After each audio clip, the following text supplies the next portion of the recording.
What is up, YouTube, Facebook, Twitter, Twitch, Apple, Spotify, and everyone tuned in on the Texas Sports Unfiltered app? Welcome in to another edition of Bucky and BK live on Texas Sports Unfiltered and on the free TSU app. Today is Wednesday, August 13th, 2025, and the Buck and I are with you for the next 2 hours. On today's show, plenty of Longhorn football conversation, more sound from Steve Sarkeesian's Monday presser. We've got our confidence levels in each position room for Texas going into the 2025 season. And is Arch Manning the most important player in college football this year? Plus, the latest on the John Matir situation out of Oklahoma. Could something actually happen from the gambling allegations and Venmo payments? We've got the latest there. Little Major League Baseball to dive into. A big contract extension that was just agreed to in the NFL. No, it's not Micah Parsons. And also, Cristiano Ronaldo gets engaged, and a cop at Yankee Stadium gets caught red-handed. We've got a lot to dive in the world of sports and beyond over the next couple of hours. We appreciate y'all starting your hump days with us. How are you this morning, my man? I am fantastic. It's just a beautiful, beautiful morning. Sun coming up here in Dripping Springs, USA, America. Boy, is it beautiful. And it's cool out. It's okay. It's nice out. It ain't cool out. It's nice out. It's a nice morning like it was yesterday. It really is a pretty morning outside. And it will be hot again today. And hopefully some of this stuff from, the hurricane that's going to probably hit the northern shores here next week sometime. Hopefully we get just a little teeny bit of that. There's a little possibility of rain today, like 30%, which it feels like 0%. But boy, it got cloudy yesterday, BK. I thought it was going to rain somewhere. Yeah, I thought on the way back home from golf it was going to rain back here. It was so dark, nothing, not one bit of rain. But I think somewhere in our area, or maybe in Llano County, they got rain. It was dark in this area. I'm sure you got rained on a lot, didn't you? Didn't get any rain yesterday. You're right. For a while, it looked like something was going to come down where I was, but nothing ever came down. And it was hot, boy, too. It was. Well, it's all. Once again, what is hot? It wasn't a Hyundai. Hey, felt like 102. Yeah, you say it was hot as if that's some sort of surprise. Like, I thought you're the weatherer. Can you give us something a little better than it's hot in August? I don't do heat. I'm not a heat guy. I'm only your rain guy, but I'm not a heat guy. You're not a percentage guy, too. This is a new cop-out bit by you to start off a Wednesday show.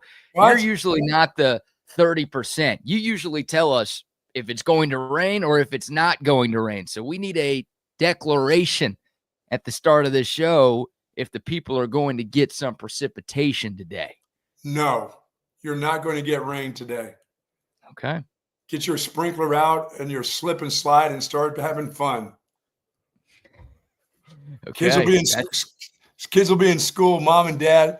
I'd just love to see mom and dad do a little slip and slide again. How many bones would be broken if you see the olds out there doing slip and slide? I used to crash the back of my head on those things. I was awful. Go through the grass. I'd come off the slip and slide into the grass, hit rocks. We didn't care. We put a slip and slide where I lived anywhere. On the sidewalk, it didn't matter. Oh, are slip and slides still a thing? I think they are. I think they're still available. Man, that's a memory I hadn't thought about in a long time. I used to love slide. Yeah, everybody did. Everybody loved the slip and slide, right? Yeah, I got these grandkids, and I was thinking, except for my one group, my daughter has a pool. She doesn't do that. She gets big jumpy jumps into the pool. If I brought up a slip and slide, she goes, "Hey, dude, you don't have a pool at this house? What's wrong with you?" The pool's definitely better, but who says you have to have one, right? You can jump in the pool from time to time, but also if you got a slip and slide, just throw that in the grass somewhere and boom, you're good to go. I wonder if that would be a little something I want to do with mom. I try to talk her into a slip and slide. Just her and I, maybe in the late in the evenings, have a little fun in the slip and slide outside. Yeah, dude, that could work. If you tried the slip and slide, I mean, you already said it, there would be broken bones, plural. Yeah, probably. I don't know if you're getting up, dude. Like that's when someone might have to pick you up. I don't know if you're getting up on your own if you try one of those. Hey, I got the watch. The watch is not going to lift you off the ground. The watch might call somebody to pick you up, but it ain't going to help you get up on your own. You got no shot. Yeah, I would go down. I used to go, like I said, when I was a kid, I used to fall on that. So there's no chance. Now our guy Tucker saying, just buy tarps and hose those down. There you go. There you go. That's all not you bad need idea. right there. You don't need the actual slip and I think slide. that would be a sexy thing to do with your girl or your wife, is do a little slip and slide. Yeah. Naked slip and slide. Naked slip and slide. Okay. Well, I've been to your place before, and it's pretty open. I can do that. Well, yeah, you have the space to do it, but you also feel like most of your property is pretty open to the public. So I don't know if that's a great idea there. You might get in trouble for that if you try. I could get in trouble. The neighbors may not dig that deal. Good morning to the soldiers at Fort Hood, Texas, the soldiers in the state of Texas, and all those that fight for us each and every day. Thank you. We do appreciate what you do. We do appreciate you and your families. All you officers out there, first responders, thank you. Been a busy summer, and we thank you for all of what you do. And to your families, do be safe out there. Back to school, you kids. Yeah. Back to school. Did you hear the bus this morning? Oh, bus went right by. I'm only seeing one bus. I don't know what the deal is. Somebody's smarting up. I haven't seen back-to-back buses up the street. They must have changed. Oh, maybe we had redistricting. What am I trying to say? I don't know. The districting. Maybe we had that kind of deal going on. District. District. Say that fast. I'm not even sure what you're trying to say. Redistricting? Yeah, redistricting. Yes. Okay. Yeah. That's a tough word for me. I never thought that was that tough. Yeah, I guess it is. Generally, I see two buses that go back to back just up the road, and there's not a lot of homes up there. So I don't know if they're picking up one kid or they're just going through the neighborhood waving at people or checking out the other bus, but I haven't seen two yet. Well, here's my guess. Only some school districts are going back this week. So there you go. Maybe you have normally when you have two buses, maybe you have one Dripping Springs ISD bus and then one AISD bus, and AISD hasn't started yet. So maybe in a couple of weeks when they're back in school, then you'll get your regular bus schedule around how it works out here at the farm. I'm in Dripping Springs. This is Hayes County. I don't have anything. This is Hayes. I live in Hayes County. You sure there's no AIDS buses that roll around?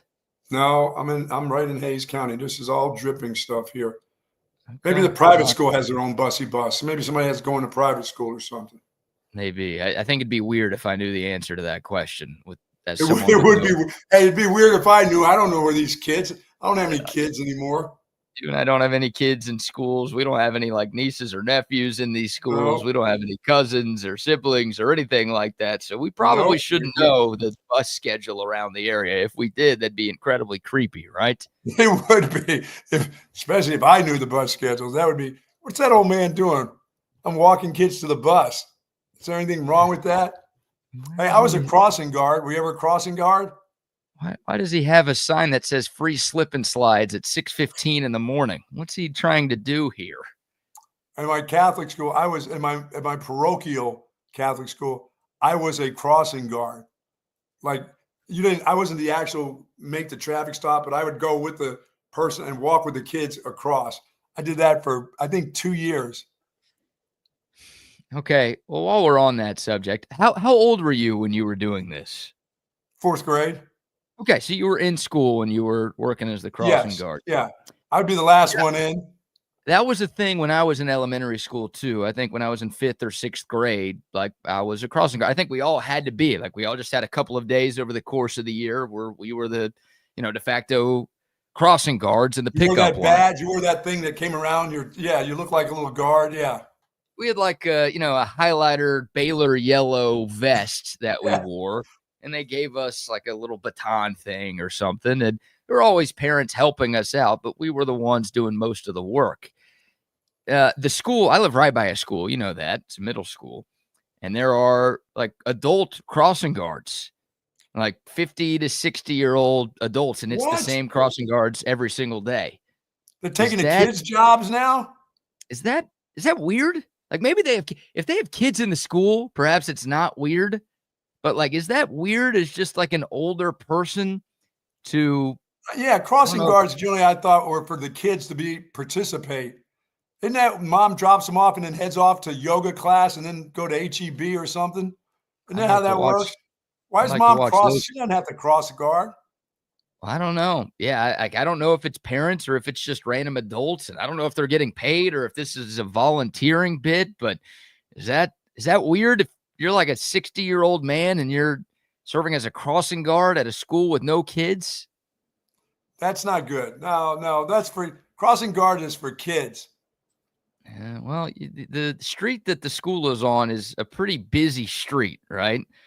So maybe that's a part of it. Like, it's not just a little cul-de-sac or a circle drive that you pull into. It's, it's on an actual street. So maybe they just feel better having an adult do it. But yeah, I don't, it's like the Walmart greeter. The guy is like the age of a Walmart greeter. Yeah. Just they probably don't want kids. They don't want a kid fighting with another kid. The crossing guard fighting with his buddy crossing the street. Yeah, that's fair, I guess. I don't know. That's not a job that I would want to have, and that feels like a little creepy to me that you've got this. Yeah, we had to do it. It was like once a week. It was your time once a week, and you'd be the last one in the class. Yeah, of course, you know what time I'd come in that classroom. I was like, I had to talk to Officer Johnson there, so I was with the officer for the extra 15 minutes while you were doing the Pledge of Allegiance. I'm sorry I missed that and all the other stuff, the first session of class. But I had to make sure every kid, there was a kid that was running a little late, had to go back home, peed in his pants, wanted to go back home and change real quick, so I had to wait there. I always had an excuse for coming in there late. That's a great move. Did you say the officer had to show you his Johnson, and that's why you were late every day? No, it was Officer Johnson. I forget, there was always some officer that was, there was some trainee trying to be a cop, and I knew more about being an official of the law than that dude in 4th grade. I'm like, hey, you just stand right here. You make sure that nobody hits me. I'm the important one here, bub. Interesting. You had a tranny doing that for you. Oh, it was crazy. It was crazy. Wow. We never had any olds. They didn't let the olds do that. Was for the young kids. That was their deal. Yeah. But you got to wear a vest. I didn't get a vest. There was a little strap that came across and had a little badge on it, like you were, you'd walk into the school, walk in there with that thing on, and it meant something. You know what I mean? It meant that you were going to get your ass kicked at some part of the day. That's what it meant. You were going to get in a fight because somebody else didn't get to do it that day. Or they thought you were a nerd for volunteering. You were the nerdy turd. You were a turd that day when you had to cross everybody. Oh, that is great. Well, welcome back to school to you kids. Yeah, kids. And, congrats to you parents who got to drop your kids off or are getting to drop your kids off for the first time this morning. Back to yoga class. Yeah, classes start again. Also, moms, let me know where that yoga class is. I'm thinking of joining myself, so I would like to go see how a class operates, So let me know when and what time you're going, and that would be great. Much appreciated. All right, Buck. The biggest story in the world of college football over the last 36 hours has been the gambling allegations against Oklahoma quarterback John Matir, who, of course, transferred to the Sooners this offseason from Washington State. We talked about this yesterday during our show at Onion Creek. Shout out to Onion Creek. Had a great time out there yesterday. But this thing, we talked about it yesterday, and it didn't feel like it was going to turn into anything. But it blew up enough to where John Matir himself felt the need to release a statement on Twitter. Wow. About those Venmo screenshots that had gone viral, alleging that he was betting on college football games during his redshirt freshman season at Washington State in 2022. His statement read, quote, "The allegations that I once participated in sports gambling are false. My previous Venmo descriptions did not accurately portray the transactions in question, but were instead inside jokes between me and my friends. I have never bet on sports. I understand the seriousness of the matter, but recognize that taken out of context, those Venmo descriptions suggest otherwise. I can assure my teammates, coaches, and officials at the NCAA that I have not engaged in any sports gambling." Sometimes the best thing to do is just shut up. Don't say anything. Get yourself a little lawyer on the side, but don't make any more statements. I mean, what does it say there? I mean, a little joke. I mean, that's liars 101 right there. I was just joking around. I mean, really, dude?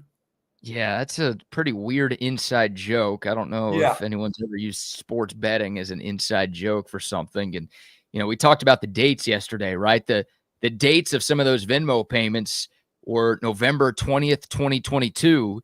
And the caption read, sports gambling, UCLA versus USC. Wow. Literally, that game that year was played on November 19th, the day before.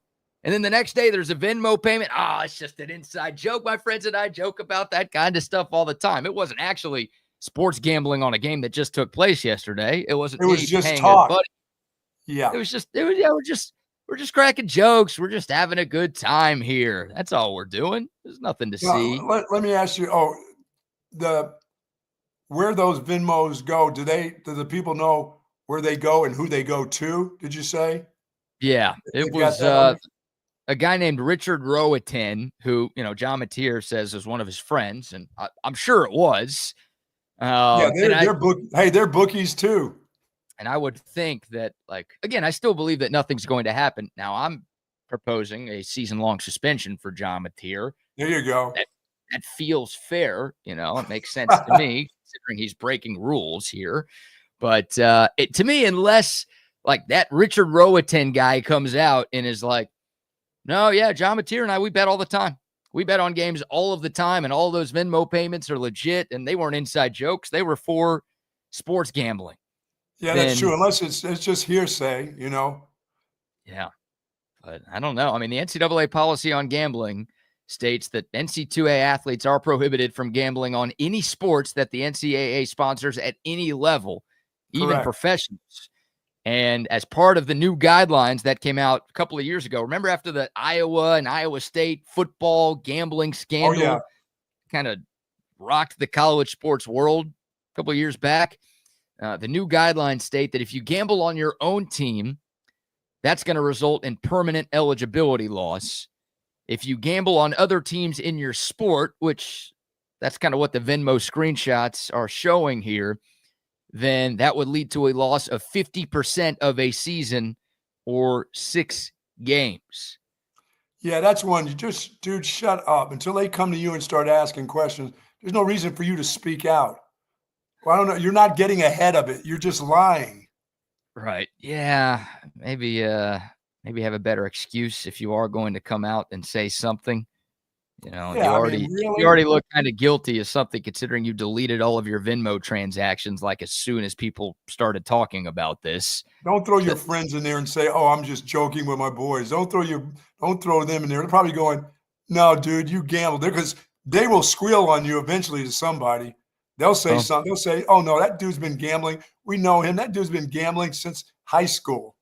We speculated yesterday, it was some Texas fan or some Oklahoma State fan or somebody who went and searched John Matir's Venmo and ended up, bringing these transactions to light. I wonder if that same guy is a big money booster and he reaches out to this Richard Roatan's dude and he's like, "Hey man, I'll pay you 10 grand here if you just come out and release a statement saying that, no, these were legit bets." Oh, that would be that. Oh, that's what I'm saying. I was his bookie for that entire 2022 season, and he bet on this game and that game and this game. Now then we're getting somewhere here. Cash only, homie. Straight cash, homie. Yeah. If you're gonna be that dumb, don't be that dumb. Just don't be that dumb, and then don't come out. Get somebody to represent you before you open your mouth and that kind of deal. Everybody's going to listen to anything, and they're not going to buy, "Oh, that's just me and my boys joking around." Oh, no, that won't work. Yeah, the timing of that doesn't work. We just got through talking about middle school kids. That won't work once you get to college. Hey, middle schoolers can bet all the time. There's no violation of any rules for that. Go ahead and place your side bets. And we know they may do that with their friends, but let me just say this. You get to college, that ain't a joke, dude. We know it's up. Yeah, well, Oklahoma reportedly looked into the screenshots after they went viral, but they did not find sufficient evidence to open any kind of investigation. Okay. I'm sure they're looking into was very serious, and they spent a ton of time trying to find evidence against their star transfer quarterback, who is their only hope this coming football season. Got to know when to hold them, got to know when to fold them there, John. OU released in a statement, quote, OU takes any allegations of gambling seriously and works closely with the NCAA in any situations of concern. OU Athletics is unaware of any NCAA investigation and has no reason to believe there is one pending. And this is not one of those any news is good news. No, this is stupid news. Right. For them. Yeah, it's just dumb. It's not what Oklahoma needs. And again, I don't think it's going to turn into anything. Now, does feel like it should be a 6-game suspension for John Matir, just based on the BK. rules. Give him 6. I'm a guy who likes to follow the rules. Always have been, always will be. I live by the letter of the law. The letter of the law says it should be a 6-game suspension.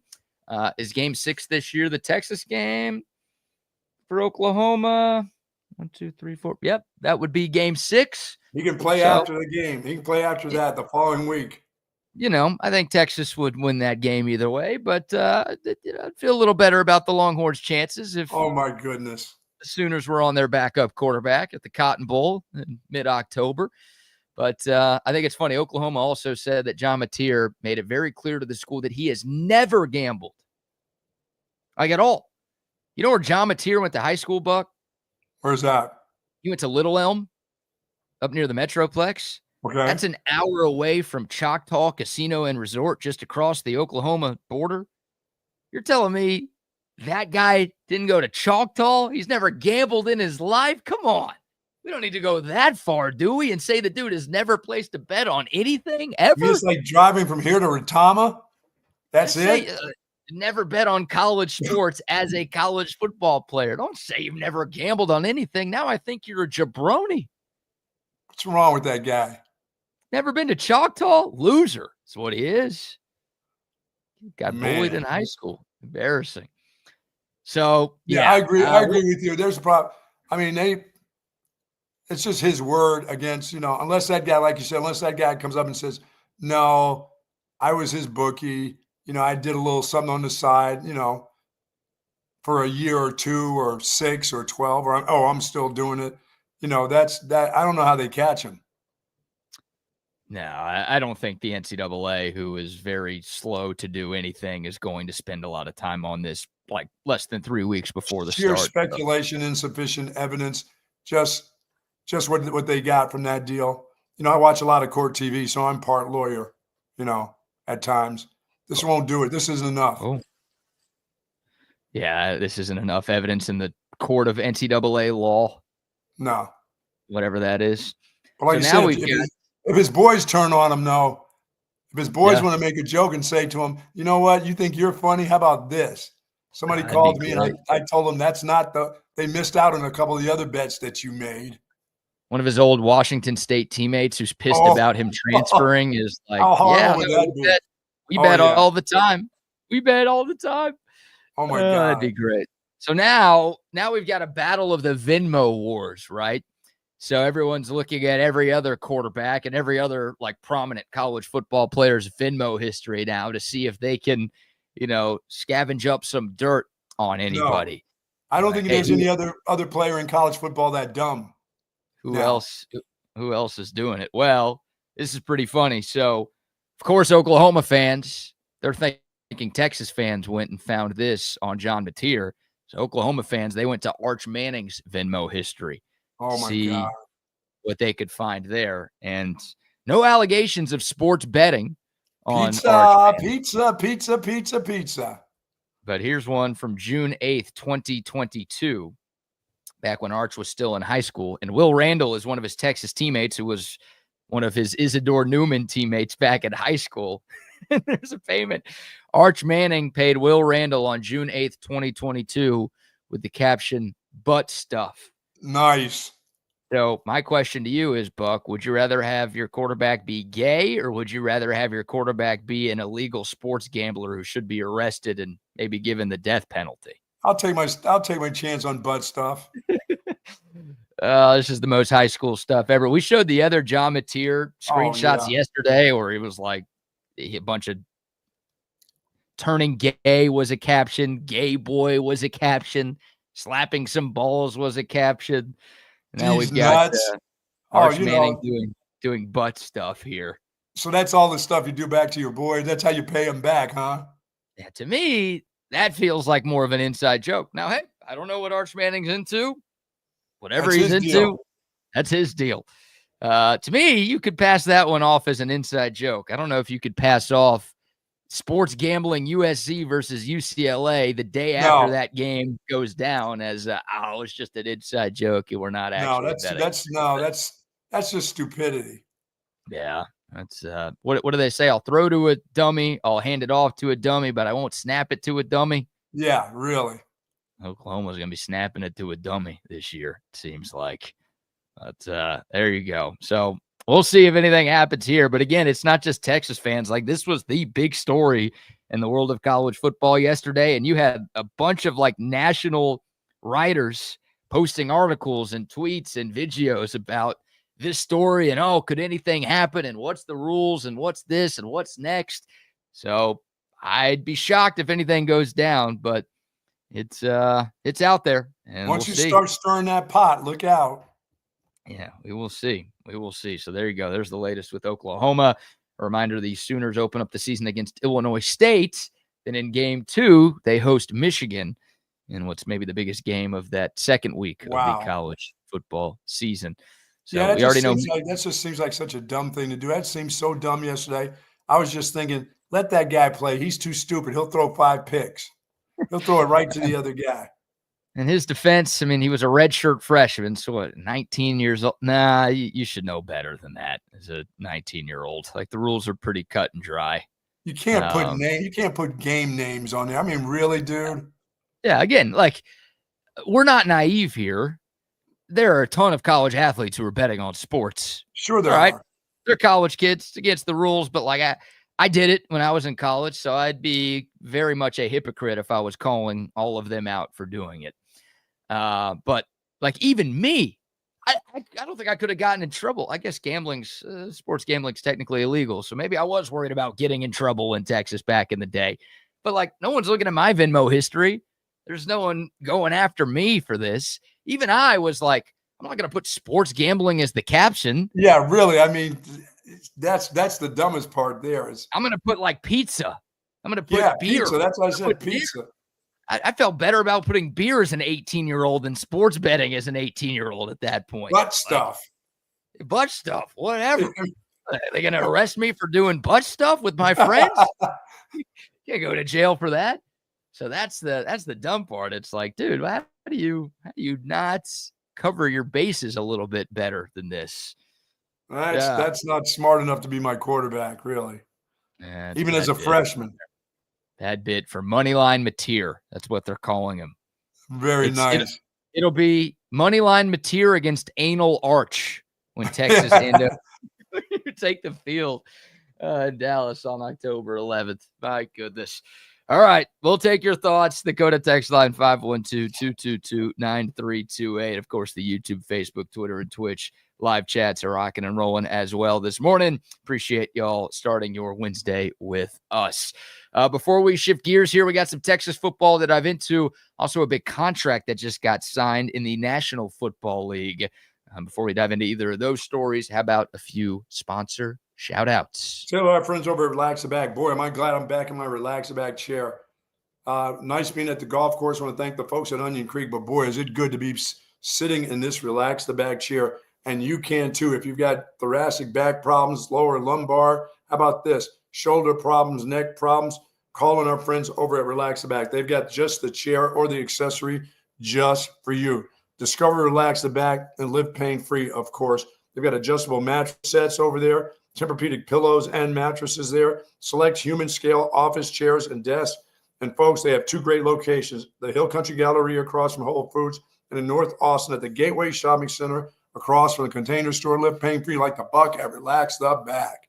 Yes, sir. Yes, sir. Now a word from our great friends at AV Consultations. Hey, Hey, y'all, I'm Camille McKay. And I'm Tom McKay, owner of Audiovisual Consultations. The old man and I are here to give you your summer weather forecast. It's hot. That's right, kid. Which means it's time for pool parties, grilling burgers, and taking a beach vacation, right? Well, I don't know about a vacation, but Audiovisual brings more heat than any tropical destination. It was worth a shot. I'll settle for some outdoor speakers. You know, Audiovisual can do a lot more than that. We provide outdoor video screens, audio systems, landscape lighting, even solar shades for your patio to keep the Texas heat at bay. Well, I'm sold. Let's wrap this up. I'm ready to lounge on a floaty and listen to some smooth jazz. Well, that sounds wonderful, but some smooth reggae is the way to go this summer. Good thing we can listen to both with the Sonos sound system. I call dibs on the floaty, though. Peace out. Kid, wait a second. Give us a call at 512-255-8678 or visit us at avconsultations.com. That's 512-255-8678.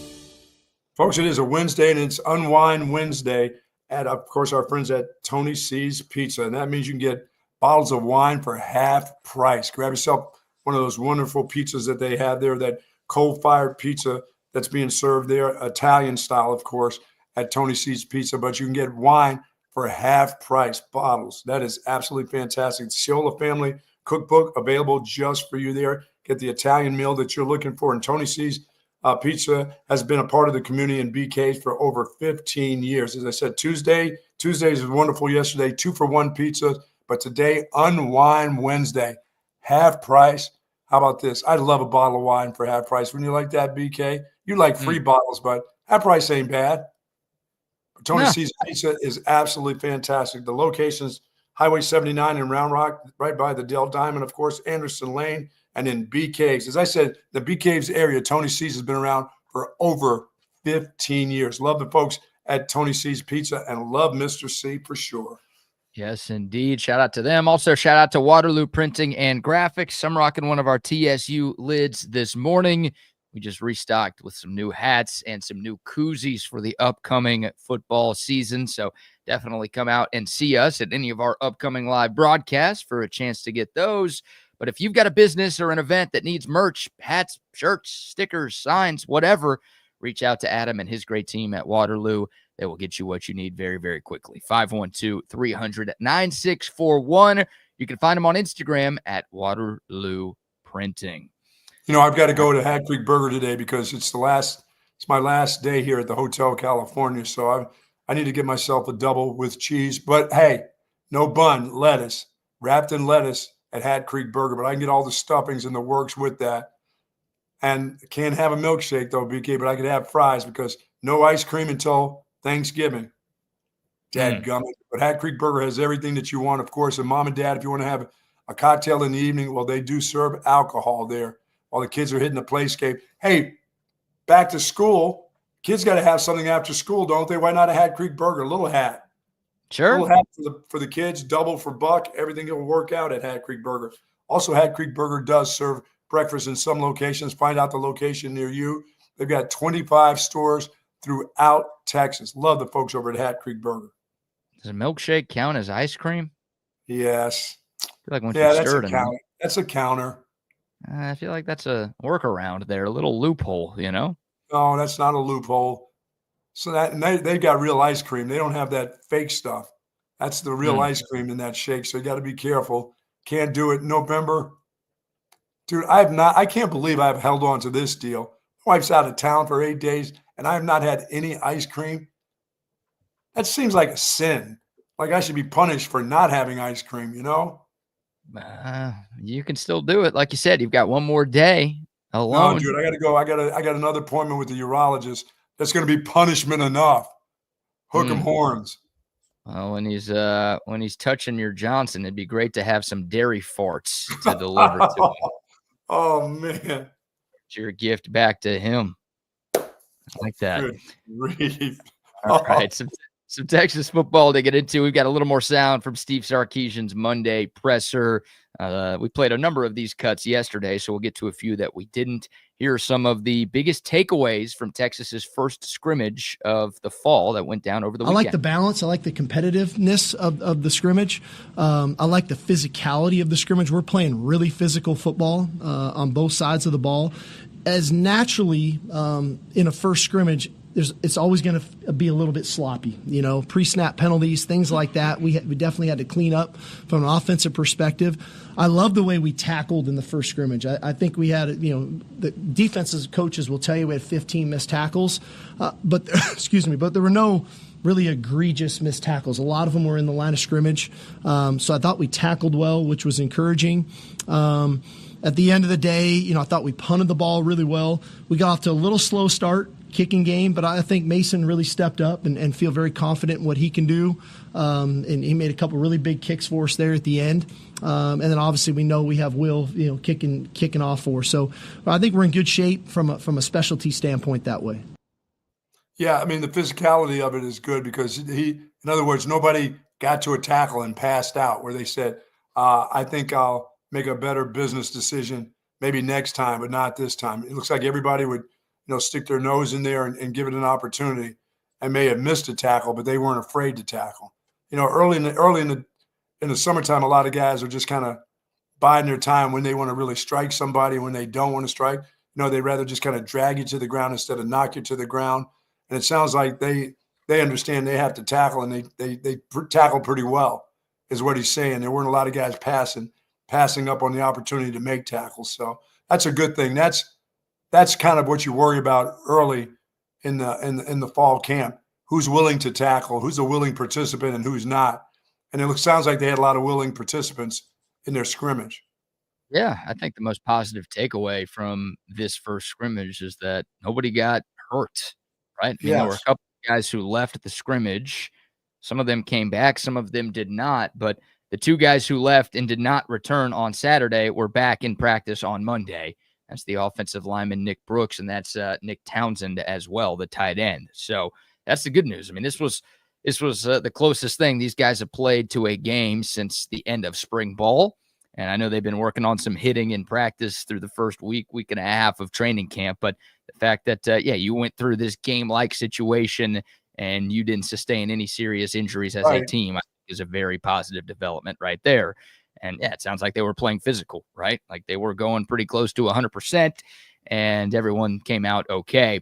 Maybe the biggest noteworthy thing, and this isn't going to draw a bunch of attention, and it's not going to create a bunch of headlines, but I think at the end of that cut, Steve Sarkeesian basically told us that Mason Shipley is the starting kicker, right? He's like, we had a little bit of a slow start with our kicking game, but Mason got it together, and we're really confident in what he can do. And we know that we still have Will Stone kicking it off, so we feel good about that. To me, that wasn't there's a field goal kicking competition between Mason Shipley and Will Stone that has yet to be decided. To me, it's no Mason Shipley is going to be our place kicker. Will Stone's going to do what he's done the last 3 years and kick off, and that's great. He's great at that. But, there was some speculation about, all right, maybe we'll have an open competition because Will Stone did replace Bert Auburn. That doesn't seem to be open now. And it seems like, they went and got Mason Shipley for a reason. You kind of figured he was going to win that job, but it doesn't really feel like you were hoping he was. They just go get him to bring him. It's not like they had the 6 punters. That's different than the kicker. You can't have 6 kickers. You can have 6 punters, but not 6 kickers. Punters can hold bags. You can't let a kicker hold it back because he gets stepped on. Their feet are more valuable than the punter's feet. Yeah, you got to watch out. You can't have a guy get a spike on a toe of a kicker. Punter can overcome that. Okay. I like that. We spent a little bit of time yesterday talking about the pre-snap penalties and how that was an issue, and that's something that needs to get cleaned up. So hopefully it will. They got to clean that up. That can't be a problem. That's one of those easier said than done things. That's just a mental thing, that was a problem last year. That shouldn't be a problem after the springtime. You know what I mean? You should be coming into this. But once again, first, better to happen in the first scrimmage than the first game. You always give your 3 keys to victory during all of our pregame shows. Wow. And, oftentimes you give a certain number of penalties that you think Texas needs to keep it under to have a chance to win the game. So I know we're still 17 days out, and this can be subject to change. But if I ask you that question about the Ohio State game in week 1, what would be your answer? How many penalties does Texas need to have to give themselves a shot to pull off the upset on the road? 6. 6 or less? 6 or less. Okay. All right. I'm expecting I expect 2 of them to be false starts. I don't care That's how they attainable. practice. I don't care how they practice. That shit's going to happen in the first game to everybody. You can say we cleaned it up, but you're going to get 2 false starts. Everybody, every team in America is going to have 2 false starts, unless you're just going out there and you're not really playing anybody. It's not really a game, you know. But you're going to have 2 false starts. You'll have that on the air without anybody being across from you. Somebody's going to jump the gun and be off. An official could throw a flag. That in game 1, you're going to have 2 of those. You're going to average at least 2 of those around the country.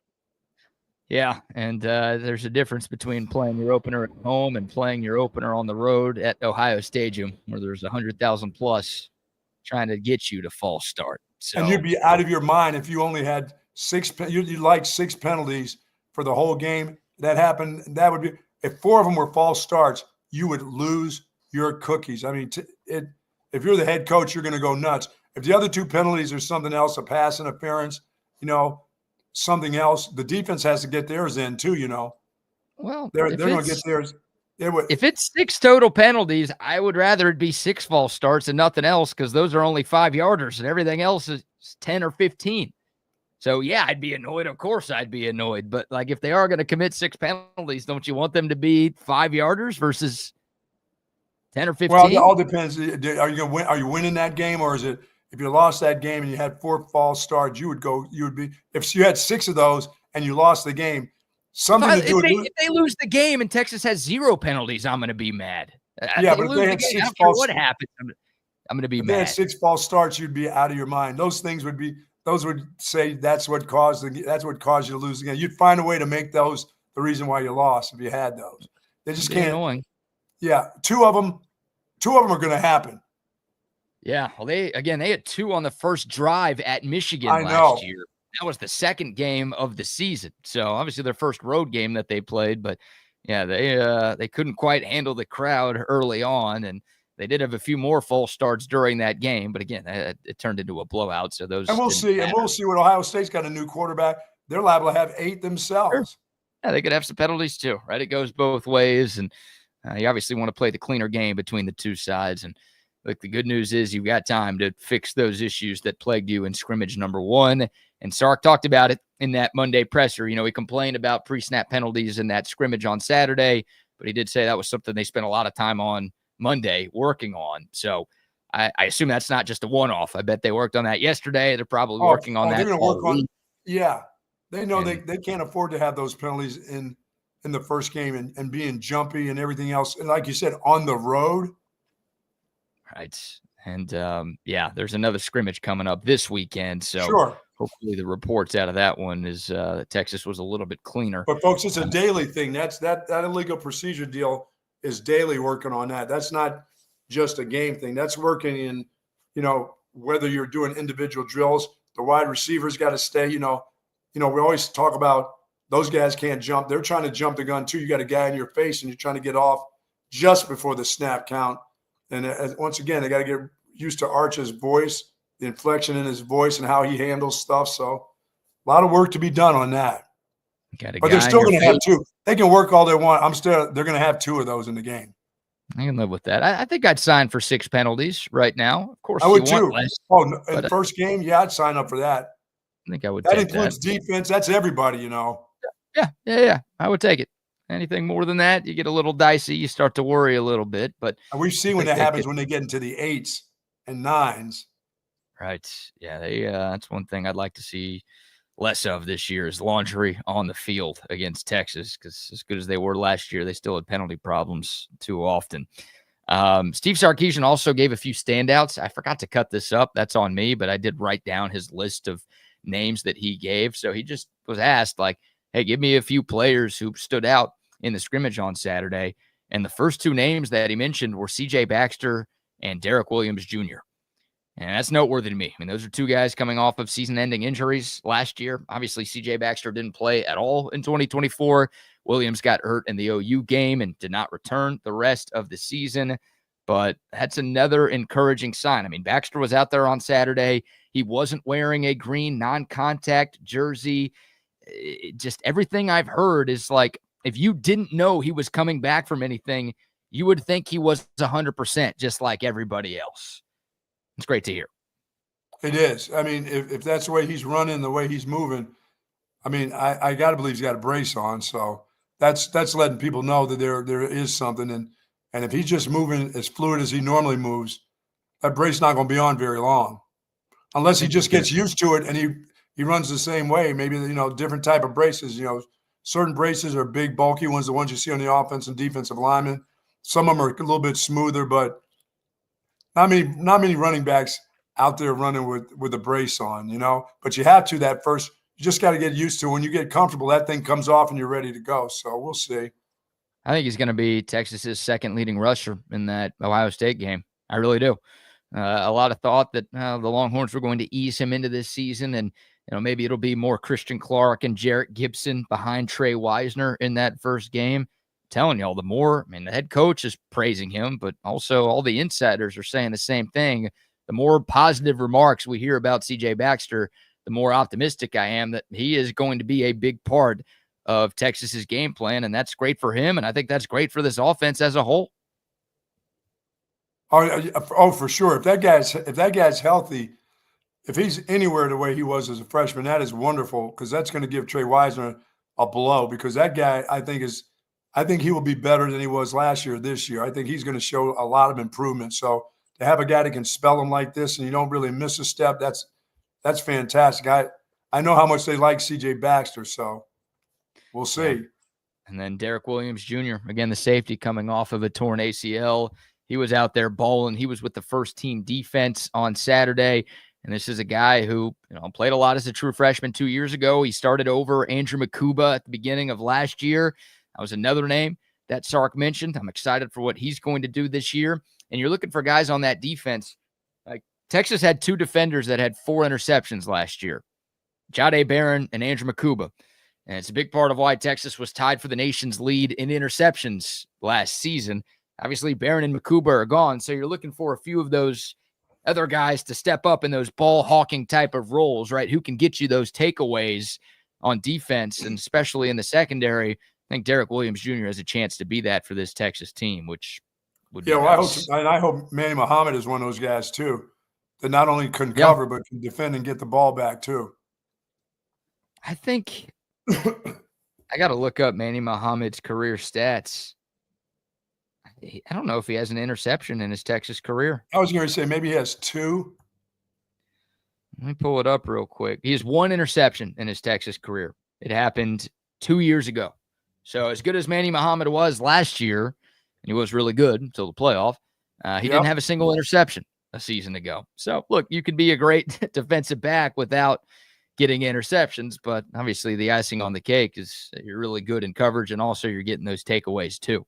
Sure. So that would be a nice thing for Manny Muhammad. And then a couple other names that got mentioned, Alex January and Murad Watson, a couple of defensive tackles. These guys are both true sophomores.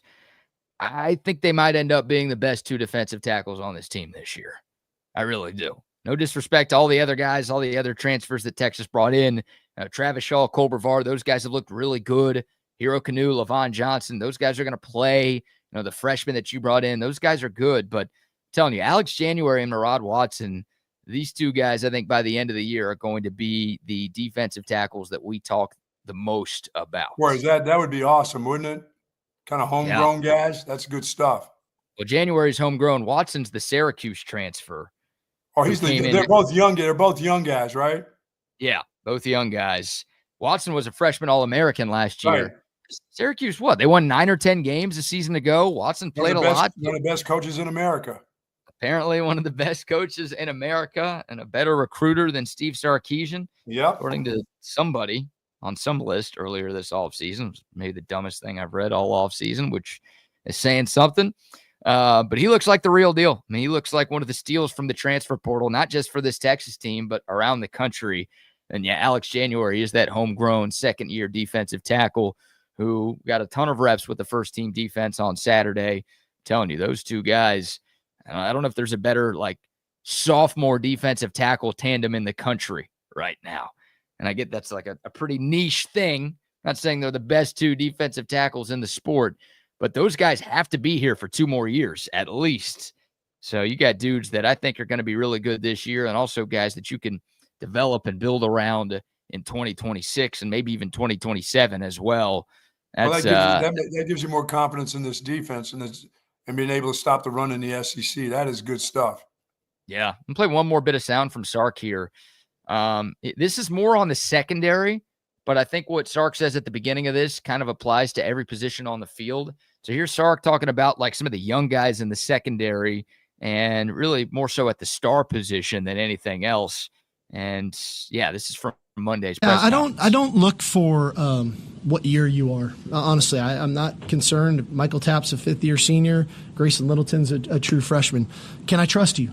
You know, at the end of the day, I'm looking for a player that can play steady football consistently and not one that makes highlight plays and then the next play is a bust in coverage and then the next play is a pick six and then the next play is a bust in coverage. How consistent can you play? And can you play a brand of football that's fast and physical that we require?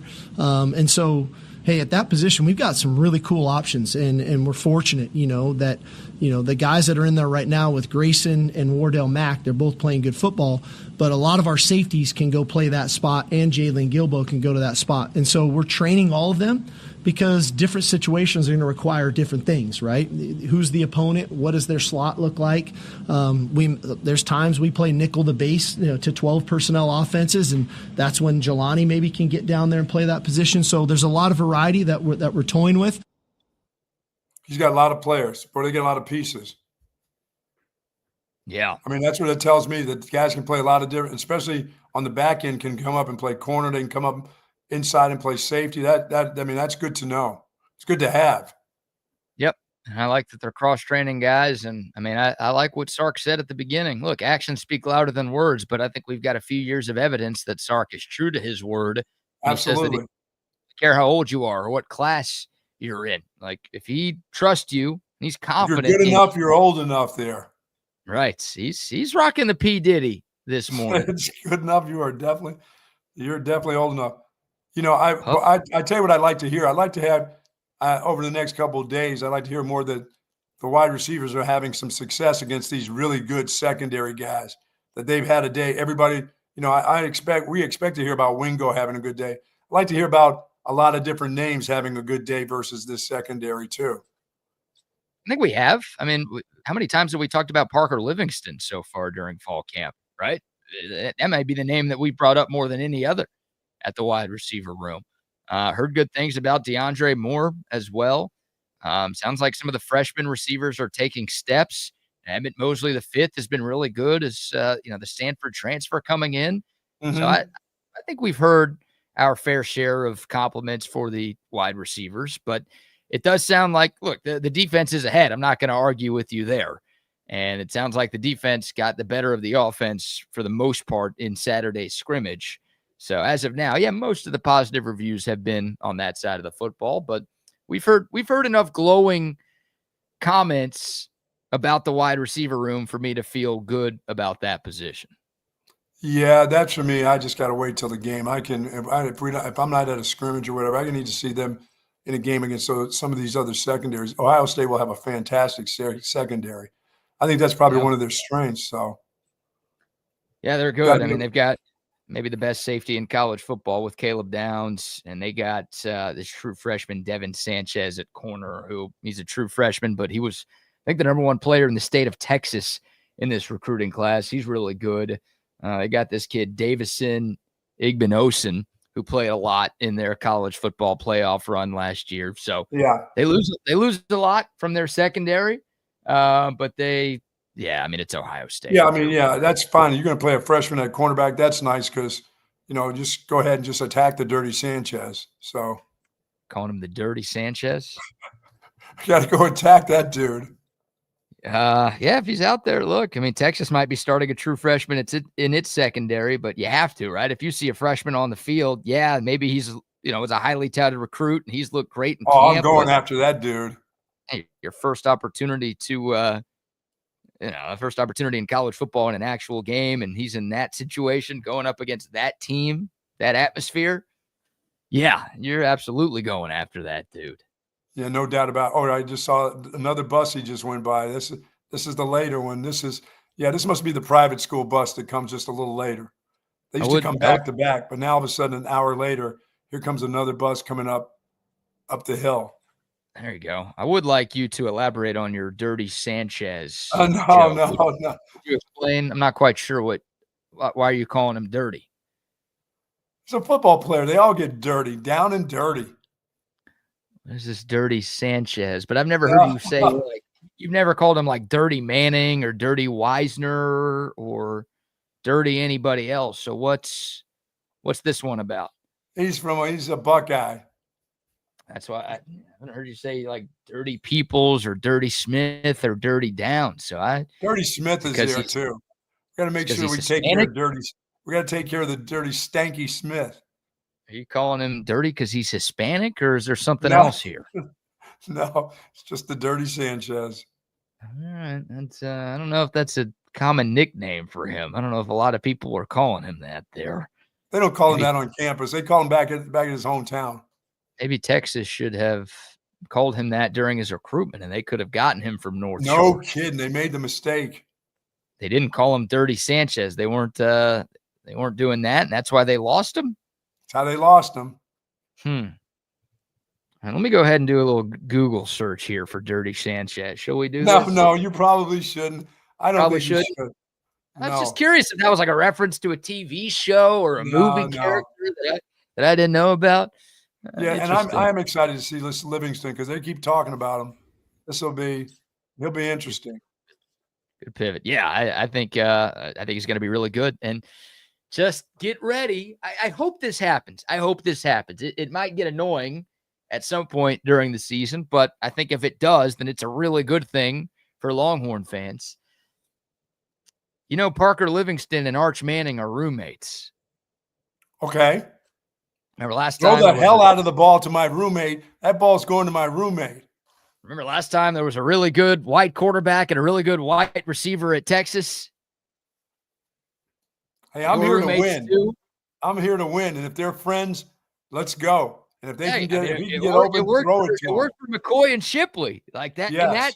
And even Texas fans were like, oh, here they go. They're going to say it again. McCoy and Shipley are roommates.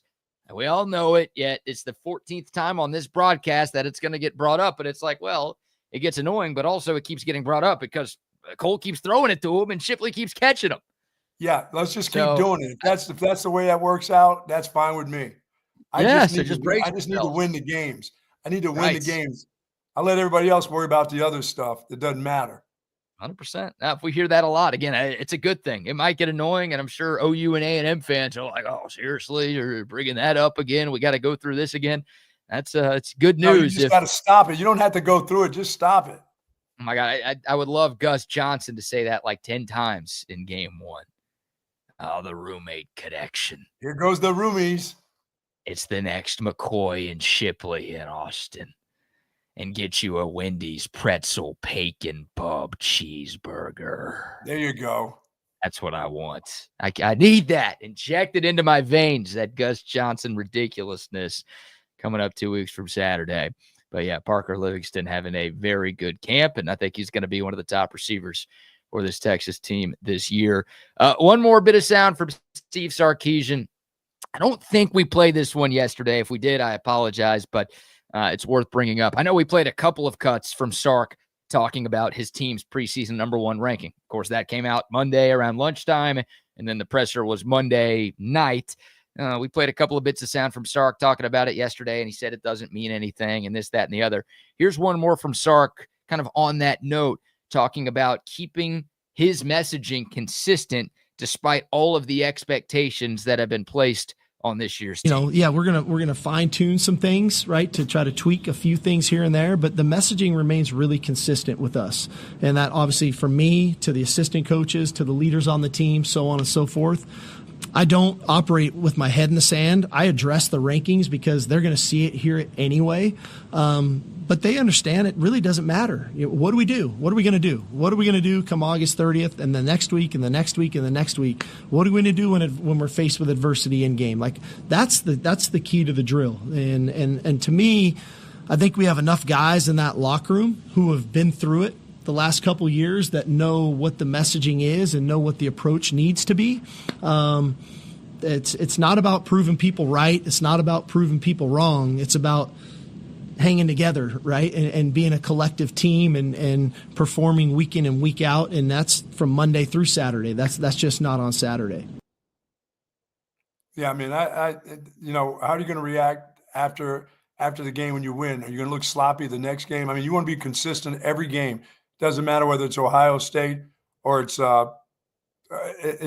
San Jose State. You want to look good every week. You want to be consistent in what you do and how you perform. So that they're trying to get to that part right there. You know, every game's not going to be the same. Every you know, you'd like to be fired up for Ohio State and then the next 3 games, but you can play Sam Houston and not be as fired up. He wants his guys to be the same. He wants to be the consistent mentally. The approach that they have to the games have to be the same every week. I mean, that's how you get to the championship right there.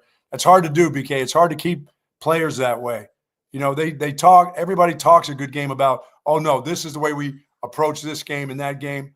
You know, some guys don't approach it the same way, but you got to get the majority of them on, more than the majority. You have to have 98% of them on the same page. The other 2% could be the 2% that keeps you from winning, but they're there. Yeah.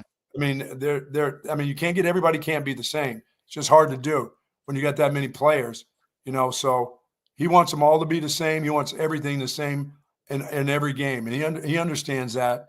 He understands the rankings. It doesn't matter. Like I said, you know, whether you're ranked 5th, the expectations are going to be high at Texas anyway. You're playing to your standard, you know? That's it right there, right? I mean, Texas was in a number of big games last year. They were in a number of big games 2 years ago. It's not like they've never been ranked number 1 before. I mean, they were ranked number 1 for like 4 weeks last year. So they've been in big games. They've been in big spots. They've dealt with pressure. They've dealt with expectations. And for the most part, they've dealt with them really, really well. So, you know, Sark, at the beginning of that, he's talking about not changing up the messaging. Yeah, you shouldn't be trying to reinvent the wheel here, because what you've done the last couple of years has really worked. Now, yeah, you're right. Maybe you should tweak or fine-tune a couple of things to try to get you a national championship. Obviously, you've been close the last 2 years. That's great. But what else do we have to say? What else do we have to do to win those final 2 games and bring home a national championship? I'm with that. You should always be fine-tuning things as a coach to try to get better. But yeah, there's just because you're preseason number 1 versus, you know, being preseason number 4, which is what you were to start last season, you shouldn't be changing anything drastically because, again, you've been the most consistent team in the sport the last couple of years. So you're going to have to, and for the players, they're going to have to, you know, Arch Manning is going to be under so much pressure. Sure. I mean, they're going to have to be able, your players, as I said, they're going to have to rise to the way he plays too, because he's going to have some ups and downs, but the players around him, they're going to have to pick the quarterback up too. You're going to have to make some plays for this guy. It's not going to be about he's going to have to make some plays for the football team. You're going to have to make some plays for that guy, because it's just tough, you know, all of a sudden being a starting quarterback in a place like this, and all the weight is on your shoulders. Somebody else is going to have to take some of that weight. That offensive line is going to have to take some of the weight. We know the defense. I feel like I know the defense will be there, but on his side of the ball, there are going to be some guys that have to do some heavy lifting for him too, until everybody gets in the flow of things with him, you know?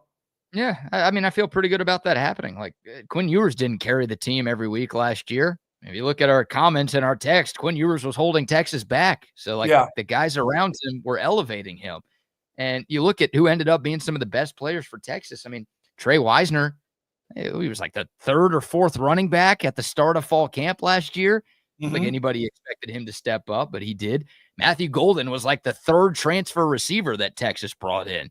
He ended up being the number 1 guy. You know, Gunnar Helm had a much better year than anyone suggested or expected. So, like, yeah, I agree with you. Those guys have to do that. Somebody has to be those guys. Exactly. You named 3 of them on that offensive side. Somebody has to be those dudes.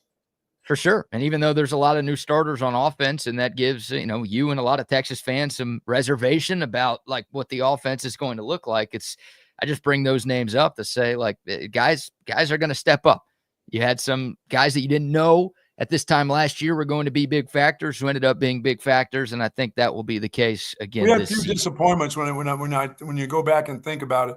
I think you had a few disappointments on the offensive line. I think as a group, they were fantastic. 3-year players together, some 4-year players together. I wasn't really disappointed with a lot of individuals. I was disappointed with some of the physicality in which they played at times. But I think as a group, they were still pretty damn good. I thought the running back room for what had happened to them before the season even started ended up being pretty good too.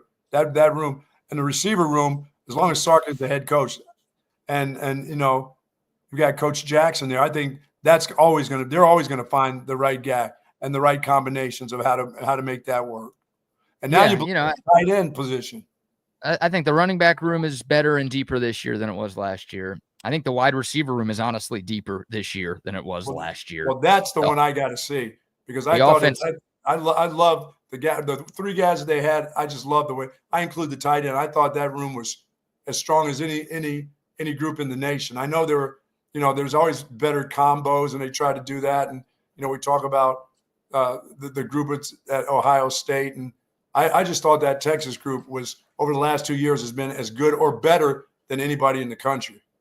I thought last year Matthew Golden was as good or better than anybody in the country, and then outside of that, I thought the receiving play was fine, but I didn't think like the whole group was super elite. So I don't know if you have a Matthew Golden in this bunch, but I think you've got more depth. I think you're going to have more guys put up better numbers this year than you had last season. 2 years ago, 2 years ago you had Worthy and Mitchell, top 2 round draft picks, 2 guys who put up ridiculous numbers. But last year was like Matthew Golden, obviously Gunnar Hellman there too. But I throw Gunnar Hellman. When I say receivers, I throw that tight end just for the receiving part of it in there. 44 catches by your running back. You had Blue. I mean, that receiving core was fabulous. I think you're deeper at running back. I think you're deeper at wide receiver. Tight end, you're probably not as deep, because not only did you have Gunnar Helm last year, but you had Amari Nyblack and you had Juan Davis, who were a part of things too. This year, you've got Jack Andrews, who I think is going to have a special season, but outside of him, you don't have any proven commodities there. And then the offensive line. I mean, that's the biggest question mark with this offense. That's the biggest question mark with this team. Like everything else, right. I feel really good about, even on the offense with all the returning starters. But it's the offensive line. It's what does that group get you? And it's almost like the other guys don't really matter if the offensive line is bad. You're right. So that's what I'm most concerned with. Everything else I think will be like on par or maybe even a little better with the 2024 squad. But if the big uglies up front, we weren't always thrilled with what they did last year. If they take a big step back, then that's going to be an issue. It is. All right, we'll take your thoughts. The Dakota text line, 512-222-9328. 17 days from kickoff, the 2025 Texas football season. We'll get into some more Longhorn conversation. We also have a lot of NFL to dive into. And how about Shohei Ohtani being sued, Buck? Another off the field. Leave that guy alone. Another off the field incident for your guy, Shohei. Before we dive into those stories, how about another round of sponsor shout-outs? Folks, our good friends over at Sue Patrick, well, they've got an incredible selection of Texas Longhorn apparel, collectibles, accessories, and tons of Texas-themed gifts and items just for you. A wide variety of men's and women's clothing. They offer free shipping on online orders over $59 and free curbside pickup as well. But go on by the store at 5222 Burnett Road. Say hello to Jay and the gang over there. Pick up all the wonderful tees, the hats, the helmets, Arch Manning jerseys. I mean, they got it all over there. No more scheduled glasses right now, but the shirts are there available for you. As I said, the tees, everything that you want. They even got luggage just for you. If you're making those road trips, you need to go over to Sue Patrick and then say hello to the whole gang over there. Pick up one of the 3 books two of the 3 books that I've read. There you go, by Admiral William McCraven. We're getting there. We're making progress, BK. I'll have that one done the other one done before Thanksgiving. Sure you will. I presume I will, but who knows? I'm a very busy man, so reading is not a big deal for me, but I try hard. But at Sue Patrick, if you're interested, as I said, in all the different types of things, hey, your tailgate parties, they've got all the plates, the glasses, spatulas, the whole works. They've got it all at Sue Patrick just for you. Go by and say hello to Jay. And for more information, go to SuePatrick.com. Yes, indeed. They may throw you. They may even throw you an OLIPOP if you go by there. And they got a refrigerator loaded full with OLIPOP. Yes, they do. Shout out to OLIPOP as well. You know, and I'm going to go run and get one from my fridge. But while I'm doing that, how about a word from our great friends at Covert Bee Cave? It's really a family experience. You know, I walked in the showroom today and everybody greeted me by name. How are you doing? What's going on? How's everything going? From a price standpoint, from a customer service perspective, just conversation when you come in, it feels no pressure. I want to buy cars here. The family buying car experience, one of the best that you will ever have. Come and experience it for yourself. Covert, born and raised in Austin. Love the Covert. Oh, the classic grape is in. Gotta have Come on, that. man. Gotta have it. Shout out I to did not OLIPOP. have that yesterday before I went and played golf. I should have had that. It's probably why you played like shit. I drank some cranberry juice, you know, just for a little sugar boost before I went out there. Had a taco or two. I did get some food in me, though, before I played, which is a smart thing because it was a hot son of a gun. But I should have had OLIPOP. That's the drink that I should have had on ice. Yeah, cranberry juice is nasty. Don't be wasting your time with that. You should be drinking too much OLIPOP. sugar. Too much sugar in the cranberry juice. Yeah, there is. And there's too much sugar in regular soda, and there's too many calories in regular soda, and there's too much battery acid in regular soda. It's disgusting. You shouldn't be drinking that stuff. You should be drinking OLIPOP instead. I just don't like the fact that all the boys, every time I have a cranberry juice, they talk about, are you trying to prevent your UTIs again? I'm like, come on, man. Cut me a break, man. Cut them a break. Yeah, you don't have to worry about that with OLIPOP, I guess. I don't know if they want me saying that or not, but you got great ingredients in here: prebiotics, botanicals, and plant fibers, ingredients that support good digestive health. So every time you're drinking OLIPOP, you're supporting your taste buds because this stuff tastes great, but you're also supporting your gut health as well. Drinking soda used to be bad for you, not anymore. Get you some of this wherever you buy your groceries: H-E-B, Walmart, Costco, Target, Whole Foods. Get it at convenience stores. They're even selling these at Starbucks these days. Yes, OLIPOP, indeed. a new kind of soda. Yeah, I have an outdoor day today. I have some things to do outside, so I'll grab myself one of my classic grapes before I go out there and deal with the heat today. I'm the outdoor guy before Mama comes home. But don't worry, I've got my handy dandy right here. Anything happens, somebody's going to hear from me. Yeah, I like that. Keep that Apple Watch on. How many miles did you walk during your round of golf yesterday? 5.2 miles. About that. That's like ridiculous. You know, you don't know you walk that much when you're on the golf course. And of course, my guy said, "Why are you walking that much anyway? We have a cart, you idiot." I agree. I like nature. I like to get out there and stroll and, you know, look for copperheads when my ball's in the woods or just off the fairway. You know, I like to look underneath and see where that copperhead is. I'm not running into any snakes on the course. So I was telling you today, snakes climb trees too. So look overhead when you're in the woods and your pinnacle ball has rolled into the woods, because most of you people hit pinnacles and things like that, because that's what I'm finding in the woods lately. No Titleists in the woods, but make sure you look up every once in a while, because those son of a guns crawl up in trees. You know, it's cool up in the top of those trees when that wind is blowing. Be careful you don't get one of the bites to the side of the head. You're out there looking for dude snakes in the woods, huh? I just forget that they crawl. I did find a snake up in a tree once when I looked up, getting out of the cart, going to the tee box, parked beside the tree and looked up, and there it was, all coiled up, sitting on a limb.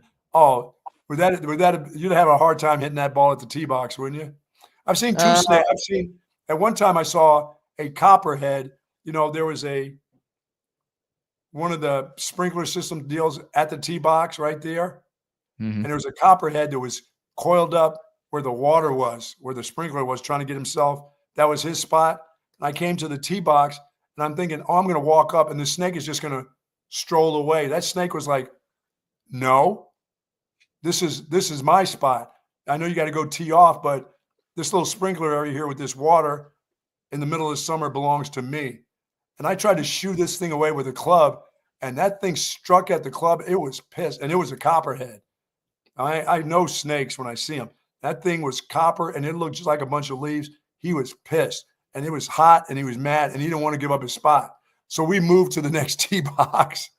In his defense, he was there first. Yeah, Be careful out there now. Yeah, snakes are out. Could you not hit your tee shots without moving him, or he was literally like right in the way of where all of y'all were going to place your tee? All of us, it was in striking distance, so we moved to the next tee box.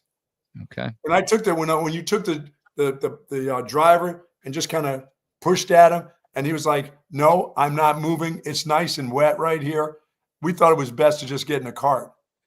Yeah, it sounds like you guys are soft. What I'm hearing. Yeah, well, I'm not like this is not me versus Roadrunner. This is me versus Copperhead. Roadrunner, that thing would take you in a heartbeat. No, this isn't a Texas baseball team. I take the Roadrunner down. You would have no shot against a Roadrunner. That thing would knock you out and then run away before you knew what happened. I had to put that broken-legged Roadrunner out of its misery years ago. Yeah, well, you got lucky. You had already injured the Roadrunner. You didn't see him when he was fully healthy. Otherwise, I don't know if you'd be here today. Seriously? Yeah. I got to be careful of a Roadrunner if they start on the attack. They Snakes move pretty can move. fast. And they got that long move beak. fast.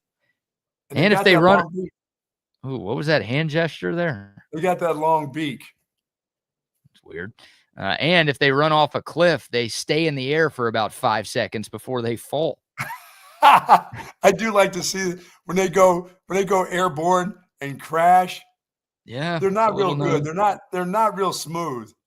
Little known fact about the Roadrunner right there. That is what they do. That's what they do. All right, little NFL conversation. Some breaking news that dropped right before we got on the show this morning. The Buffalo Bills have agreed to a contract extension with star running back James Cook.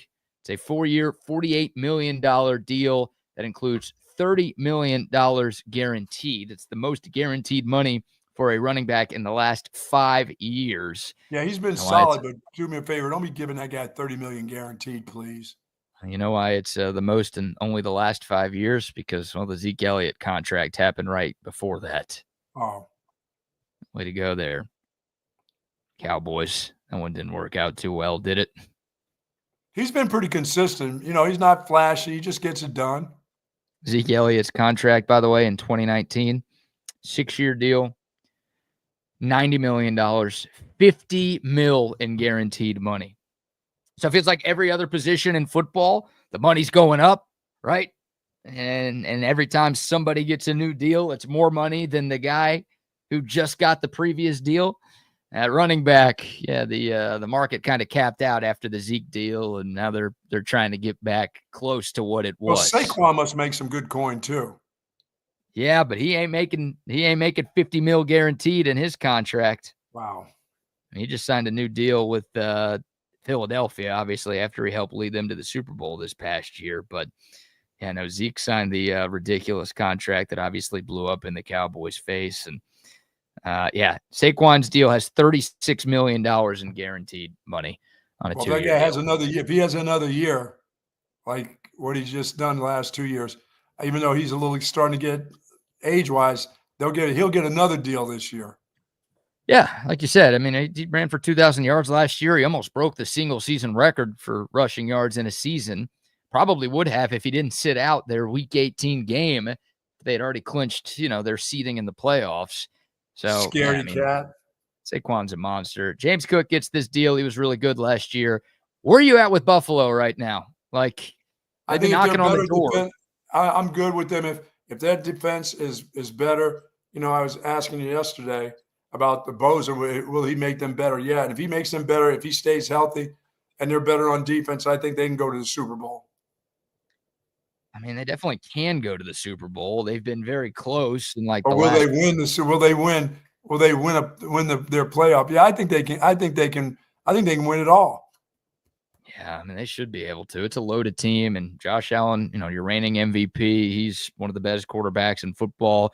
They've got, James Cook had a great year. He's a great runner, but also a great receiving threat out of the backfield as well. Yes. They don't have a ton at wide receiver, but it's a talented team that should very much be in the mix again in the AFC.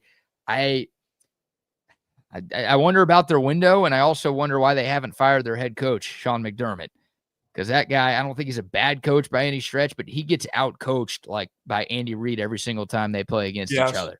He gets out-coached by like any other elite coach in football, and I think he's a big reason why. By the way, he is a defensive guy at heart, and the Bills' defense is one of the reasons every year they don't win against Kansas City in the playoffs. So the defense keeps flaming out in the postseason, and he's making controversial decisions that end up costing his team.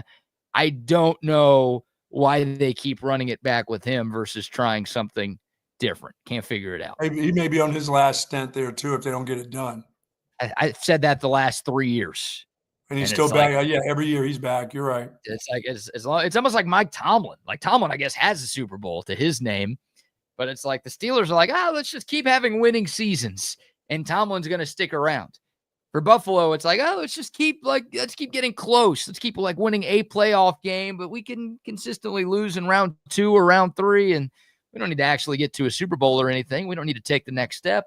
We'll just keep getting right back here, and that's enough for us to keep the coach around. And it's like, at what point do you try something different? You try something different when Josh Allen starts complaining about not winning while he's there. That's going to be very soon here. Buck, if Texas makes it to 5 straight Final Fours and they can't get over the hump, I'm probably going to be asking for a different head coach. It's like, Sark's great. He's doing a great job. You can't be a bad coach and make it this far every year, but I think we've seen enough now to where you feel like you probably got to bring somebody else in to get you over the hump. Buffalo, what is it, 7 years of this? It's been a while. It's been a long stretch. Yeah. So it's like, I just pull up their season by season here, but to me, it feels open. A lot of people are predicting the Chiefs to take a step back this year. The Bengals are good. You got Baltimore. For the Chief, I just need to know, is the kid Rice healthy? Well, he's going to be suspended for at least a portion of the season. We don't know what that is now. So he can get healthy. He can get healthy because he's not going to get hit. Yeah, I saw, but real quick on the Bills, by the way, they have made it to the playoffs in each of the last 6 years and 7 of the last 8 seasons, all with Sean McDermott as their head coach. And they've been to 2 conference championship games, obviously haven't gotten past that. Every other round, it's wild card or divisional losses. So, again, I don't think he's the worst coach in football, but that's one of those, to me, I can't quite figure out why they haven't made. It seems like his decisions ends up being the decisions that they lose because they're always in the game. Right. And they always come up just a little bit short. The big one was that crazy 13-second game in Kansas City. Yes. And that divisional round playoff game a couple of years ago where the Bills scored a touchdown that should have been the game winner, and the Chiefs had 13 seconds, and somehow they get into field goal range, force overtime, and win it in overtime. Yeah, dude, you're the defensive coach. How do you let that happen and nothing happened to you? It's sort of like being in the Cotton Bowl with a minute to go and you're playing prevent defense and the team takes the ball down and scores. Yeah, that was a bad play call right there. That was less egregious, I think, but it was pretty unfortunate what happened at the end of that first half. It kind of sticks in my mind more than anything that's happened in the last couple of years is still that resonates that particular game and that particular event. And I don't even think more about hey, let's get it in the end zone offense and not bring defensive linemen in there. I think more of how it happened at the end of the game than that part of it. And that was a huge part of it, not being able to score touchdowns. Are you talking about the OU game 2 years ago? Yes, the OU game. That's that would happen at the Cotton end of that Bowl, game. I thought you meant the Ohio State game where Texas played at the end of the first half and gave up a huge touchdown. I thought that's what you were going with. No, I still go with the Oklahoma game, that deal. That just drives me nuts. Ohio State game is a definite in your mind. That's in your mind forever and ever, ever. That'll be in my mind. Maybe not but that OU deal still just bugs the crap out of me. Yeah, that was an annoying one right there. Felt like that was a game Texas was the better team in, and that's a game they should have won, and that was their only regular season loss, obviously, in 2023. And, yeah, I mean, Texas kicked a field goal to take the lead with, a minute and change to go. And then Oklahoma, you're thinking, all right, let's get a stop here and let's end this game. And then it's like, all right, well, okay, they're in field goal range. Now, hopefully they just kick a field goal and we'll get overtime. And it was like, oh, shit, no, we can't stop them. They're about to score a touchdown. And sure enough, they did in the final seconds. Yeah, that one really, really I think that bothered me because that's that feeling that I had before the roll left. Hey, if we give them the ball back, we're going to lose that. The first Big 12 championship game. It was like when we got on the sideline and the head coach is like, what do we do? And everybody's looking at him like, I know what to do. We don't give them the ball back. We don't have a chance. They are going to score. Nebraska will score, and we will lose the championship if we don't go for it on fourth down, period. That's it. You have that momentum, and you feel it. Everybody feels it. I know it. You know it. The American people know it. If you give them the ball back, they're going to score in your defense. Your defense is not going to make a play. They're not going to stop them. Yeah. Yeah, that's, it was a good drive by Texas to kick that field goal, but they obviously left Oklahoma too much time. About a minute and 11 seconds. That felt like an eternity sitting in the stands at the State Fair that day. And you're thinking, you're thinking they got enough time to do it. Look at the first couple plays. Look at that kid take off and scramble and go. Or they throw it to him and the guy's making everybody miss, shaking and baking. That's just an awful feeling. How did we get here? Why did you bring that up? We're talking about the NFL, and now you're bringing up that moment. We're getting ready for a new season. I'm sorry. You're not bringing up the 49-0 or 34-3 wins against Oklahoma. You're bringing up the 2 years ago loss. You hated that loss. You hated it. Yeah, so we much. all hated that loss. I hate losing to Oklahoma. Everybody does. Those inbred cousin effers. I don't want to lose to them. Gambling quarterback effers. Bearded ladies. Carnies at the State Fair. Oh, what a time. These weak beer drinkers. Brought in that lefty quarterback that, brought in that guy. Let him go for Jackson Arnold. Yeah, great move. Way to go there. Oklahoma. That was something special to do that, though. That was pretty special. That was awesome. Really enjoyed that. Last year's game was a lot more fun, I would say. Yes, it was. Real quick, one more nugget on the NFL. Actually, two more quick nuggets here. Jordan Love is getting surgery on his non-throwing thumb. The Packers have sworn that he will be good to go for their regular season opener in week 1, but not ideal when your quarterback is getting surgery on anything less than a month before the first game of the year. And Matthew Golden, by the way, is having a great start to camp. I talked to a Packers guy a couple of days ago who covers the team. Yeah, I saw him play. He's like, I'll be honest, I didn't like the draft pick at all. I didn't like Matthew Golden very much coming out of college. I thought it was a bad pick. And he's like, there's never been a player in all my time covering the Packers where I've changed my opinion so quickly. And he's already admitting he was wrong.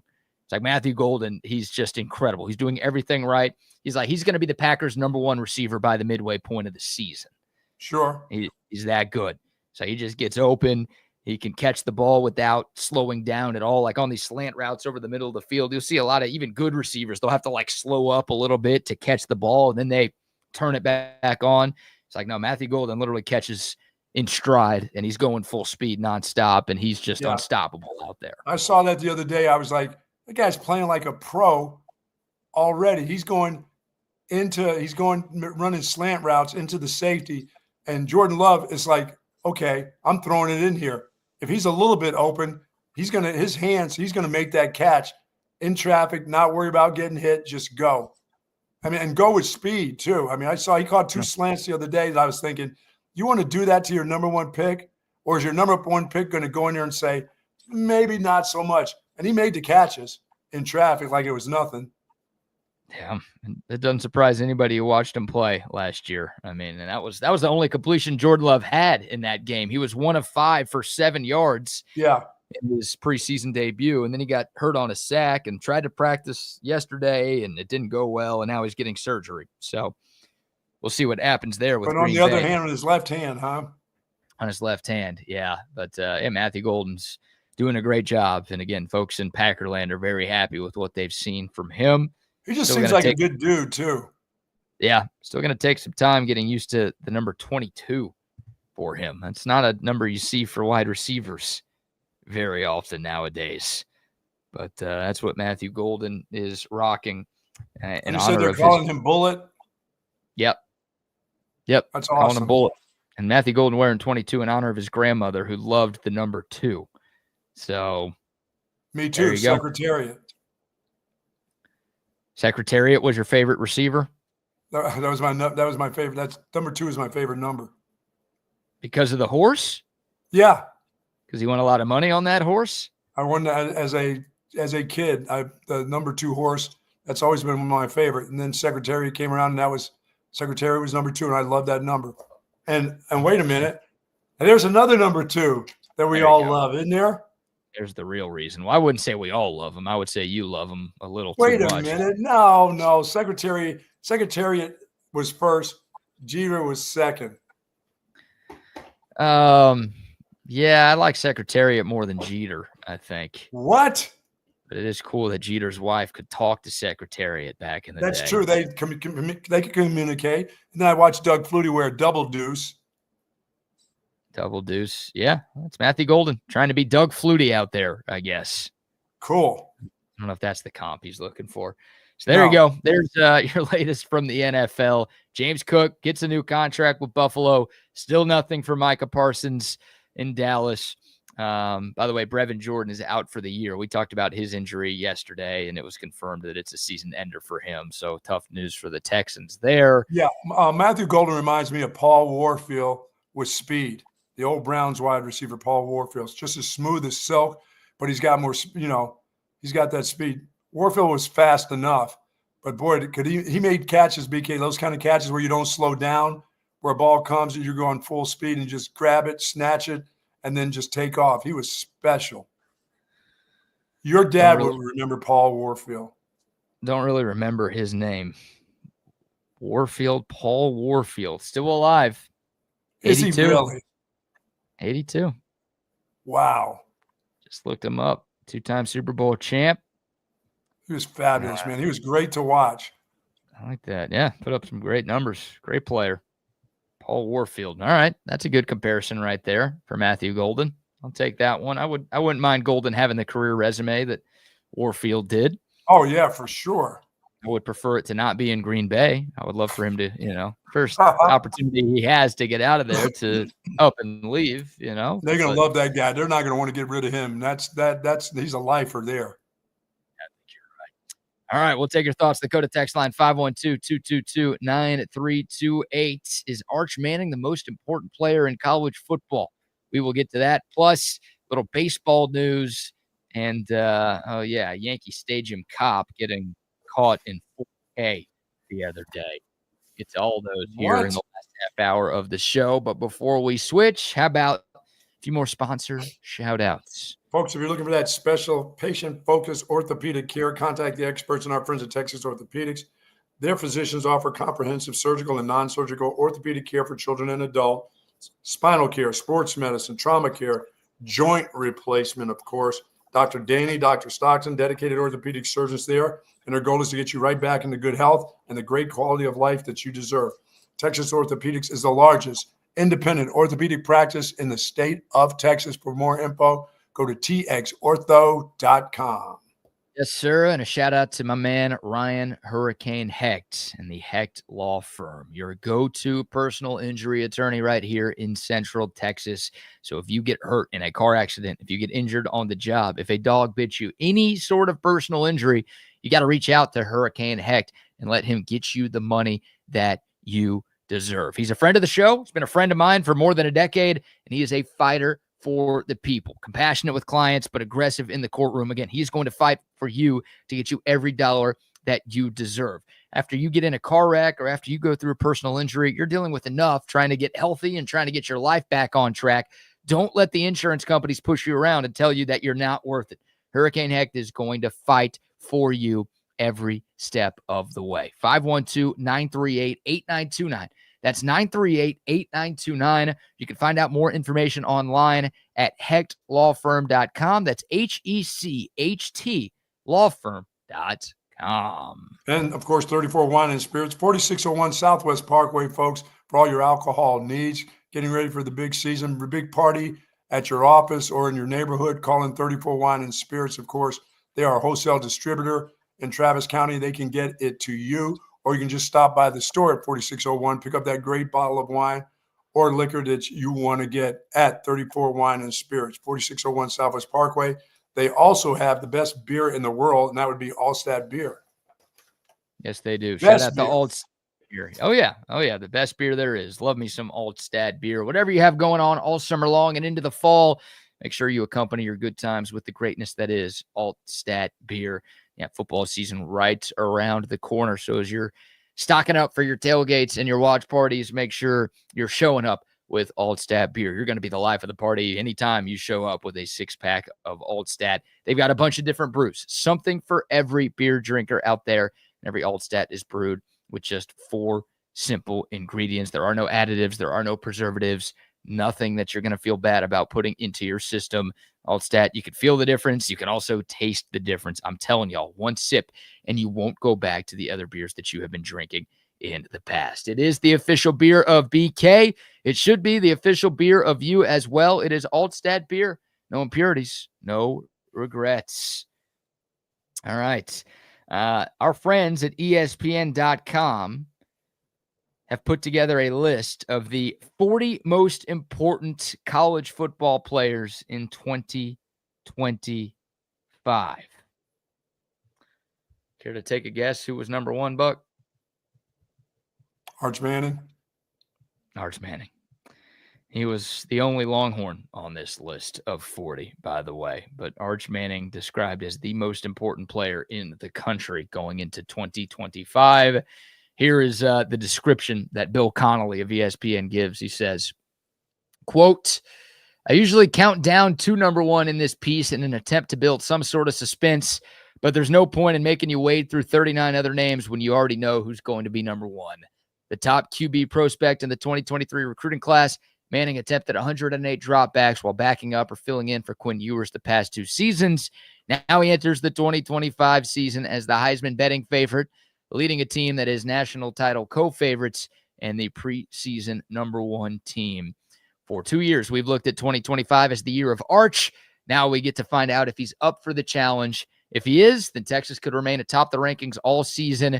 And after 2 straight college football playoff semifinal defeats, they could make it a couple of wins further. If he's merely very good, the Longhorns' rebuilt offensive and defensive line and unproven receiving core could become major obstacles. No pressure, dude. End quote. Yeah, lots of pressure, dude. Expectations are extremely high. And it wouldn't have mattered if the offensive line was whatever, they had no running backs. The pressure on him is enormous. Just pressure on that dude. I mean, since he came out of the womb, the pressure on that dude has been enormous, right? Like, yeah, I mean, it's just there. It's just, and some people will love it. Other people won't be able to stand it. I think he'll be able to take it, but it doesn't. I just don't think it brings you instant success. It sure helps you to be as good as he's been, but the expectations of others on you is just absolutely hard to bear sometimes. So just do what you have to do. Just let your abilities show through.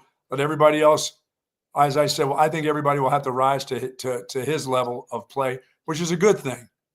That's good. That's good for your team because you can't do it by yourself. I feel bad for the kid. I mean, he didn't ask for this, right? Just the amount of pressure and expectations on Arch Manning this year are insane. I mean, you would have loved to have a life of living the way he lives with that kind of pressure on you.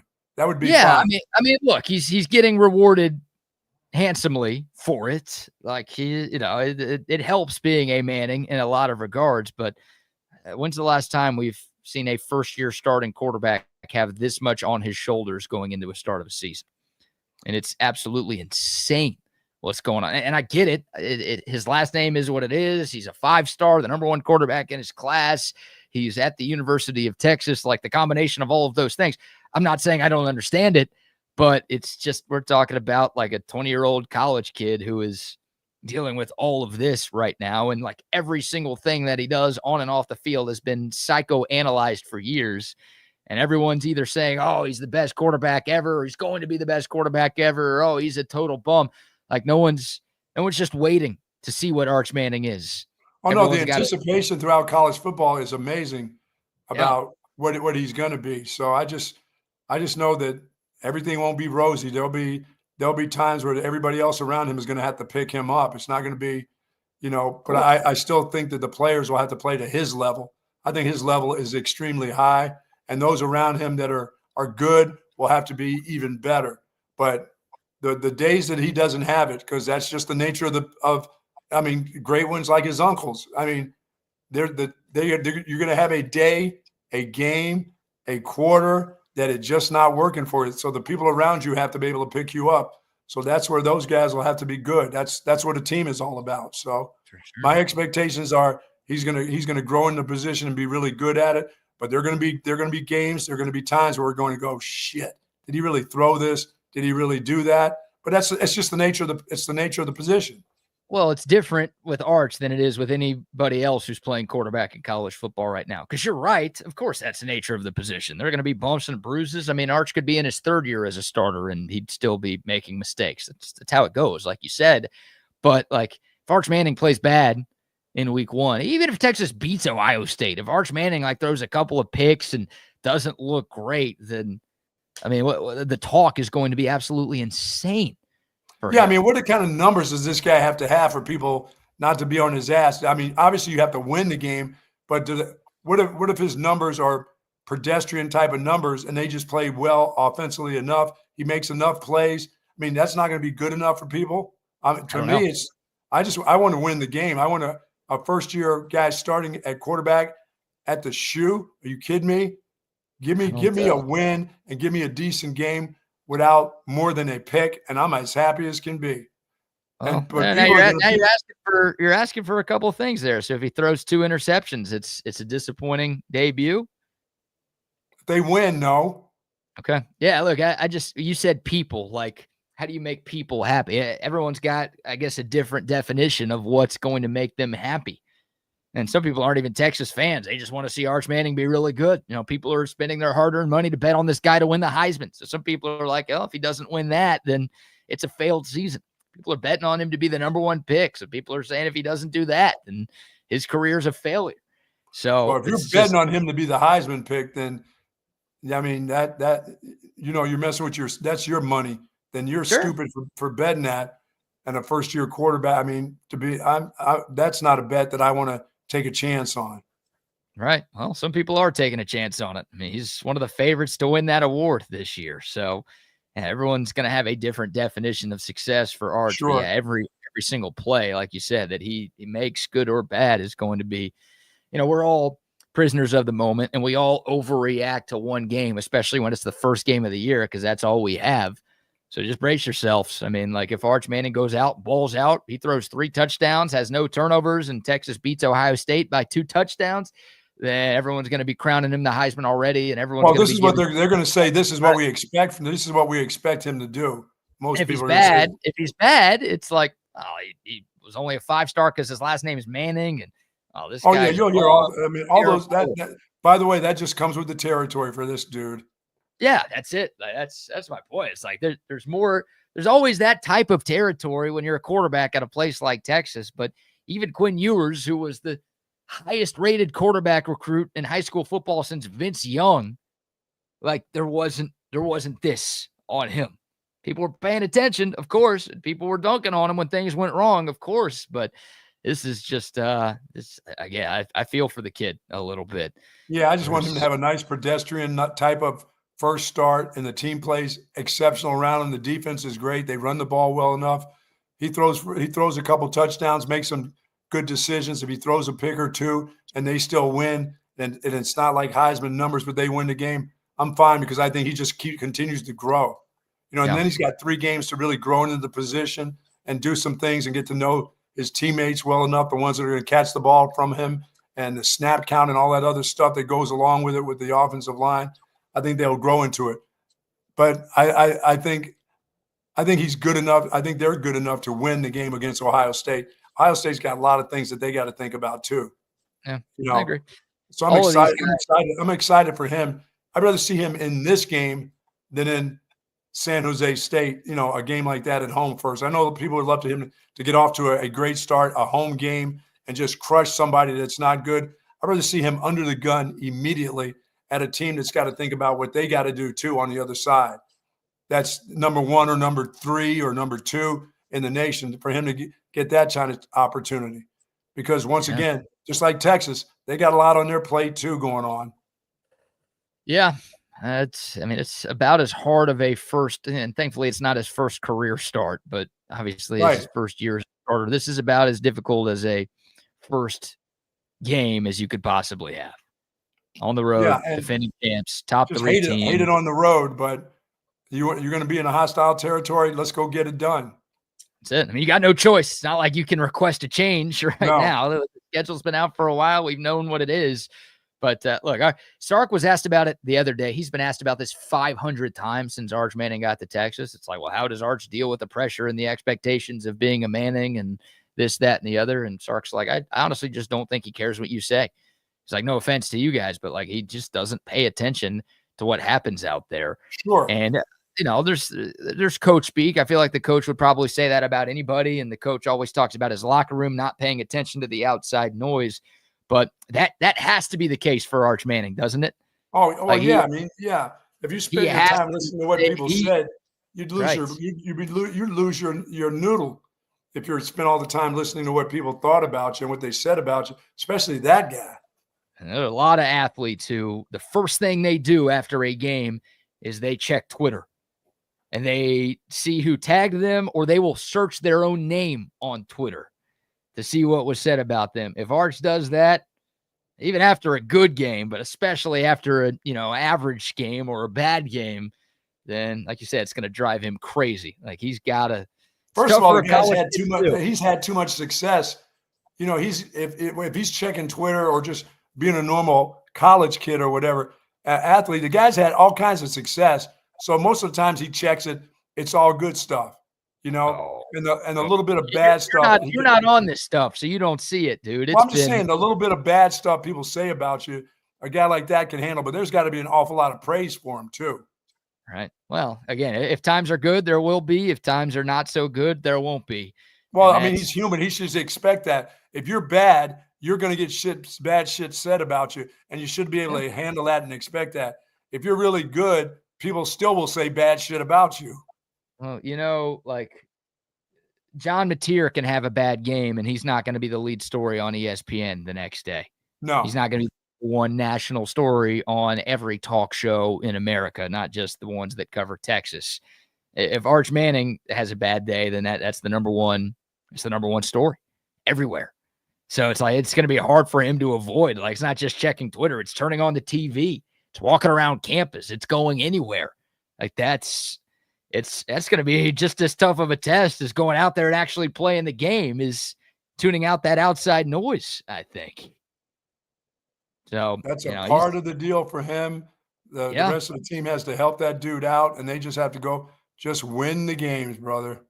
That's it. And saying all of that, I agree. I think Arch Manning's the most important player in college football in 2025. That's how we got to this debate.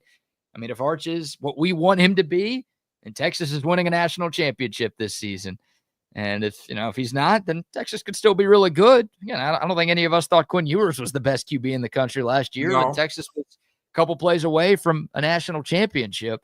So Texas could still be really good. But if he's again, what we hope, then it's going to be a very, very special. Oh no, if he's that special dude that, that in that Vince Young type of mold that can take off and just carry a team on his shoulders, look out. Yeah, that'd be awesome. That would be awesome. CB says LeBron level hype and expectations. Kind of feels that way. But LeBron coming out of high school, I know he was on the cover of like Sports Illustrated and ESPN. There wasn't much social media back then. So, yeah, there was all sorts. I mean, everybody was talking about him all of the time. I'm not disagreeing with what LeBron had to deal with. But Arch has all of that. Once again, and you know me, I'm not on Twitter. I mean, is this a sports chat? I mean, is it like constant about him? Yeah. Oh, yeah. Well, today, if you search Arch Manning's name on Twitter, you're going to see that Venmo screenshot where he paid Will Randall for butt stuff. So that's the number one. that's I mean, really? Manning thing right now. But, yeah. That part of his business is out there. I mean, that's it, too.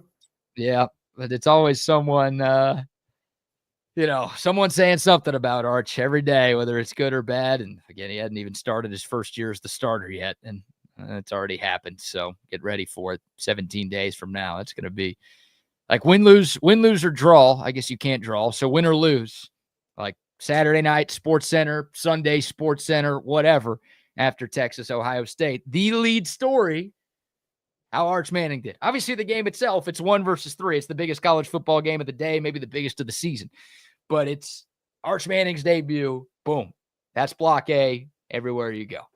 Boy, that guy has a cannon for an arm. It's going to be fun to watch. It really is. Yeah, I'm excited to see it, man. I'm confident. I think he's going to be really good. And like you said, what an opportunity in game 1 against that team. I mean, in that atmosphere, they'll be raising a banner, and the eyes of the college football world will be upon Texas and Ohio State. So what a chance. What a chance for Arch to show that the hype is real. And he is one of the best quarterbacks in college football.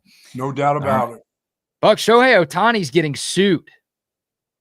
Come on, man. This is not a gambling allegation. Remember that story? Who could forget? That just made up story, yes. It was his interpreter, who is, I believe, now in jail. I know he was sentenced to jail. I don't know if he started his time. He's still in jail. He's still serving some time. So Shohei's interpreter getting caught for sports gambling using Shohei's money, and he owed a bunch of people a ton of cash, and that's how he ended up getting caught. And there are people who are skeptical, like, oh, Shohei's got a fall guy. That's very cute, but we know it's Shohei making these bets.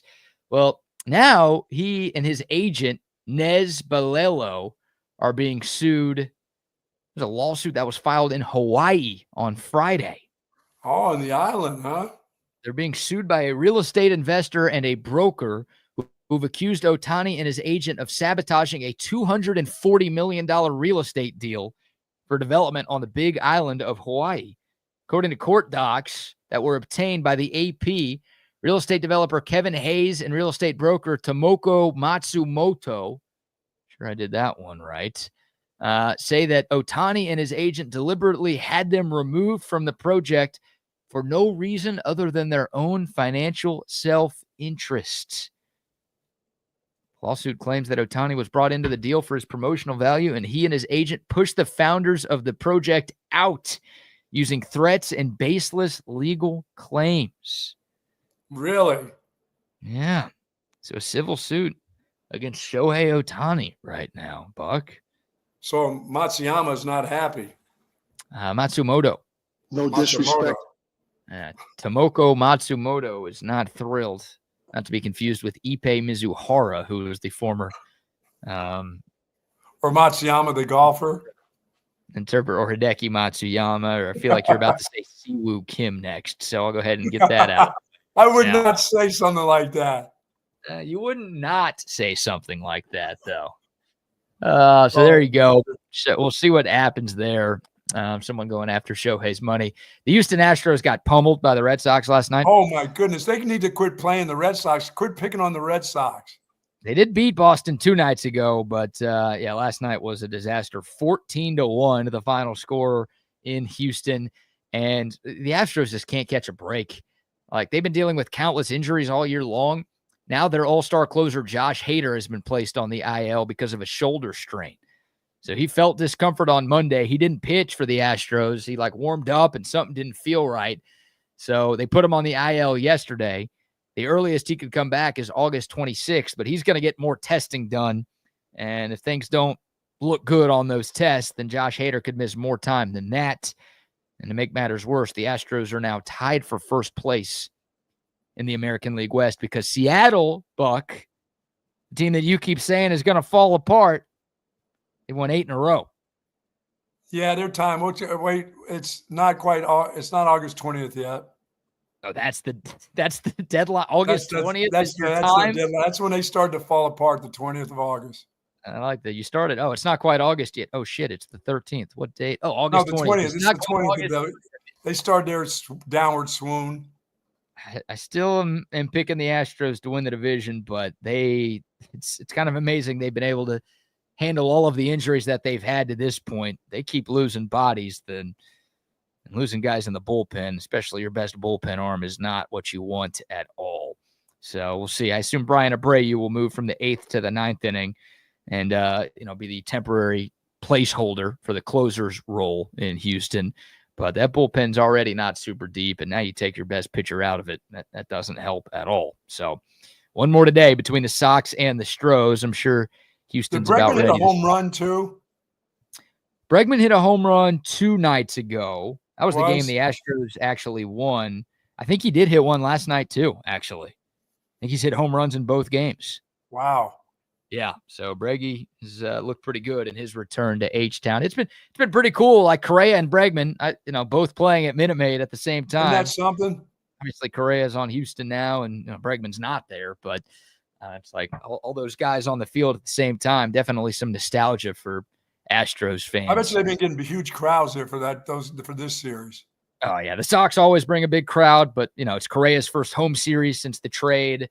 And obviously Bregman's first games back. Yeah, it's been sellouts the last couple of nights. And they got one more in that series tonight that I'm sure is already sold out. The Rangers are bad again. So maybe Tom will want to bet me and get that. And maybe I'll throw 50 down on the Sox there.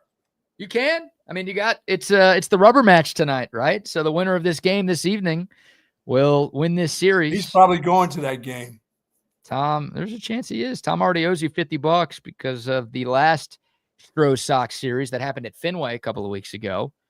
So you could double or nothing. Yeah, double or nothing. That was a brooming right there. Yes. For the Sox. So maybe Tom will make that bet with you. Who knows? All right. One more video before we get out of here. Also, a quick shout out to Centex Tickets. They need a shout out today. Oh, heck yeah, man. Shout out to CentexTickets.com. Again, 17 days away from Texas, Ohio State. We're 24 days away from the Texas home opener against San Jose State. If you want to be at either of those games or any Longhorn game all season long, head over to CentexTickets.com. Don't forget to use the promo code CENTEX10 to get 10% off of any ticket purchase. Tickets are so expensive these days. None of these ticket brokers are giving you a discount, except for our friends at CentexTickets.com. Again, Centex10, the code, 10% off of any ticket purchase. Sweet. Yes, indeed. All right. Buck, you've been to a baseball game before, right? I have. They've got police officers and security guards around the ballpark just to make sure that, nothing goes wrong. Yeah, I seem to see more of them for baseball than I do for football games, really. You know why? Because the officers are generally watching the football game. At baseball, the dudes are just like actually being, doing their jobs. Yes. I noticed that about the sports. They're not paying much and obviously attention. If they're in the arenas at the WNBA, they're not doing their jobs because dildos are flying all over the court. So I don't think there's enough people at WNBA games to warrant the need for officers. I don't think they're too worried about anything going wrong. And oh my goodness, I wonder, there's got to be like an actual incident that has taken place at a WNBA game, right? Like somehow. Oh yeah. So that's seriously bad that has happened, not just throwing a sex toy on a court like a bunch of times, which, that can obviously hurt the players. So there's been probably some there've been some girl fights, guaranteed you. Hair pulling. Feels a little tougher to get away with something there because there's just less people there, so everyone's going to see. That's true. You're right. At Yankee Stadium, you can fornicate with somebody, and no one's going to catch. Well, you'll get caught on camera, but you can get away with it. WNBA game. Nobody's gonna think anything of it. Texas, you could throw water bottles on the field during a game, and no one's now going to. You're talking. There you go. Get in trouble for that. But WNBA game, anyways, it's not what we're talking about here. So they've got security guards, they got police officers at all these games, And, well, one of them got caught. So we go to Yankee Stadium, speaking of the Yankees, and they were showing Monument Park out in center field. You know how they've got all those circles with their retired numbers of some of their best players ever. And they're talking about Paul O'Neill, who I guess recently had his number thrown into Monument Park out in center field. First baseman Paul O'Neill, yeah. They're showing his number 21. And next to that number is a police officer, just seemingly doing his job. But then a lady walks by and, well, take a look at what the cop, where his eyes go. Look at what his mouth is doing there. You see that? Let me see the mouth part. So there goes the woman walking by, and then look, he gives a nice little stare down, and look, he starts doing some weird stuff with his tongue. He started licking his lips and stuff. Started licking his lips there as he sees this woman walk by. Look at that. And then he looks checking back her at out. him.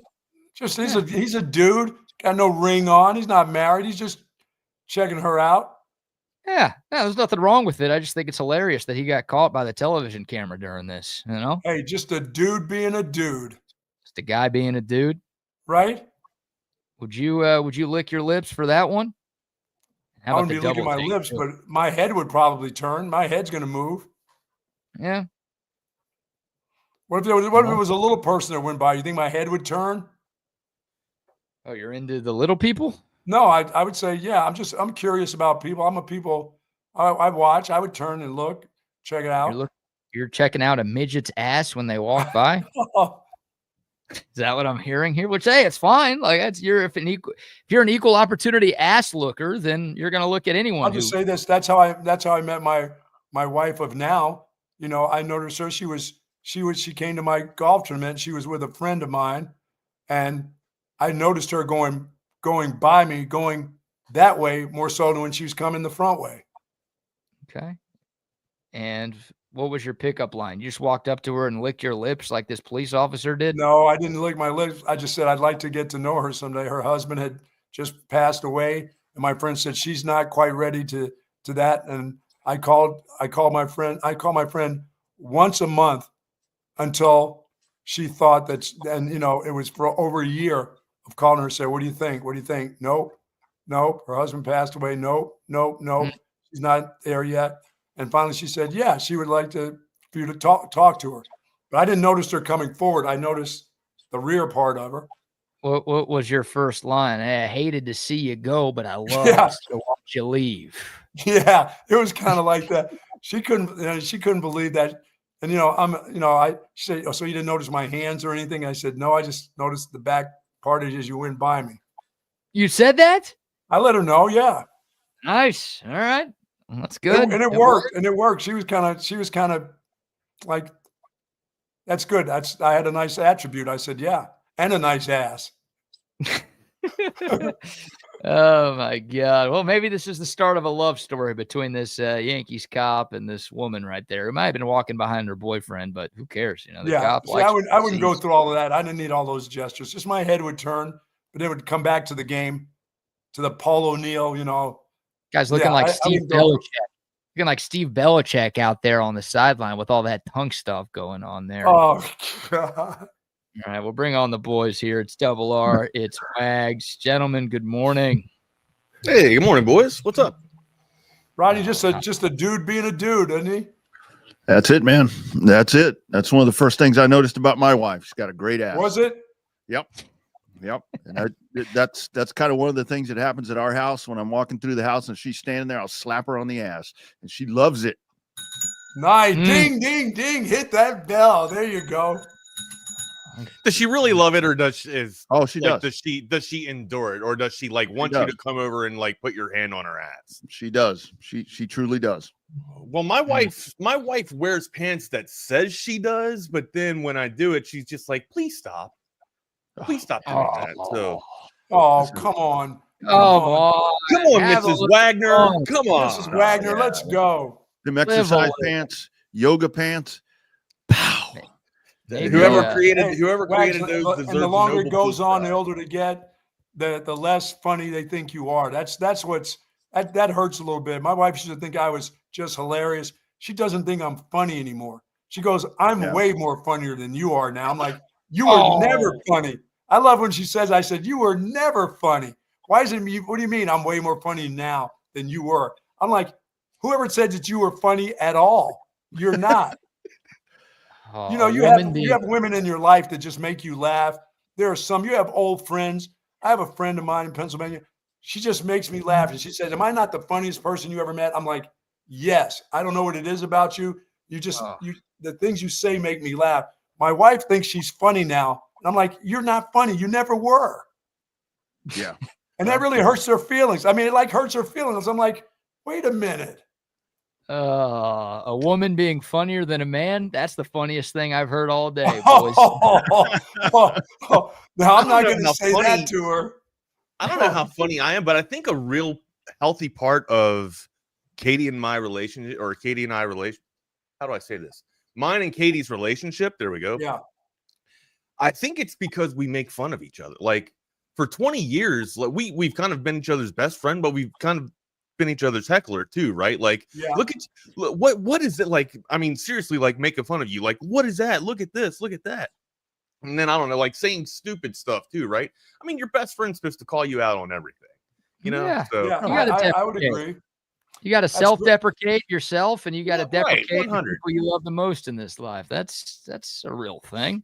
Yeah. Yeah. My wife says, you know, I say about the ass or whatever, but her thing is like your humor. I'm so attracted to your humor. I don't think she's ever called me attractive or anything like that. It's like your humor. You're just so funny. You're funny. She didn't like your ass, huh? She just liked your jokes. That's it. She just needs to hold on to that ass, and that's it. That you don't have to do much to it. Just hold on to it. And that's the whole thing. I'll do the work. What are you talking about Rodney's wife's ass? That's an HR violation. Hold on. Do we have HR? Do we have an HR in this company? No, we don't have an HR department. That was just we don't have an HR department. We're still growing. We are growing. Women like funny guys. Women like to have guys with sense of humors because life is serious enough. I mean, and I'll tell you, if you don't have a sense of humor with the person you live with, you're going to have a problem because there's so much serious shit going on. So every once in a while, you got to do. Mine's is the fact that my deal is I wish I could use the stove and use the wash and dryer and she goes, you really don't want to do that, do you? You really like me doing your laundry and you really don't like. I said, no, I want to learn how to use the stove. I've been using this. I want to cook. You don't cook. Let me cook. Okay.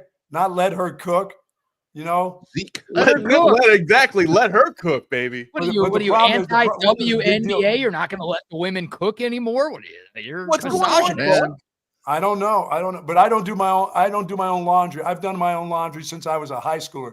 I was one of, you know, when you got 8 kids in your family. Right. You were the oldest too, right? Yeah, I was the oldest. Eventually, your mom will say, dude, you keep changing clothes all the time. Why don't you learn how to do it? When she taught me how to do the laundry, I could do my laundry at any time. I mean, it was great. Plus, I don't like anybody fiddling around my underwear. I don't want my mom. That's how I am too. I don't want my mom messing around with my clothes and my underwear, my sweaty job. I mean, it was great. Well, but now it's like I will screw up the washer and the dryer because I got teas and change. My mom didn't care. You could hear that shit going around in the house when you were a kid. You know, you could hear all the pennies and nickels, and I didn't care when I was doing my own. I would have shit in there. I'd have screws in my pocket and nails. But my wife is like, you'll wreck the dryer. You'll wreck the washing machine. You messed the tumbler up. Buy another one. What the hell? It's not going to buy another one. No. You got checks. Buy another one. Yeah. No, I do my own laundry too. Pop the top off and then you do your own laundry? Oh, yeah.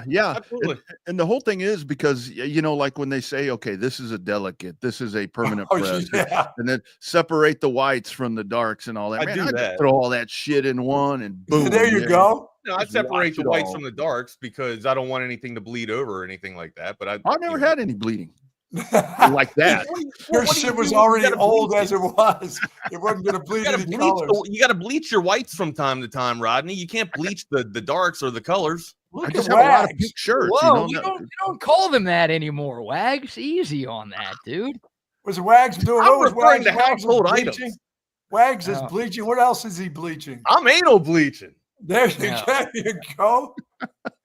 All right, you anal. All right, bleacher. I got outside duties today. Hey, BK, before you go, hold on, man. Did you see Bucky's back? Kansas, what the fuck? Did you see Kansas got a $300 million gift? Did you see that? From whom? The University of Kansas has received an unprecedented $300 million gift from donor David Booth, believed to be the largest single gifts in the history of college athletics. Let's go. Well, the guy Texas Tech dude is going to surpass that quickly here. Probably today. It'll be like, what, 300 mil? All right, I got 301 for you. So is that going to upgrade Fall Gallon, or it's going to be the ongoing transformation of David Booth? How about that? Kansas Memorial Stadium, construction of the surrounding Gateway District is what they're going to do. So I guess they're going to build like a Taj Mahal thing around the football stadium. Sounds like the ninth wonder of the world, Kansas football, boys. There it is, right there. There it is. All right, now it's time for me to get to my outdoor duties. There it is. Later, boys. Duty it up. There they go. Here we are. Welcome to another chaotic edition of Chaos Theory on Texas Sports Unfiltered. You can find us on Twitter at Not the Fake Wags. Rodney is at the Rodney R. I'm on InstaFace at the Wagner Wire, and then my partner in crime is on InstaFace at the _Rodney R. If you're out and about, if you are mobile, hit us up on those lottery numbers, 512-222-9328. Again, 512-222-9328. Smash that subscribe button if you hadn't done so already and get those crowns. What's up, amigo? How are you, sir? Did you know that, like, when you're getting a voicemail on your iPhone, did you know that you can watch it transcribing what the person's saying? Jesus Christ. When did you find this out, Double R? This has been a feature. What iPhone do you have, first off? It's like 14. Okay, like that. Yeah, this has been I think this has been a feature from like a couple of this was a product added at least 8 cycles ago. I got it. At least 8 cycles. Well, I've never so I looked down and I saw that my dad was calling. And so I'm like, oh yeah, it's kind of one of those things when a parent calls or something, it's like, okay, random call. You let it go to voicemail or something. I've never seen it doing that. Huh? I'll be damned. Learn something new every day, man. Have you tried sending a voice message? Yeah, that I can do. That I can do. Have you tried sending a text message but then used your microphone? All the time. All the time. You see it transcribe right there. Yeah, but I'd never seen like a phone call come in and then it pulls up. Yeah. So anyway, the phone can do. Hey, if you ever go to do a remote or whatever, and you got to do a script, you can actually have your script come down on your phone and actually have it read. Nice. You can put a pace on it too, towards your your cadence and how you flow. There's a lot of things you can do with the phone. They're also these things are watching us too, man. We're not just using that. Or using the device. The device is using us. They hear everything. It's like a lot more than that. It's like, well, yeah, there are things that you and I mention on this show, and then I'll get on social media and I'm getting ads for whatever we talk about. Like it's ridiculous. It's ridiculous. I forget what that is. What that is called. But anyways, all right. Hey, where do you want to go first? What's first off? What's on it? Surprise me here, my guy. What's on it? First day of school. First day of school. Was it yesterday? I thought yesterday was first day of school. I thought so too, but then I don't know. No, I saw the yellow school bus going by. The yellow dog. So maybe it was different for Round Rock ISD and Austin ISD. Maybe the ISDs went back on different days, but I did see the yellow school bus going through our neighborhood. So yeah, absolutely. Hunter, it's funny. I actually am. But when it comes to an audio engineer, but when it comes to these things, it's like I could. When it comes to these things, Rodney's actually the guy that's supposed to be most sound, right? Like he's the more skilled engineer out of all. The audio stuff, like all of this shit, yes, but the phone, it's just I don't pay attention to a lot of that stuff. But anyway, hey, my man. A hold in, it works. James Cook got paid as he should. I mean, we kind of knew that was getting done, right? Like especially after the season that James Cook had last year, and the RPO is starting to flow with Buffalo too, right? Like I wouldn't say it's more RPO. I would say it's less traditional, or it's more traditional than less RPO. But with Allen back there, you have that ability to take off and run. I think being a dedicated runner, as Cook is now, and them solidifying Cook, I think it's actually opened up their offense a little bit more. We we question the wide receiver room of the Bills and how they're starting to grow into it, right? But ultimately, like, they can kind of just wait and relax on it. They don't have to make knee-jerk reactions to go get a veteran wide receiver over there in that room. I mean, Coop's still there, right? But is Coop is Coop the same guy? Like, honestly, is he still he's at Buffalo? Yeah, but Amari Cooper? Yeah.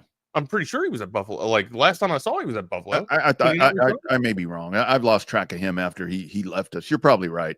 But yeah, and this is the way that this should be handled. I mean, I totally. But anyways, my point that I was making, Rodney, was they don't need to go get veteran wide receivers. Right. They have an established running, ground and pound attack right now that can honestly open up the rest of the passing attack with play action.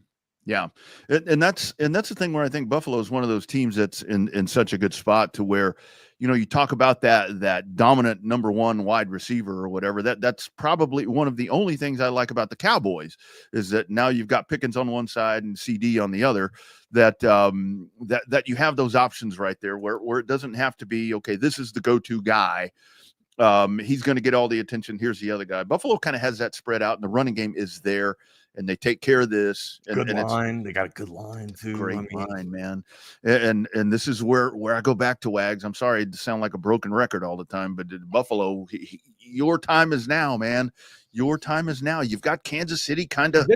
I think they've been there. Their time's been here. It's like the window closing is the question, right? I mean, the wide receiver. We talked about the wide receiver room growing, and of course they just inked up an extension for Cook here. But is the window shrinking, right, to take down Kansas City? Because Kansas, it's like clockwork. They're going to reload eventually somehow. I mean, this is supposed to be a down year. The last year was supposed to be a down year for Kansas City.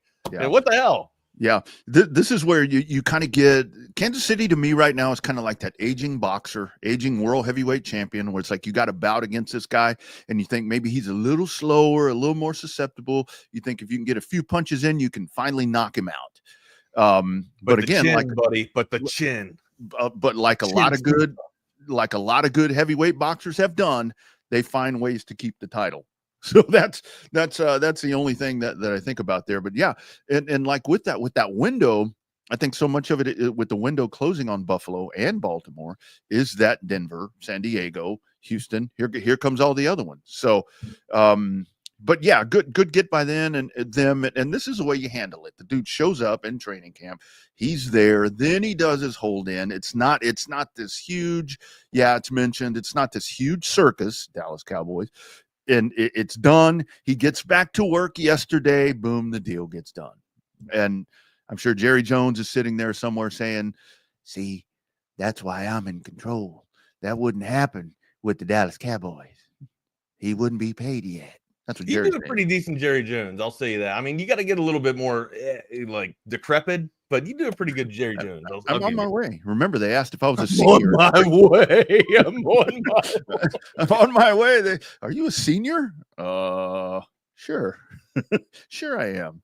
But yeah, that deal's done and good for them. So there you go, Buffalo Bills, done deal. There it is, James. I mean, where is James Cook in terms of the echelon of running back in the NFL for you? Is he tier 1, tier 2? I'd say he's probably tier 2 because it's kind of Saquon Barkley's kind of put himself as tier. Yeah, it's like Saquon Barkley and everybody else, right? Yeah, that's what it seems like, right? And not only that, I mean, Saquon Barkley's kind of, set I think 4 years, $48 million, pretty damn good get right there for a running back right now. And that's. Let me go to the stats here, Mike. Let's go to the intangibles. Your stats here. Let's see the guy's got all the intangibles here. Let's check out the intangibles. It's Intangibles Wednesday on Chaos Theory. Y'all don't forget the code of text line 222-9328. We're monitoring that. And if you're on the free Texas Sports Unfiltered James app, Cook wasn't even top 15 in terms of yards production last year, right? Wow. Well, he had, I think I saw somebody mention there, he had 32 catches also. Okay. So I mean, that's a nice little release valve out of the backfield, or a nice little dual threat. But I mean, that's not exactly, Marshall Faulk numbers, coming out of the backfield or right. even Austin Eckler coming out of the backfield, if I'm not mistaken. I think he was involved even more into the passing game. But yeah, you'd like to see that develop a little bit more. You'd think with the extension that will develop a little bit more. But here, James Cook's he's got one hit material, right? One hit ability or one play ability to strike an 80-yarder or a 90-yarder and get you pay dirt. He seems durable. I don't believe he's been banged up that much. So, I mean, Helen, it seems to be that he was the one with the better gifted genes out of Dalvin Cook and James Cook. So I don't know. I'm on board. I don't know if I'm going to put him in my top 10 this year, but in terms of like fantasy, if we're looking to make a little sleeper pick, I don't think James Cook's going to be a sleeper pick because of the scarcity, right? We talked about scarcity with the running back position, but if you can get James Cook in like the 5th round or the 4th round, I think that is kind of a steal, right? Just based off the production especially in a PPR league.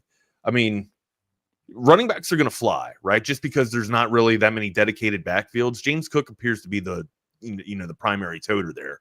I think if you can steal that in terms of fantasy sports, fantasy relation, and I'll be bringing that up a lot now because football is coming back into play, and that's the money driver. I think a 4th round grade is a nice little steal there for James Cook. I believe he's going in the 2nd or 3rd anyways, but if he drops to you in the 4th, if you see him 3 times or 4 times, you got to take him at that point. I think going to be a top 10 running back this year. Bucky Irvin surprised me getting into the top 10. I didn't see that. Yeah. I think James Cook goes early in fantasy football simply because he's on the Buffalo Bills. Kind of one of those things to where it's depending how you research and how you build your fantasy football team, people are going to see James Cook, Buffalo Bills. Okay, that dude's going to have a good year, and they're not thinking about the receptions part, because that's the dual threat part to where you get points for receptions as well, even as a running back. So. Chase Brown almost turned in 1,000 yards. Chase Brown for the Bengals almost turned in 1,000 yards. That dude popped up on one of my fantasy football lists, and I was like, "Wait, who?" So, I went back and Wags. Speaking of fantasy football, and going down a different road right here, and we can keep this as short as possible as you want.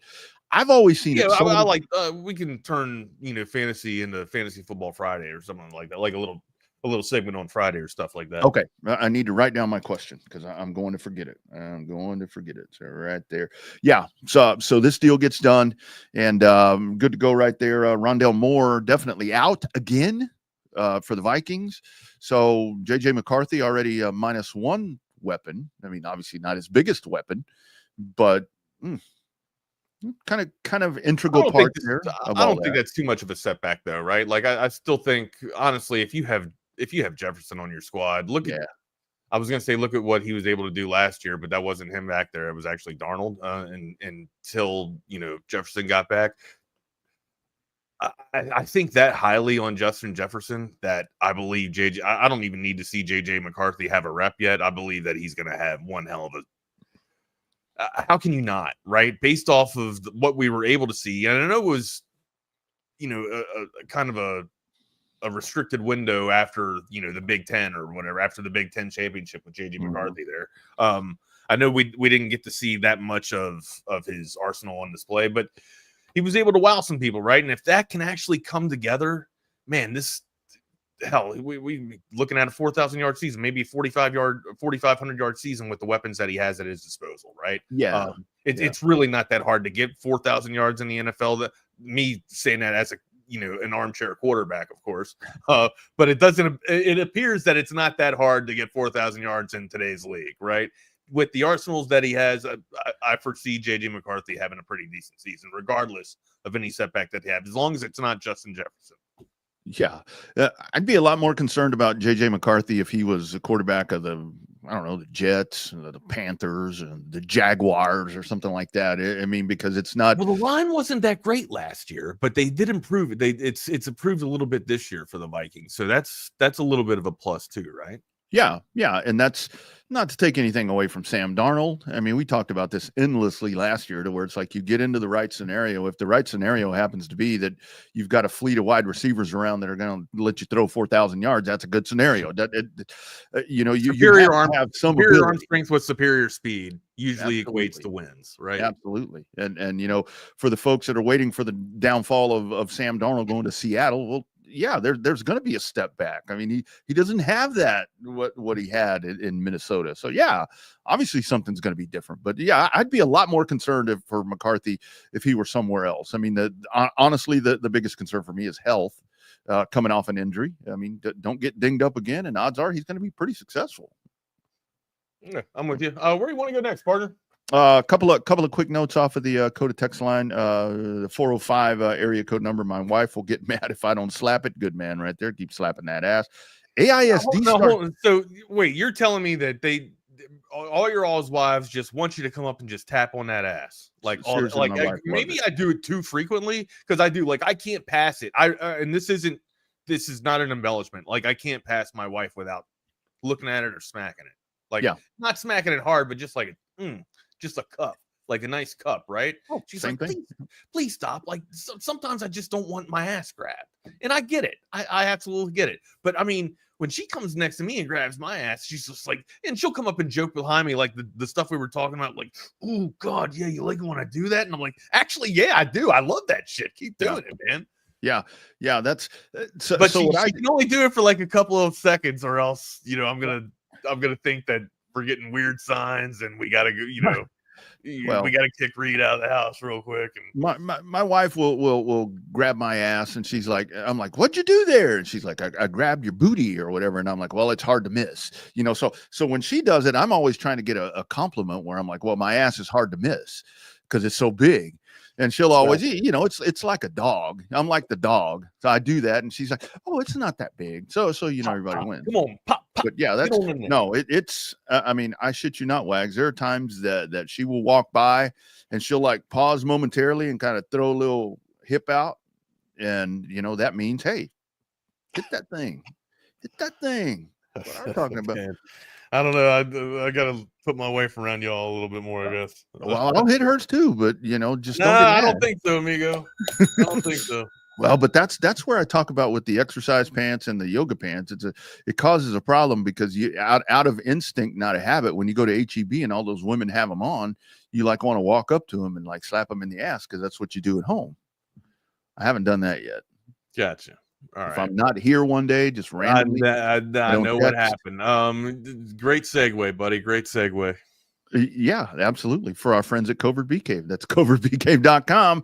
If you're looking for that new or pre-owned car, truck, or SUV, Hayden's going to say, don't let that dude do the segues. He's horrible. Hey, man, they will take care of you like they have taken care of Central Texans for many, many decades. It's covertbeecave.com, the Covert family of dealerships, but you're tired of listening to me talk about that, and you're tired of listening to booty talk.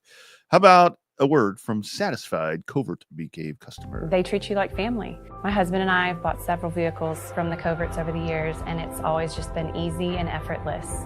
By the time we walk into the dealership, paperwork's ready and we're ready to buy. I walked in, literally signed a couple of things, and I was 10 minutes in and out. They just take care of everything.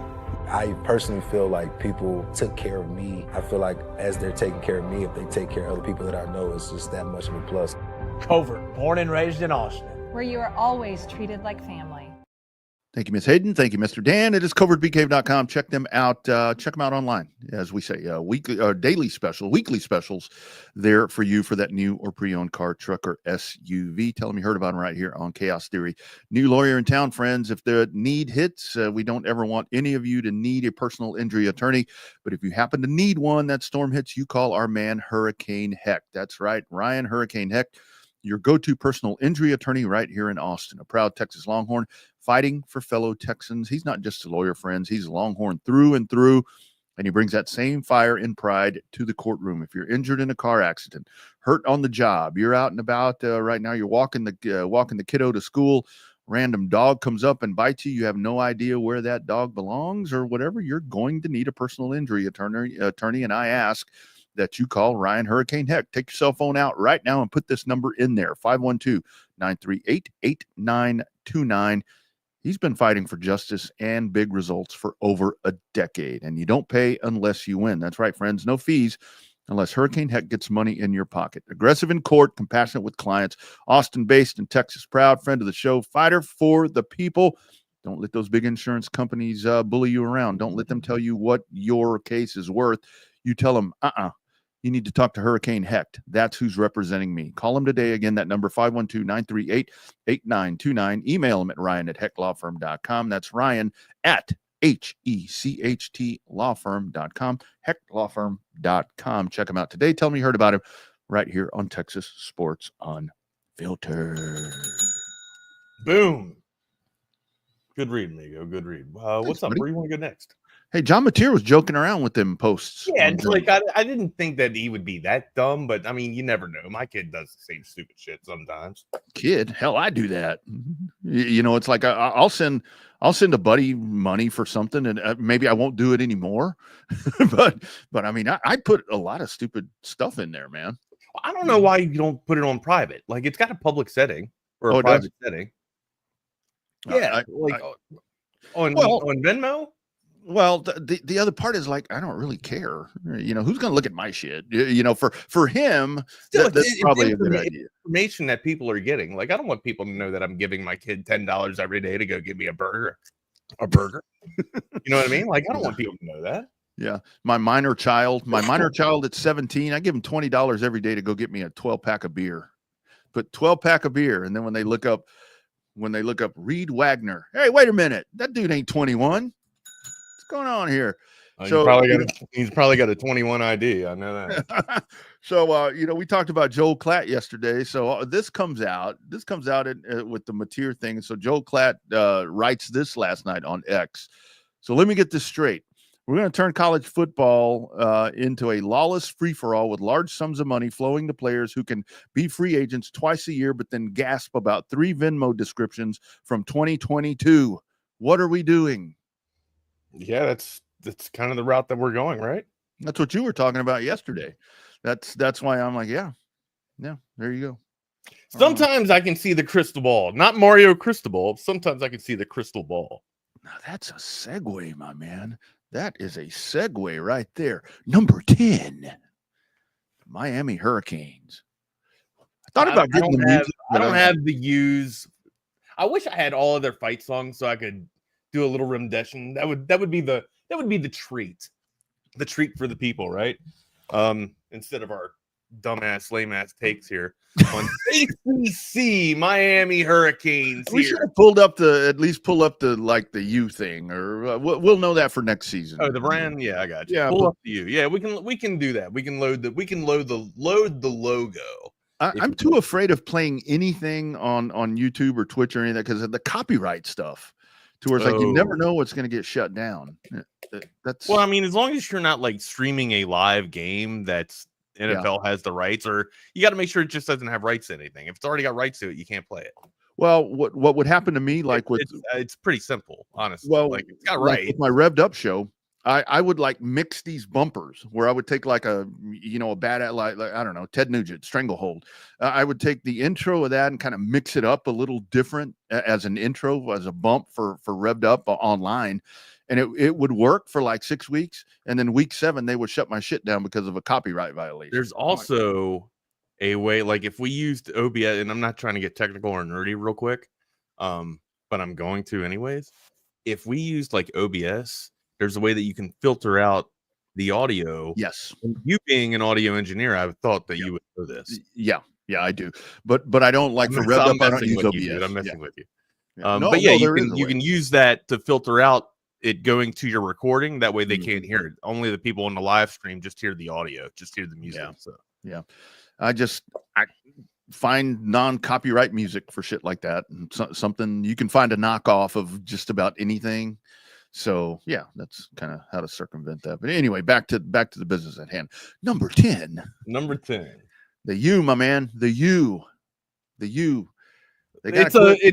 It's a pretty tough schedule for the U, right? I mean, right out of the gate, Notre Dame. You don't know how you'd like to think that they'd be able to compete with Notre Dame, but Notre Dame's supposed to be what, top 5? I mean, Hey, I've heard national title, arguably top 5, right? Yeah. So right out of the gate, they could stumble, and it's how do you recover, because you got SMU on your schedule too, and SMU is going to be fighting in contention for the ACC championship, probably with Clemson, in my opinion. I mean, Clemson's probably number 1, then it's SMU, and then is Miami 3 in the conference, Rodney? That's what I'll leave to you as we go down and undress this team here. My question is, what in the hell is Belhune-Cookman game 2? You see that one? Oh, where's Belhune-Cookman? That's got to be a Florida school, I would think. That sounds like a funeral home or something. It's like, okay, is that a funeral home school or what is that? Number 2 or number 3 team, I think, could be the Miami Hurricanes. Carson Beck. So here's some. I don't know how great Carson Beck's going to be, because he lost. I mean, Restrepo's gone. Their number 2. I mean, they lost all their wide receivers. But their line is set 5. There were 5. They lost 5 of them. They lost their room, and a running right? back. They lost the room. Yes. But again, they reload their entire offensive line. This is one of the best offensive lines in the country. Cristobal usually builds really good offensive line. Like that's what this dude is just known for. He did it over at Oregon. He's doing it here at Miami, right? They bring him back. You got some questions at the wide receiver room, right? But if Carson Beck's supposed to be an NFL talent, maybe he can help develop some of that wide receiver room grow as well. So that's I think they're, and again, like you can pretty much reload some speed behind a line like this, and as long as that speed's got some type of vision, they're going to have some success on the ground. Hopefully that opens up a little bit of play action from Miami there. But I mean, they returned 7 on offense. They gained Carson Beck with that, so that's another talented or skilled senior guy. We'll say senior guy with reps, and it just happens to be at the quarterback spot. So yeah, he's taking on a new offense or learning a new offense, but he had all camp to do that. I think Miami should be in good shape. I think they just stumble out of the gate with Notre Dame. Yeah. Probably an L to start off with, but then after that, once you get into league play, I think that's when it'll get a little hard nosed for them. But the main difference here is going to be this was the number 1 scoring offense in the country last year, so it's going to be a new look. I mean, for folks, I understand the Carson Beck and all of that, but Ward, all right, is Beck a step down from Ward? Sure, that's an honest question. I think so, especially with all the pieces. This dude Beck was heralded as one of the top quarterbacks at the beginning of last season, right? Yeah. And Ward, not that Ward was a slouch, right? But Ward, coming over to Miami, where was he? Washington or Washington State? I want to say Washington State. Yeah, after Incarnate Word. Yeah. Oh, yeah. Incarnate, darn it, and then Washington State, right? Yeah. And then Miami. And then Miami. Yeah. Yeah. Is Beck better than Ward, or is Miami in a better position with their quarterback room this year than they were with Ward? Because Ward was pretty effing magical, man. It's kind of like the Arch Manning Quinn Ewers thing, but flipped to where with Cam Ward you had more of a dual threat, I would say, where Miami's kind of going the other way, where you've got a solid quarterback. I think with Carson Beck, I think what's happening right here is with the new pieces in place, you've got a guy that can take, because the offense is going to have to be different. I mean, because this is a transformational quarterback that just left. I mean, also you got to find new wide receivers too. You got to supplement the entire room, dude. Yeah. If you get what better time to do it? Exactly. Than now. Exactly. If you get the 2023 back, 3,900 yards, 24 touchdowns, 6 interceptions. If you get that version of Carson Beck, well, hell yeah. But who are going to fill those holes? But when I was talking about last year, Miami scored 530 points, and the opponent scored 287. Miami's not going to score 530 points this year, so it's going to be a different defense with this group. So I think for Miami fans, you need to be ready. If they don't come up and light up the scoreboard, you just focus on wins, because when you get into conference play, you gotta beat Florida State, like you said. That SMU game, who would have ever thought in 2025 Miami at SMU is a huge game? I mean, Miami's got a pretty tough schedule too. They right? do. They do. Absolutely. Like they got 2 tough games in the first quarter of the schedule. And then they got, I think, they got Florida State. I think they'll handle Florida State. I really do. But they got to go into Dallas come November out of the middle of the schedule. And then they got Syracuse right after that. They get to host that.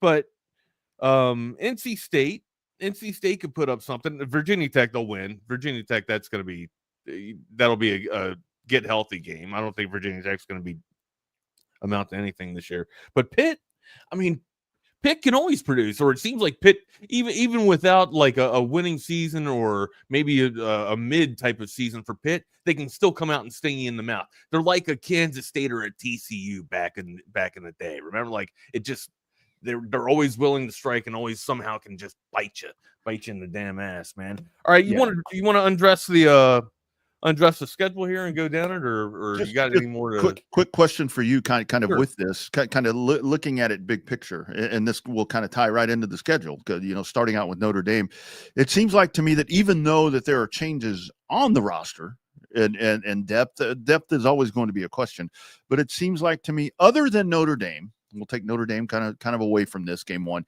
I think Miami's better talent wise than most of these teams on their schedule.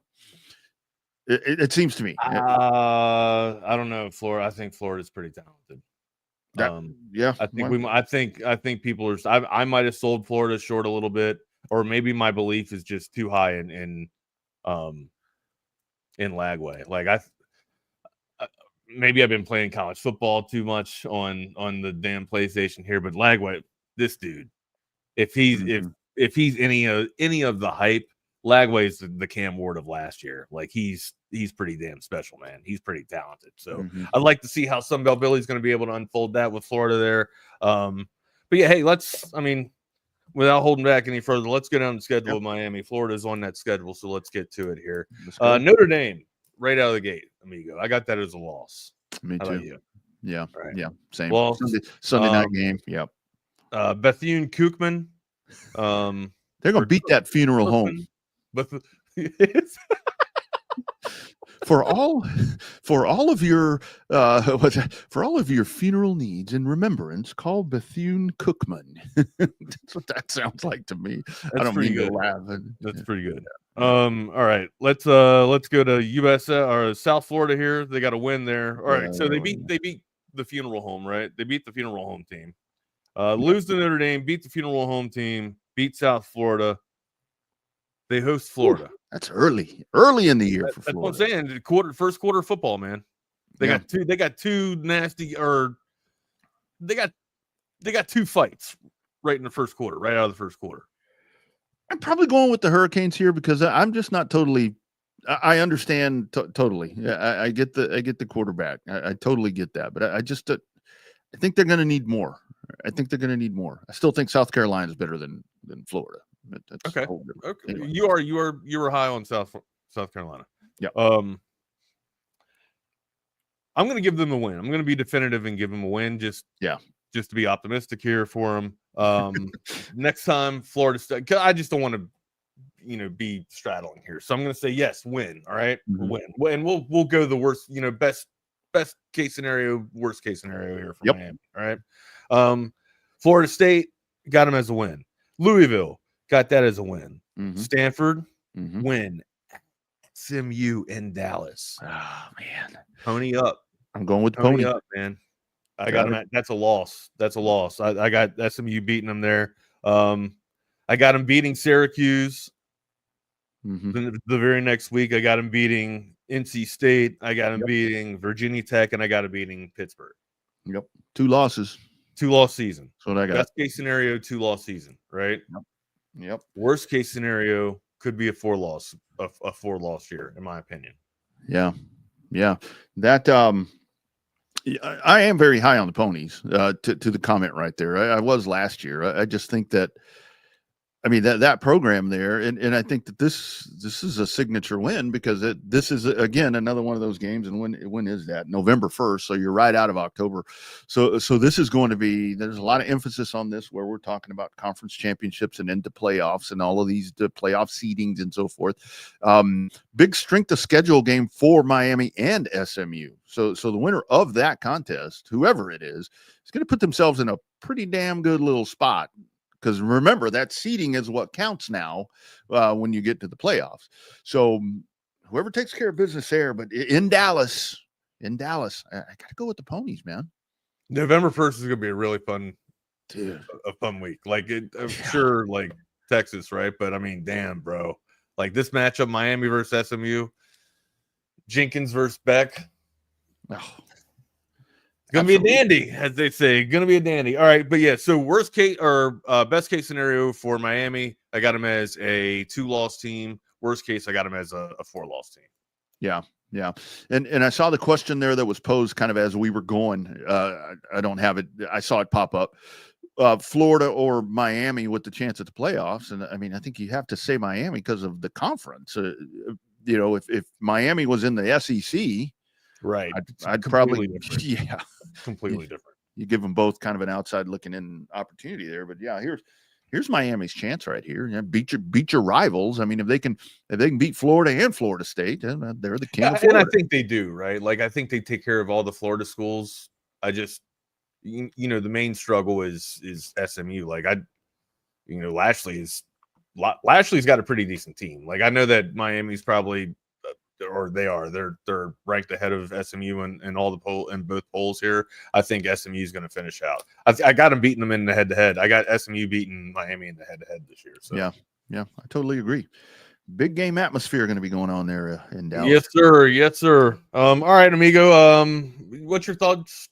Anything left in Miami? Any unsaved rounds? Just kind of, and I think we kind of touched on this. Maybe it was yesterday, I should say. When we any ass slapping comments, we'll say that for the end. But that is when I used to, I'd walk past her when she's leaning, and she does, like, she leans over on the counter to look at her phone, right, to watch TikTok, and I'll just walk by and I'll just be like, slap down on that shit, girl, bam. Absolutely. I mean, you put Speak of the devil. Stop talking about my ass. Oh, yeah, nice. All right.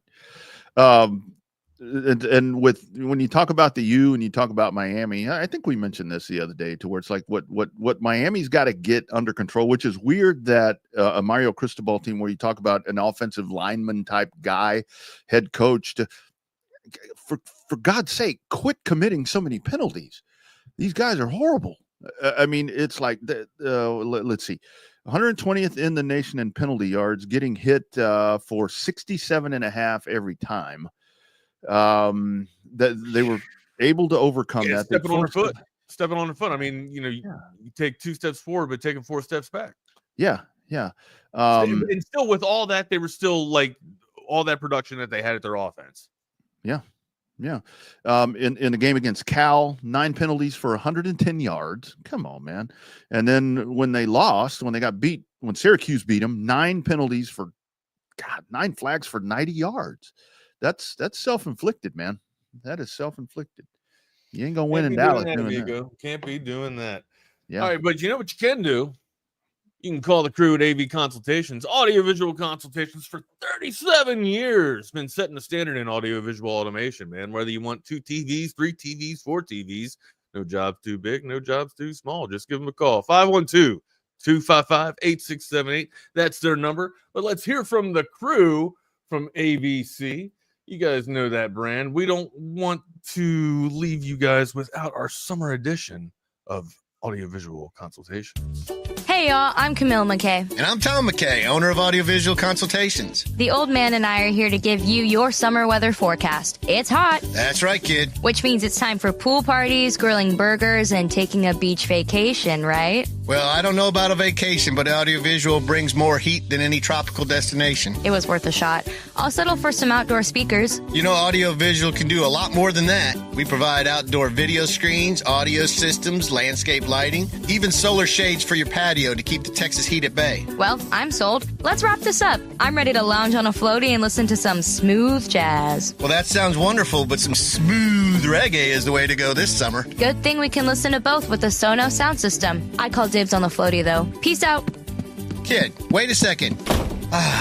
Give us a call at 512-255-8678 or visit us at avconsultations.com. That's 512-255-8678.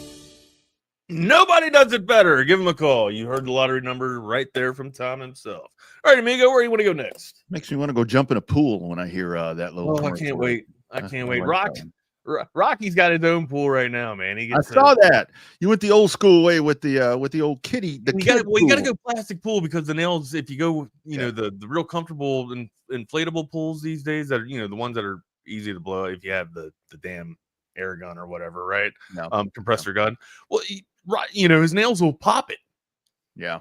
So you got to get the plastic, right? And of course, this dude, every day he takes his plunge every day, dude. And then, like clockwork, as soon as he does it, gets right on out because he goes down and he wants to drink the water too, but he doesn't realize that he can't breathe it in. He keeps inhaling it, so he chokes on the water a little bit, and then he has to get it up and get it out. And then once he does that, he's like, and then he just falls and rolls around in the damn grass and just dries out in the Texas heat, man. And then gets right back into the damn water.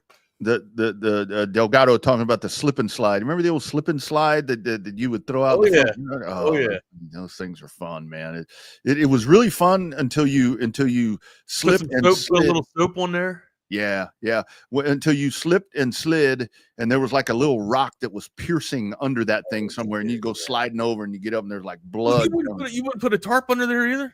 No, hell no. We just throw it out in the grass. And see, my granddad though, you just said it, the grass. My granddad would only let us do it for like an hour or so. He'd be like, "You're killing the grass." Yeah, you're killing the grass. How we did it? I'm sorry, I did that wrong. He had a tracheotomy. You're killing the grass. Hell out of the yard. How we did it in Mexicano was, we didn't have the real slip and slide. We didn't have the one from Whammo or whoever made that thing. So it was like, man, I want to be on the slip and slide. And my dad shows up with like this plastic drop cloth, and he throws it out in the front yard and gets it all wet and puts the water hose down in the corner. He's like, there you go, haul ass, slide. There it is. I mean, that was part of being a kid too, like being creative with it, right? Like, absolutely. We didn't have a sprinkler system. Isn't that crazy? Like, we didn't have that shit. So, Oh, taking everything. You mentioned rocks, right? Like, taking your hose and putting it up against a rock, and then taking the other rock and then setting it down so it would spray up, and you jump over the damn rock pile. I mean, it sounds stupid, but that's all you had. Yeah. Well, it used to be like these kids now, where it's like, the water park and all that. You know what my water park was? We put that sprinkler on that went, and they tell me, just go run through it. Go run through that thing all you want. When you're done, turn the water. Machine gun sprinkler. You know what I'm talking about?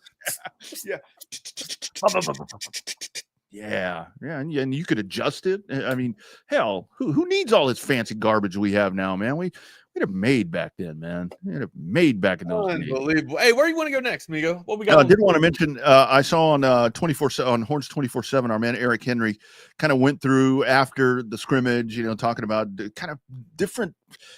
It just says gave us his analyst.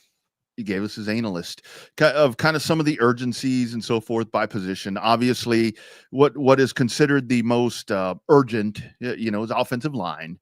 But if you go in there and you look at that, right, like that's known. That's the biggest concern. Yeah, and if you go in there and look at it, with the injury to Kojo, that's just another cog in the wheel. I mean, Baker's got to step up. It's Baker's job. Like there's no more fight. Like it's. Your questions have been answered right there. It's time to next man up. Let's go. Yeah, and kind of the word that Sark and Kyle Flood are using with this is they're extremely talented but inexperienced. Right. And that's really the case, right? Yeah, you're not going to recruit. I mean, you're recruiting studs, right? You're recruiting your succession. They're going to be studs, right? You're not going after 1 stars and 2 stars. Yeah, I would think. Yeah. I really think that this is an opportunity. I think for DJ Campbell to really, especially with the opponent that you have in week 1, and that's where I'm so back and forth to where it's like, man, I wish Sam Houston was the first opponent, but a lot of me is back to where, especially with Arch. The Wolves right out of the gate, dude. Right like out of the it's feast or famine. Like, yep. You are going to know every deficiency that you have coming out of that.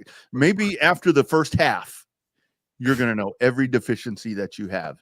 And I think that's maybe more beneficial, but I think it's going to take more time to evaluate than just a half, you know what I mean? Absolutely. Going up against a crew like this. And maybe I'm giving Ohio State way too many roses, right? I mean, again, we talked about the bulletin board material yesterday. You know, I hate having the target on our back, and I hate having to play a team like Ohio State first game right out of the jump, man. Yeah. Yeah, and it really is, because and I think that this is where it's even bigger for Arch Manning, because you know the bullseye that's on this dude. No matter what happens here, forbid that this thing goes the wrong direction for Texas. It's going to be like, well, you know, here we are. Oh, no, you know, and there will be, right? I mean, that's their job. That's their job to create, you know, hoopla and stir shit up. So yeah. But if you're you know, following the suit of Jerry, or if you're following the theory of Jerry, you know, all news is good news, right? You know, as long as the Longhorns are being talked about, you know, you're selling that brand, baby. You're selling that brand. Yeah. I wanted to say something else about their damn practice, but it just slipped my mind. It'll come back to me. Yep. You know, so it'll trial by fire. I mean, when folks talk about Arch in game 1, Ohio State, I'm like, fuck Arch. The offensive line is what I want to see. Arch, you know, I'm fairly certain with Arch what we're going to see. I want to see this offensive line come out and perform, and I think that DJ Campbell is going to be the stalwart of this offensive line starting out. Going to be the anchor. No, I got you, man. You're going to be the leader of the crew. So here's the thing: like, it does suck getting or being tested right. And by the way, I didn't mean fuck Arch. I love Arch. I just meant you were quoting what the pundits would so say. the Longhorn Nation's going to cancel me for saying that. No, it's not, man. But you can cut it as an audio engineer. You know, you can cut anything up as long as it's not on my iPhone. Because I can't figure that shit out. As long as it's not on that handy dandy device. As long as it's not on your as long as I don't have to ask Siri or anything like that. What was Kiefer Sutherland's Jack Bauer? As long as it's not Jack Bauer's Palm Pilot, right? Palm Pilot. That's the thing with that pointing thing, right? With the Chloe, put it on my pal, or whatever the hell it was. Awesome. Anyways, seeing Ohio State, it's rough getting tested right out of the gate, but there is a counterpoint to this. Okay, if you are going to see Ohio State, wouldn't you want to see them in week 1? Right? Wouldn't you rather see Ohio State in week 1, where they're trying to get their shit together too, and instead of seeing them, you know, 2 months into the season, or how even when they're, you know, they're calloused over and ready for championship ball, right? Like, ultimately, it's probably better or at your advantage to get Ohio State early. Like, even though you're still working on stuff, just hope that your stuff's more intact or more sound than their stuff is, you know, because coming out of camp, everybody's going to struggle. So that's my optimistic take on it. But that's genius. I mean, I'd much rather see them at that point. They're trying to figure out the quarterback thing. I think it's pretty. I think we know their wide receivers are set. You know what I mean? Can wide receivers? We talk about that a lot, right? Like the quarterback makes the wide receivers from time to time. But I mean, look at the situation in Minnesota. Like, sure, Sam Darnold had superior arm strength, right? But can a wide receiver room make a quarterback? Ultimately, like, that's a serious question. Now, history has shown in the past that it's worked, right? Like, it hasn't had to be, you know, above average or Hall of Fame quarterbacks. You know, mid quarterbacks can come in with a talented speed, you know, core, and be able to shock the shit out of people, right? So ultimately, I think with the wide receiver room that Ohio State has, they'll be able to find their quarterback pretty easily, or their quarterback's going to click within a week or two. I would like to think. I think that's very much a scenario, Wags, where the especially at Ohio State, that wide receiver room is going to find its quarterback. Whichever one is best in sync and best in tune with those wide receivers, that's going to be the starting quarterback. The tendency, this is the problem that I've kind of always talked about with Justin Fields, who we talk about on here a lot, is that he just seems kind of slow with the reads and kind of slow with the release. And he doesn't throw it. He just doesn't throw it. He's hesitant to throw it. That's his biggest hit.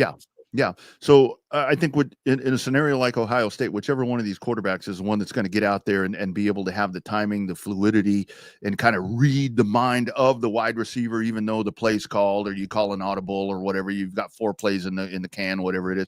Whoever's able to execute that better is going to be the wide receiver. And so that's where the wide receiver finds a quarterback. I mean, they're going to be fine. I'm more concerned about Texas offensive line production against Ohio State than, I hate to say it, than the quarterback position at Ohio State, because I think they're going to be okay. But yes, glad it's the first game. I don't want to play Ohio State in game 5. I don't want to play Ohio State after Red River. My wife, I missed the last portion of what you were saying. My wife sent me a text message. So, did we? Yeah, nothing bad. We're not in trouble. We're not in trouble. Just something we got to take care of later on today. That's all. You need an extra room? No, we're not. We are not in trouble. She actually said smack down on it. So something. So you got to take care of something today. All this smack down on that thing. So here we smack go. and talk has got the lady fired up. That's what I'm talking about. All right. Ultimately, real quick, overall for Miami. 2 losses. Yeah. 2 losses. All right. You and I are both there. 2 losses. What's that? 11-2? Yeah. No, 10-2. 10-2. 10-2. Sorry. Oh yeah. I'm thinking down the road. Okay. Yeah.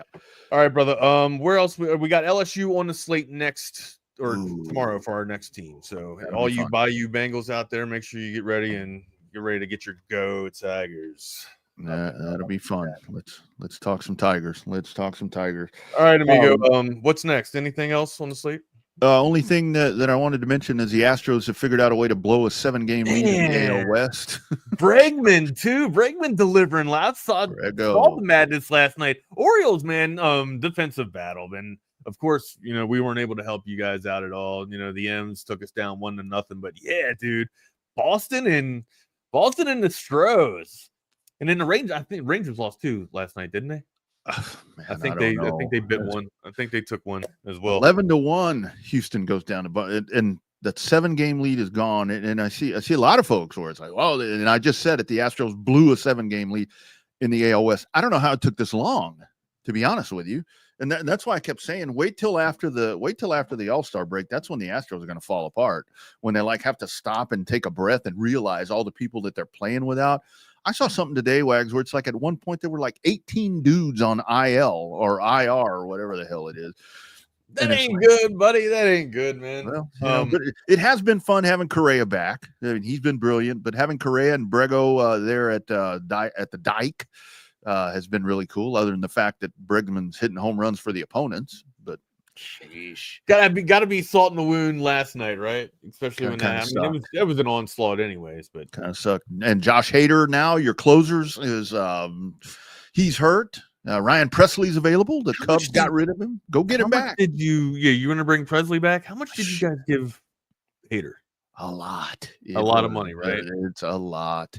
He's been great. I mean, he's been good, but I mean, it's just kind of the attrition thing. So it would make sense if the Astros do not win the AL West, which I'm not ready to say that yet, that it would be an injury thing that's going to finally catch up and sneak up on these guys. But I don't know, dude. I don't know. Other thought I saw this morning, I saw some Sportico ratings that came out. They go in and they put dollar valuations on NFL franchises. Number one, Sportico. What the hell is Sportico? Sportico. It's like, so are you telling me they're appraisers? Sports financial, type of like an appraiser, like a home appraiser, franchise appraiser. Dallas Cowboys were $12.8 billion. Is that the biggest? Wait a second. Like soccer clubs got to be worth more, I would think. Like European soccer clubs and shit, I would think. This is just NFL. This is just NFL. Yeah, but I mean, is that the richest sports franchise in America, though, in all of the core 4 sports? Are the Lakers more expensive, or are the Lakers worth more? I don't think so. I don't think so. I think that one of the soccer franchises might be, but for the NFL, $12.8 billion for Dallas. The Rams, $10.43 billion. Again, the market. Look at the markets right there. Third, your New York Giants, $10.25 billion, and then a distant fourth, the New England Patriots at $8.76 billion. So it's Dallas, the Rams, and the Giants.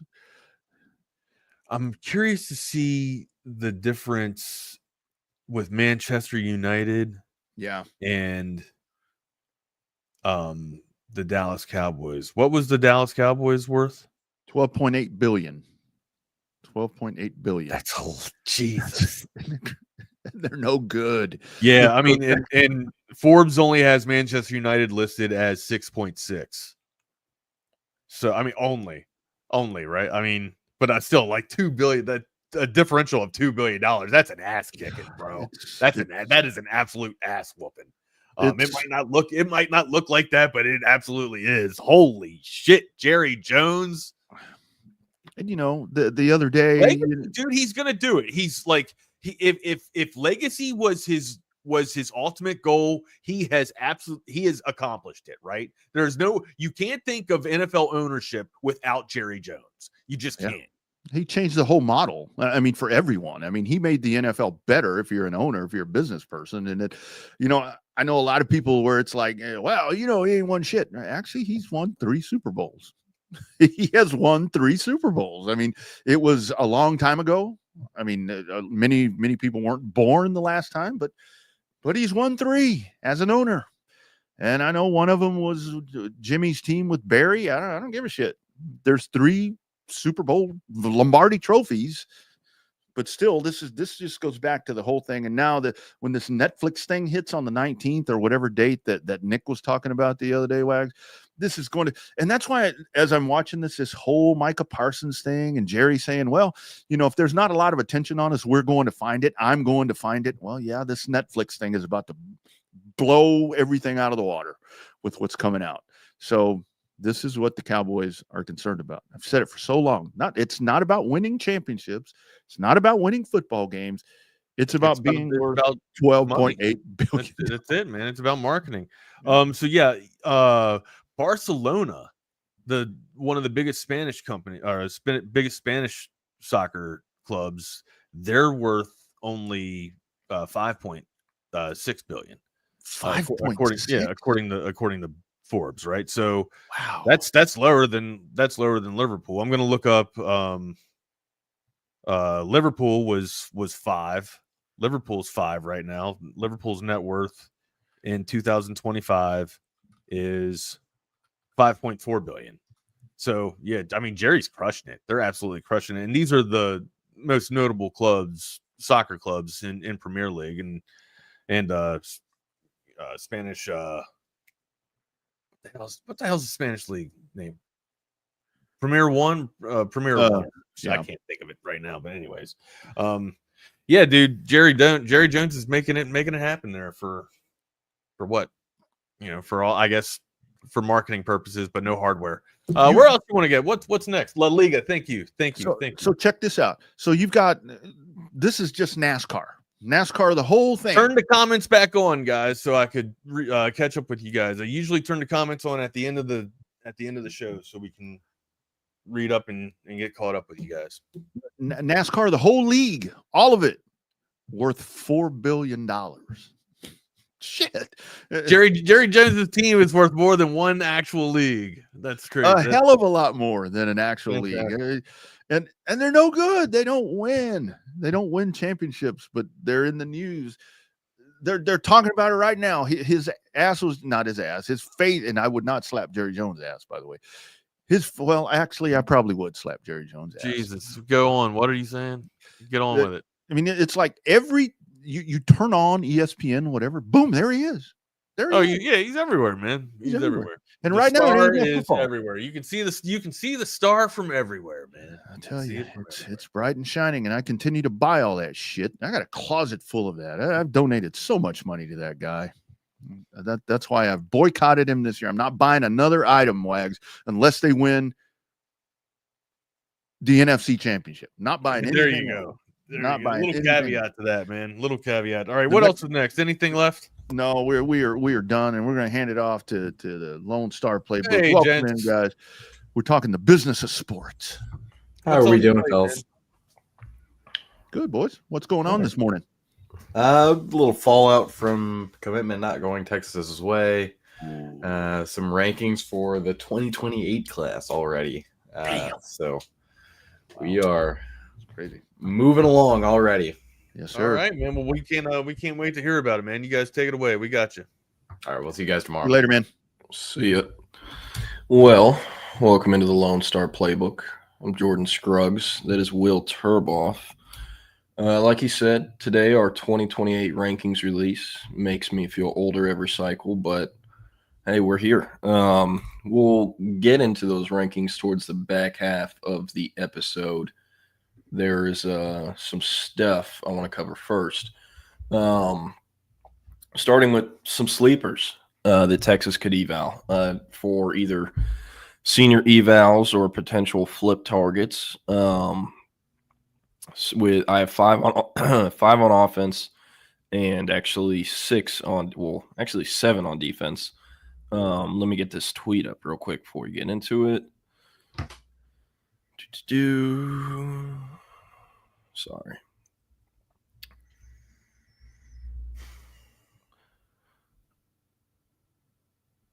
Okay, Jordan, you want me to pull this up, or how are you going to do this?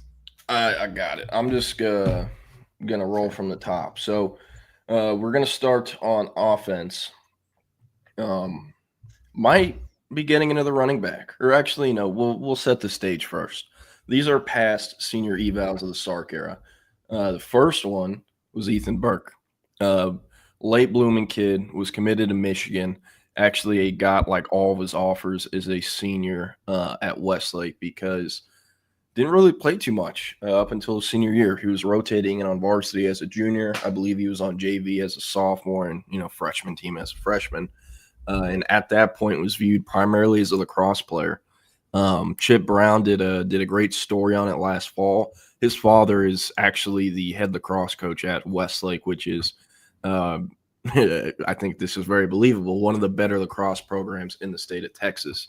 And in fact, Burke was actually committed to, I believe it was Maryland, to play lacrosse. He was a legit lacrosse prospect, but those guys, there's no professional league for them that is worth it as far as money making. And, in the NIL day and age too, you're not going to make too much. So as soon as the football offer started coming in, it was football only, and ended up committing to Michigan. They sold him on this entire plan. Hey, we think you're Aiden Hutchinson. These are all the similarities you have to him. And whoop-de-woo, he officially visited in what would have been November 2021 for the game. Super cold game up there in Ann Arbor, and it was Michigan's first time beating Ohio State in 8 years, or 9 years actually, because Ohio State had won 8 in a row. But none of that mattered because the night before signing day, Texas offers him. He never posts like a formal flip. And the next morning showed up to Westlake signing day ceremony. I was there same day that Klubnik signed with Clemson. Connor Robertson signed with Texas that day. And Ethan Burke walks in as a Michigan commit because he still hasn't even posted anything, wearing Texas gear, and he's obviously going to sign with Texas. Like, no one even asked him about Michigan. Sends a letter of intent in, and then a few hours later, I think, posted a good old screenshot of the Notes app, thanking the Michigan staff or whatnot. Another one, Jelani McDonald in 2023, was an Oklahoma State commit, was viewed kind of as a project at the time. He was a high school quarterback who averaged like 28 a game on the hardwood, was voted or won the award for Waco's best basketball player by the Waco Tribune, and he also had like a 48-foot triple jump. Those are always going to check the boxes. Texas offers. He decommits from Oklahoma State a week later, and it kind of becomes a Texas versus TCU battle. That was TCU in 2021 when they made the CFP, and he actually was leaning TCU for the majority of that fall. And as crazy as this is, TCU filled up on defensive backs, and they took a kid's commitment in late November. They told Jelani we're full, and at that point we knew it was going to be Texas. He signed early, but they kept it quiet because he wanted to announce it at the All-American Bowl, and then at halftime he committed to Texas. Another one in 2023 is Warren Roberson, who was committed to TCU. Texas actually offered him a few weeks before he committed to TCU, but they weren't really pushing. It was very strange for them to offer and do that. And to be honest with you, at the time, he didn't want anything to do with Texas. I don't think I've ever talked about this, but Manny Muhammad and Warren Roberson, or I should say Warren Roberson was not a fan of Manny Muhammad in high school. They were in the same class, same position, South Dallas, and everyone was talking about Muhammad. Very few people were talking about Roberson, and he kind of always took that personally. He wanted to be better than him and prove it to people he was. So when Texas offered, it was, not a ton of interest, and he committed to TCU. He was one of the guys that made TCU full at DB so that they wouldn't take Jelani McDonald. And then he doesn't sign on early signing day. The day after the signing period ends, I remember Hudson Standish and we were just looking through like random power forward prospects that didn't sign for whatever reason, and he didn't. Ended up finding out about a week later he had an OV scheduled in early January, went and took it, and then he silently committed to Texas on the visit, but didn't flip until February signing day. So, yeah, and I mean, Jake Bayless, they're friends now. It's just, that's what it was. And there's plenty of recruits that have a similar mindset, So I don't think that's anything negative about either Roberson or Muhammad. Another one in 2024, sticking in the defensive backfield, Xavier Filsaime. Texas offered him when they were in warm-ups of the Red River game in 2023 and second weekend of October. For that game, recruits can visit. Whoever's the home team can send out tickets, but they can't go on the field or in the locker room or meet with the coaches. All they can do is go to the game and have a ticket because it's a neutral site. So he's there with Riley Pettijohn and a few other McKinney players. And as Texas is going through warmups, Blake Gideon is calling and talking to him in the stands. And he offered him then. At first, he wanted nothing to do with Texas because, well, to be honest with you, they didn't show any love to him. They didn't recruit him. And at one time, a Texas coach, I forget who it even was at McKinney his sophomore or junior year. And, basically told him, we're not really looking at you. We're not going to offer you. And he kind of took that personal. I mean, I understand it. Like, Texas really had to do a lot of work to repair those relationships once they offered. And then after about a month goes by, they snuck him on campus on like a Tuesday or Wednesday unofficial. It went unreported till he was already home that night at like 10 p.m., 11 p.m. And the following week, an OV was scheduled. He officially visits Texas the final OV weekend before signing day, and then flips that Monday, signs with Texas on Wednesday. And I mean, that was a rough one. They had to flip him from Florida. He's originally from Florida.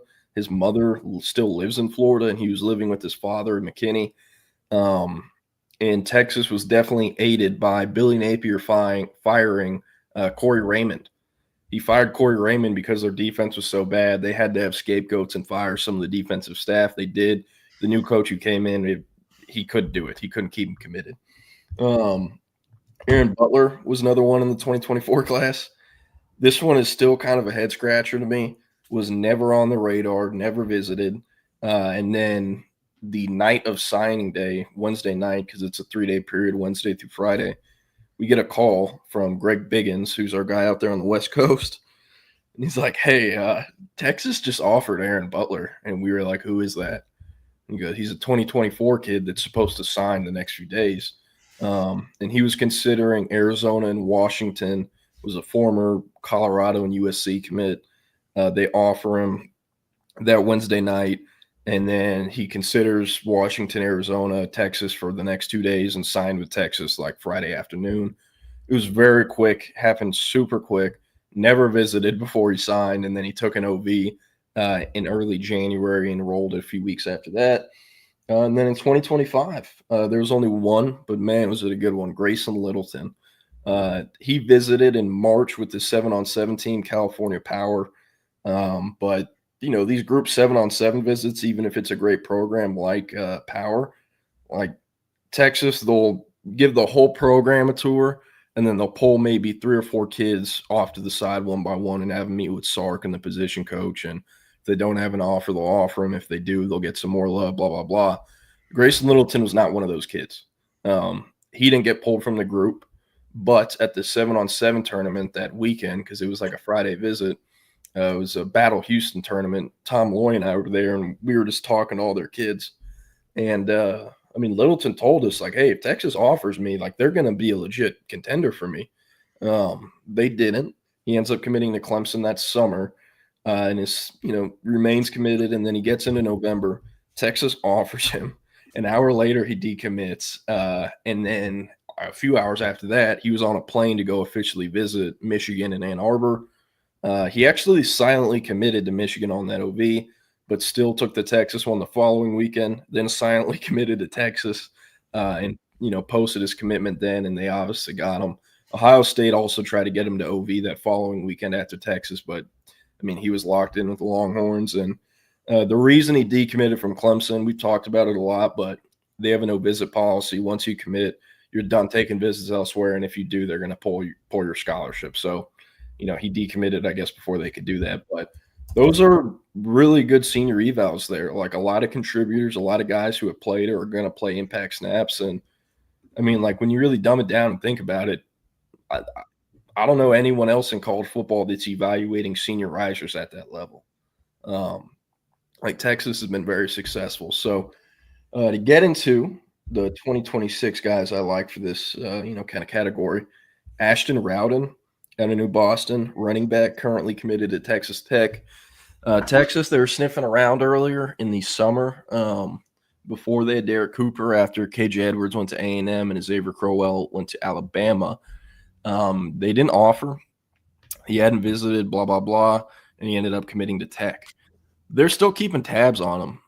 Talked to someone earlier this week. They're going to watch all of his games this year, could potentially offer. Right now, like I said, they have one back committed, Derek Cooper, but even though the entire room can come back next year, as long as Baxter or Wisner doesn't go nuclear and turn into a draft prospect, they can lose someone to the portal. And if Baxter and Wisner do come back, I'm expecting one of the reserve running backs to go in the portal. That's just what it is. If that happens before signing day, Texas is going to have an idea. They're not going to be dumb, and they're probably going to go try to take a second running back. Could it be Rowden? Potentially. We'll see. Jaden Warren is a wide receiver I like a lot. I know you like him, kind of your neck of the woods down there in Houston, Iowa Colony, and is committed to Houston. Thought it was pretty cool. He committed on July 13th, 7-1-3 day, and chose Houston over SMU and TCU.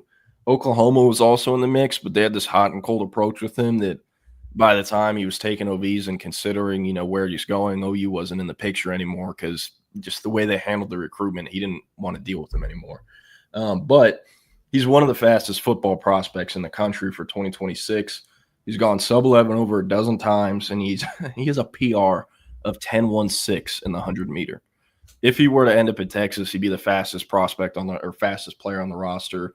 He's also hit 21.07 in the 200-meter, 6'1.5", 195. And as a junior, caught 26 passes for 613 yards and 14 touchdowns on an average of 23.6 yards per catch. Like, true deep threat. The thing I like about him, too, most of the guys that are that fast, they're tiny and are like 5'8" or 5'9", kind of like Braden Robinson. He is a legit frame, 6'1.5", 185. So Texas probably going to, hold it, the receiver class of Chris Stewart, Cohen Brown, and Jermaine Bishop. But, hey, as I talked about earlier with the past senior evals, they have a best player available mindset. If they think that player can help their team, they're going to go get them. And then Javian Martin, tight end, committed to Arkansas. He was at Pflugerville. He grew up in Pflugerville, but he went from living with his mom to living with his father. So he's now at Willis for his senior year, playing on the same team as Jermaine Bishop. That being said, Texas is going to be watching every single snap Jermaine Bishop plays this year.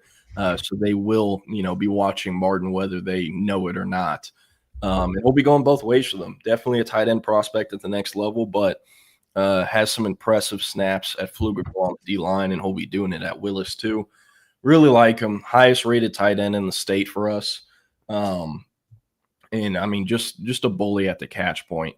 6'3.5", 250. He started at Pflugerville in both football and basketball since his freshman year. He's entering his senior year with 89 receptions for 1,369 yards and 14 touchdowns on an average of 15.4 yards per catch. Needs to reshape his body a bit, but just a natural athlete, natural pass catcher, and like he's just starting to tap into his potential. I think he's an NFL player in the right scheme, and if he were to end up at Texas, I feel even better about that. So, hey, they still need a tight end. He could potentially check those boxes.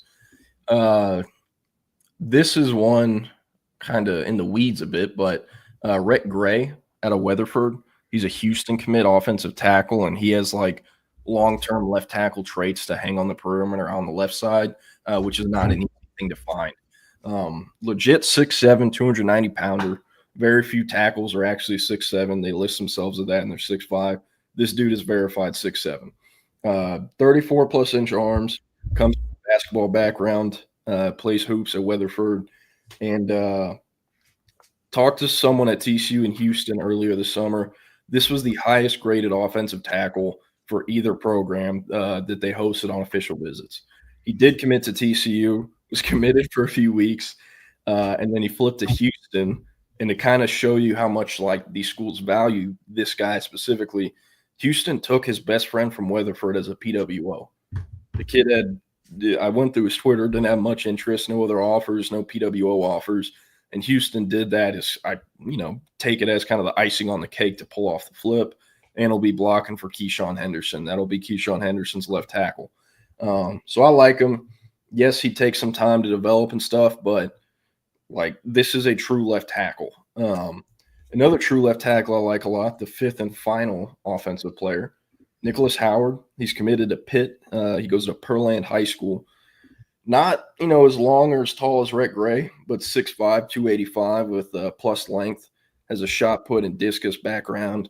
And really just a great evaluation by the Pitt staff. They need to hold on to this guy because he can be an NFL player. Matt Zenitz wrote earlier this summer, basically like an anonymous personnel story where its personnel staffers share 25 hidden gem offensive recruits in the 2026 recruiting class. An anonymous personnel staffer said, Howard is super under-recruited, no real verified numbers, but has a great frame. Didn't hit the camp circuits much, so I think he's under-recruited. Nice frame for a young offensive tackle. Raw right now, but moves really well. That he does. So I like him a lot, and like I said, Pitt, shout out to them for that one, but they're going to have to hold on to him. Any other guys you like on offense, or any of the guys I mentioned that you're big fans of, or anything? Yeah, as you mentioned, I'm a big fan of Jaden Warren and the South Houston guys in this class. It's a deep class when you look at the Chris Stewarts and you go to the 27 class with Aiden Starling and a few other guys down there. Jaden Warren is one of the most versatile and doesn't get a ton of attention because he's at Iowa Colony. He's not at Shadow Creek. He's not at Pearland. Has still been able to carve out, a great career. Aiden Starling was aside him last year before transferring to Shadow Creek. That's a phenomenal pickup for Houston, and one that I think if Texas went out on, it would be a challenge. You saw with Terrace Melvin. We know that Texas was kind of hot and cold with Terrace Melvin. But Houston really did just win that one. It wasn't that Texas and A&M, had no interest anymore. We've had several prospects choose Houston over legitimate SEC Big Ten programs. So the days of, hey, it's late October, it's November, let's go out and look at these Houston commits because we can probably go out and get one of them. That's over, and you'll see kind of the same with a few other ones that have been listed as targets for Texas. He and you mentioned Nicholas Howard getting all that attention, late in June when official visits wrapped up, and Matt Zenitz had that piece from the anonymous staffers. He's got the size and he's got great power moves. Like this is going to be someone at Pitt, that could play early on, and someone at Texas that could really morph into if they end up going back on him, doubling back there. They could really, be a starting tackle, I think, by year 2. Yeah, and even with, like, Nick Howard, like, if it's not going to work on the perimeter in the SEC, like, like you said, he's super powerful. He can be guard. I see a bunch of questions here. We'll come back to him after I'm done with defense.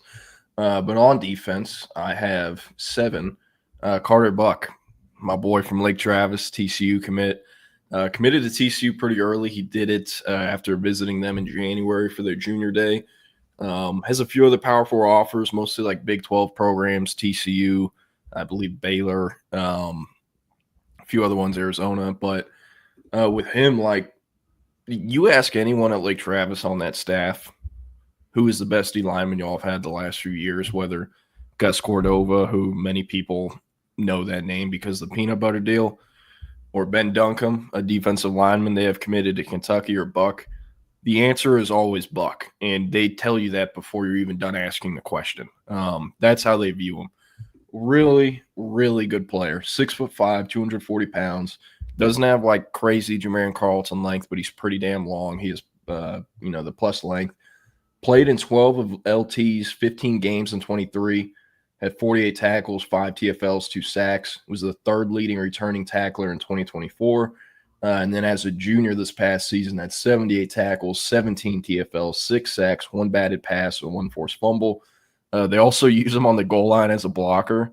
And he was blocking all season. And then in one game, since the other team was expecting him to block, he kind of did this like delay fade route, and they hit him for a 3-yard touchdown. So functional athlete as well. He's like the 110% effort guy that plays with his hair on fire. And just a really, really good player with, like, what the floor is with him, I feel like. And as a junior, even though he missed 2 games with an ankle injury, he was the 3rd leading tackler. Doesn't compete in track and field, but he does come from a pretty damn good baseball background. Was a pitcher before going all in on football. He doesn't play baseball anymore, but he clocked an 86-mile-per-hour fastball in the summer between his freshman and sophomore year. And at that time, he was also ranked as the number 500 overall prospect and number 144 right-handed pitcher by Perfect Game, which is kind of the authority for baseball rankings. So I like him a lot. So does our scouting team. He's an 88 graded 3-star, but like they're watching every snap he plays this year because he does have potential to finish in the top 247. In Manchester Red, we're going through senior evals. I did 5 guys on offense, and now I'm doing 7 on defense. Kind of just guys we like that make sense for Texas to evaluate as seniors and potentially offer. So, yeah. And then also at Lake Travis, I got to talk about him. Ben Duncombe. Talked about it a bit yesterday. Like, he's a longer-term project guy that needs development in Texas at the stage they're in.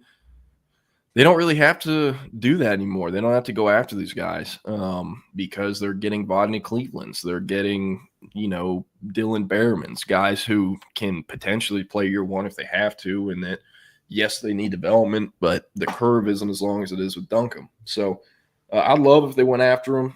He's a guy who can bake in the lab for a few years, and then year 3, year 4, he comes out of nowhere, and everyone's like, where did he come from?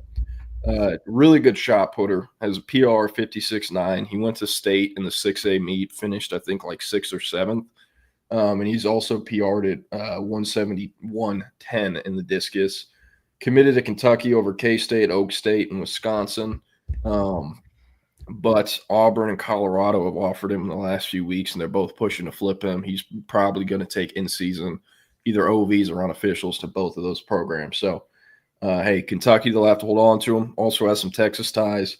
Father played at Texas in the 80s. Brother signed at SMU in 2020. And then his uncle also played at Texas, Bobby Jr. So, yeah. And then at linebacker, because boy, do they need linebackers. This is a guy that was actually put on my radar by Hudson Standish.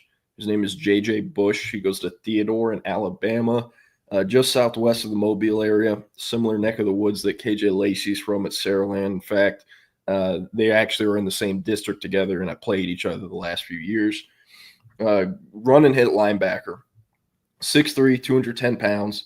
Stats don't exist because it's Alabama football and they don't track it like Texas does. But they do in basketball, and he's a really good basketball player. Averaged 19 points a game, 8.5 rebounds a game, and had 67 steals as a junior, and was selected first team all region by like the newspaper down there. Actually, no, they do have stats. My bad. I'm confusing him with someone else. Had a 10-game junior season, 69 tackles, 22 TFLs, 6 sacks, and a pick. Also plays offense, had 344 yards, 6 touchdowns on an average of 5.8 yards per carry, and 6 catches for 84 yards and another score. Committed to Arkansas over LSU and Mizzou, as well as Miami. Everyone thought he was going to LSU, and then at the last minute, Arkansas got him the day of. They surged super late. Just a really good get for them, man. And this is one that LSU still wants badly. Blake Baker, their linebackers coach, he's all over him. They're trying to flip him, and they're going to do everything they can to flip him. And a guy that I really think Texas should offer because they need backers, and this dude is more than legit. So, and also, like, hey, I think they should have done it years ago, but Sam Pittman is still on the hot seat. If he gets fired before signing day, this dude is not going to Arkansas. So also something to keep in mind. Another linebacker, or he would play linebacker. He's an athlete for us. LaKeelion Graves out of Kilgore. In the back end of the top 247, plays all over the field for Kilgore, running back, receiver, tight end. On defense, he's a nickel, corner, safety, backer. He even comes off the edge sometimes. Like, he does it all. And one of those guys that just rises to the occasion. Back-to-back summers, he's been our MVP, our alpha dog of the small school state championship 7-on-7, tournament, and just really good ball player. Currently uncommitted. He's considering Wake Forest, Houston. I believe he's supposed to end up committing to Houston any day now, but doesn't have like quite the offer sheet you'd expect. I think it's mostly because it's like, okay, what is this dude going to play? There's no one position that really jumps out. But I do think linebacker, if he ended up at Texas, that's what he'd play. So, yeah, but 6'2", 185, PR'd at 22-22 in the 200-meter, also plays basketball. And as a junior, had 48 catches for 987 yards and 13 touchdowns on 20.6 yards per catch. Also had 136 tackles, 6 tackles for loss, 6 PBUs, 3 sacks, and 3 interceptions in 16 games. He helped take Kilgore all the way to state, where they lost to Salina in what was it was 4AD1 state championship. Salina was led by Bo Bentley, the eventual Oklahoma quarterback commit. Staying in East Texas at linebacker, Carson Crawford, committed to Colorado. Another kind of, small school do-it-all weapon for Carthage. Who won the 4AD2 state championship. And he played 7 positions in the state game: linebacker, edge, nickel, cornerback, tight end, H-back, and wide receiver. He did it all throughout the entire year. His full offensive stats aren't there for some reason. He's only credited with the 24-yard catch he had in the state game. But the defensive stats are available: 91 tackles, 22 TFLs, 21 pressures, 17 quarterback hits, 9 sacks, 4 forced fumbles, 2 PBUs, and 1 fumble recovery. There was a scoop and score. He also had a pick 6. So total baller, plays baseball, ran track as a freshman, so the multi-sports there. And he was committed to Texas State. DJ Kinney, they were one of the first schools to offer him. They did a great job, but other schools started coming, and he committed to Colorado over Houston and Texas State. So this is a guy, if he sticks with Colorado, that is going to help Dion keep that job, because they do not take they don't take pretty much any high schoolers like this. So I love this get for them. And then last but not least, this is kind of cheating because he does have a Texas offer already, but Jamarian Vincent from Baylor, it would be a tough flip. He's at Waco Connolly, committed to Baylor in late January over Texas, but that was the old secondary staff: Terry Joseph, Blake Gideon. The new secondary staff, Dwayne Aquino, Mark Orphy, they have not re-offered him, or if they have, he has not posted it, and I've yet to hear that they are, pursuing him. But kind of similar to Jelani, plays quarterback for his high school, threw for 818 yards, 9 touchdowns, and 4 interceptions, and ran for 1,100 yards and 14 scores on 8 yards per rush. On the defensive side of the ball, 34 tackles, 2 TFLs, 1 interception, 1 fumble recovery, which was a scoop and score, and 8 PBUs. He also returns punts and kicks and had a kick return touchdown. Definitely going to be playing DB, probably corner. I think could play safety. He's pretty slender, though, and long, so you'll probably want to keep him at corner. But basketball player, also does track and field, and has a 21-10-2-5 long jump PR. I know Texas is pretty good at corner right now. They have Smart, Matthews, Hayward, Howard, but like Jamarian Vincent has rare traits that are not easy to find. 34+ inch arms, kind of that Cade Phillips type where he has offensive tackle length. And he's legit 6'2", probably like 175, and he's tested really well. And in the times where he's had to focus on playing quarterback or on corner and not playing QB or going both ways, he's been awesome. I mean, he shut down Under Armour Dallas and was our defensive back MVP that day. And again, tested super well. So shout out to Baylor for keeping this kid home. I think Texas would have a hell of a flip pitch to make. Jelani McDonald is going to play a lot this year, and so will Kobe Black. And if they can get Jelani McDonald to the NFL or into a draft prospect after this year, all they have to do is say, hey, this guy is exactly like you, and look what we did with him. Imagine what we can do with you. So those are mine. There's another guy I like, something Addison. I'm blanking on his name. Wrote this down. Chris Addison. He's a Michigan State commit out of Louisiana, 89 3-star, 6'3", 250, edge. They still need edge rushers, especially after missing on Jake Krell.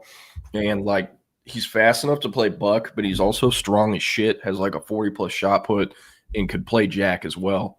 Good length. He does kind of have almost that Justice Finkley build where he's pretty solid and dense, but he's longer than Justice Finkley is.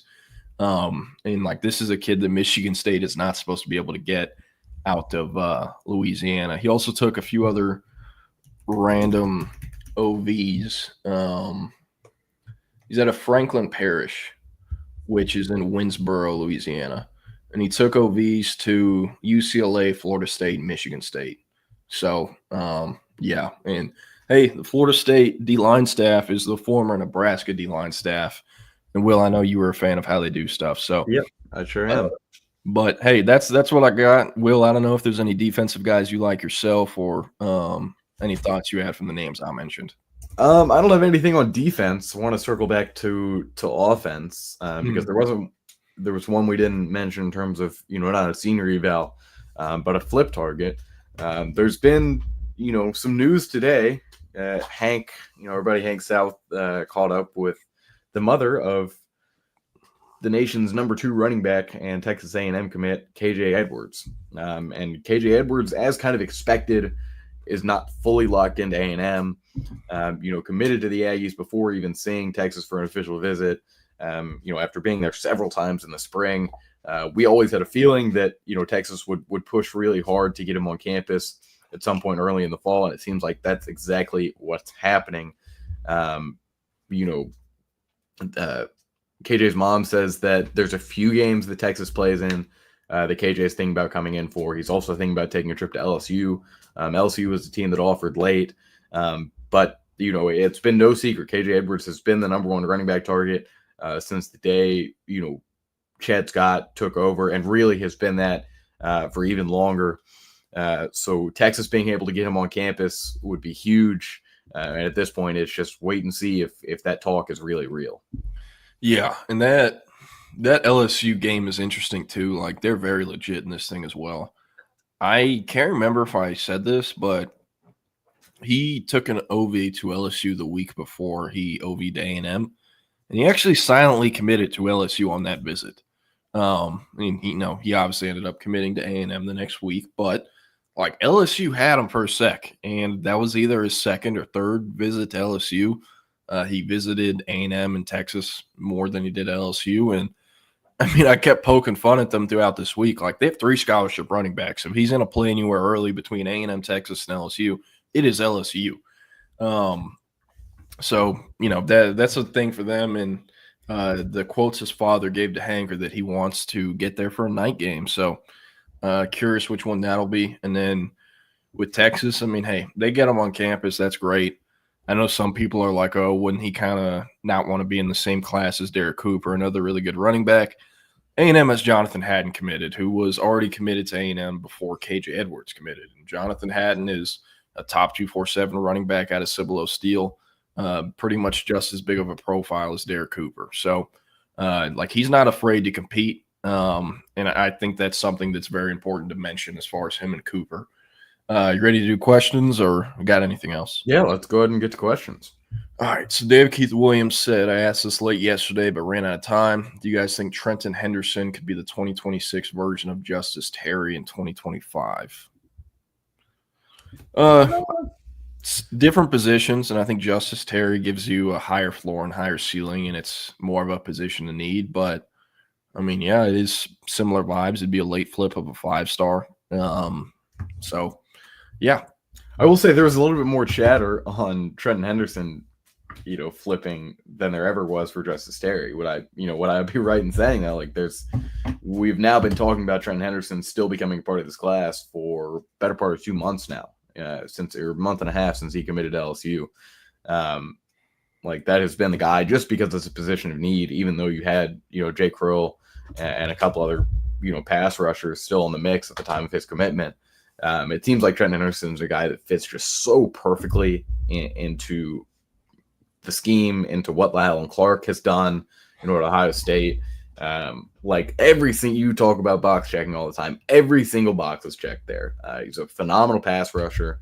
He's great in the run. This is someone that will outplay their ranking early on in college. And I'm not upset that people are bringing up him as a flip target every day. Yeah, I also think a very unique thing about him, he's kind of grown into an edge rusher. He was playing linebacker early on in high school, and for a big guy is pretty damn good at coverage. So Texas, they don't do it a ton. They don't ask their edge rushers to drop back into coverage or into the flat a ton, but they do it sometimes. And I mean, if we're comparing the edge rushers on the roster out of high school to what Trent Henderson is, he is better at doing that than anyone on the roster. So that's something to think about too. David Keith Williams with another question. How would you compare Henderson to 2025 DN recruit Javion Hilson? I think Hilson will be a dominant DN for Missouri. He has every tool necessary to be great. I think Henderson does too. To be honest with you, I think Hilson has the higher floor. Not sure on ceiling, but he has a higher floor. But Hilson is, in my eyes, pure jack, which is, those who don't know, that Ethan Burke position, kind of the bigger, stiffer, slower edge rusher of the two edges. And the opposite side is the buck. It's Colin Simmons' spot. That's where you want a speed rusher, someone who can basically run around the tackle. And that's what Trey Moore mostly played last year. And that's what Brad Spence has been moved to. So I think Hilson is kind of pure jack, whereas Henderson, more of a buck, but he can't put on the weight because he has the length to play jack. There's more versatility there. And I think he's not as strong as Hilson is, but more of a functional athlete that can kind of play in space, even though it doesn't matter that much considering they're edge rushers. Will, I don't know if you have any thoughts there. No. Okay, cool. Patrick says North Shore versus South Oak Cliff. What do you think? Well, Sock went down to the east side of Houston last year, and that game was not competitive at all. So it's hard not to say North Shore. I think North Shore is definitely taking a step back this year. They have talent. They have FBS talent, but not like they have a fair amount of G5 guys. They don't have any Devin Sanchez's walking around there, or Shad Banks or D Davises. And their best prospect, Chase Calica, we don't even know if he's going to play. So, yeah. So I think it'll be closer this year, but if I had a gun to my head, I'd say North Shore. But I could actually see Sock winning this year. That game's in South Dallas at Kincaid Stadium this year. What else do we have here? Yeah, I'm with you, David Keith Williams. I'm Mark Bowman. That definitely would have helped Texas if he was in 2027, especially because USC wouldn't have been able to get in that rev share deal with him if he was in 2027. So something to think about. Here, I've got one. Texas needs 3 difference makers on the offensive line each recruiting class. As well as they've recruited, that hasn't always been the case. Roseboro and Lee would be certain difference makers. Jordan, I think there's a few different names in terms of, difference maker. And what does that really mean? But guys that actually do move the needle for you on offensive line in this class. I think that Malachi Lee and Sam Roseborough might be the only two that are left. But nationally, like, this is a great, in a cycle where, you know, we are generally down on every position. Offensive line seems incredibly deep, and I say that every year, just because there are so many guys that could project to being, you know, an SEC tackle. Obviously, those two guys, not so sure about Roseborough, but Malachi Lee for sure. And I think there's probably a few others in this class. That's a position where Texas hasn't, you know, you look back to Kelvin Banks, other than him, like, it's not a position where Texas has gone all out for someone and won. We saw it with Fasusi last cycle, but gone all out with someone in the fall or right before signing day. So if it's going to happen with Malachi Lee, I'm sure it's going to happen soon. But he seems pretty locked into Michigan. I think tomorrow we could go down and see, you mentioned Nicholas Howard, somewhere in between a Malachi Lee and a Nicholas Howard, what Texas could be looking at. Yeah. David Keith Williams, hot take. He likes Sam Roseborough more than Malachi Lee. I see the vision. Thing is, Texas needs left tackles. And Sam Roseborough is a right tackle or guard. At least that's what A&M's taking him at. And from what I understood, that's what Texas was recruiting him at. Malachi Lee, on the other hand, is left tackle. He can actually play that and will probably play that in the NFL. So for me, it's Malachi Lee. I think he offers a higher ceiling. Roseborough probably a higher floor. But Texas needs left tackles, and that's what Lee is. They don't really need guards. Like, there's not a shortage at guards. There most definitely is at tackle. So, yeah. Said, may have asked about Davian Gross before, but what do you guys think about him? To me, he quite possibly has the best speed and ability to be a positionless offensive weapon of any recruit in years. So he's a weird one. Primarily plays running back in high school, mixer receiver, but he wants to be a full-time receiver in college. We'll see how it works out. Really good player, but, like, it was always very easy for me to understand why Texas didn't recruit him. He's kind of just, like you said, positionless. And, like, the traits, testing times he has are way more impressive when compared to running backs than it is compared to receivers. So if I was him, I would have tried to stay at running back long-term because I think he'll make more money and will have a higher ceiling there long-term. But really good player. And as far as my favorite positionless offensive weapon, there's a kid named Justin Williams at Buchholz, right outside of Gainesville, who's actually also committed to Florida. And as a junior, had over 1,000 receiving yards and 1,000 rushing yards. He's the first player in the state of Florida to do that since Devin Hester in, like, 2003. Or, yeah, somewhere around there. So, like, that's pretty damn impressive. And I think Justin Williams is kind of the better version of Davian Gross. But, like, I mean, Florida, what are we doing here? Are we just going to have a bunch of positionless dudes and you're going to rotate them between running back and receiver all the time? Like, I'd love to see it, but it's hard to win games doing that. So taking two guys that are very similar, how's this going to work? I'm not sure, but I'm very curious to see how it unfolds. Jake Bayless, he's talking about Chris Addison, said he's got to be the first Louisiana kid ever to be committed to Michigan State. Wrong. Keon Coleman, who's from Louisiana, was at Michigan State for 2 years before he transferred to Florida State. But yeah, what else do we have here? I'm a little behind on some of these questions. Yeah, look here. Yeah.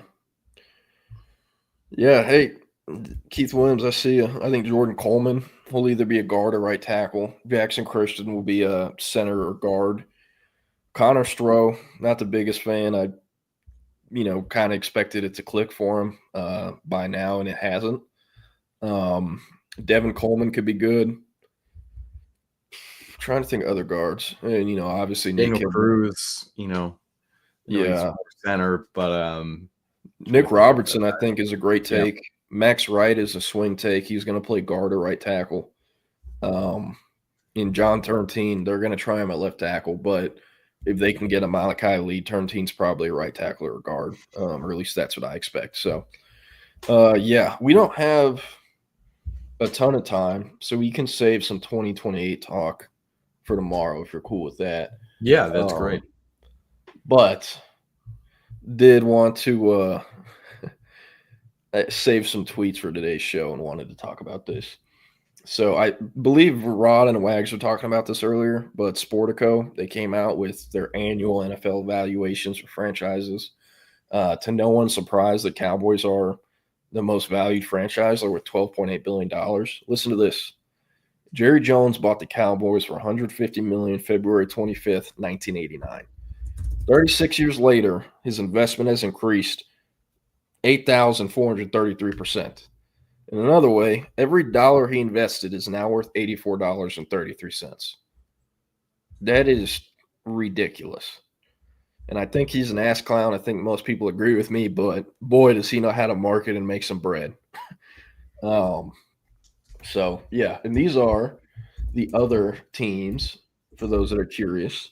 Cowboys are 1, Rams are 2, Giants 3, Patriots 4, 49ers 5, Eagles 6, Dolphins 7, Jets 8, Raiders 9, and Commanders 10. Your Houston Texans are at 12.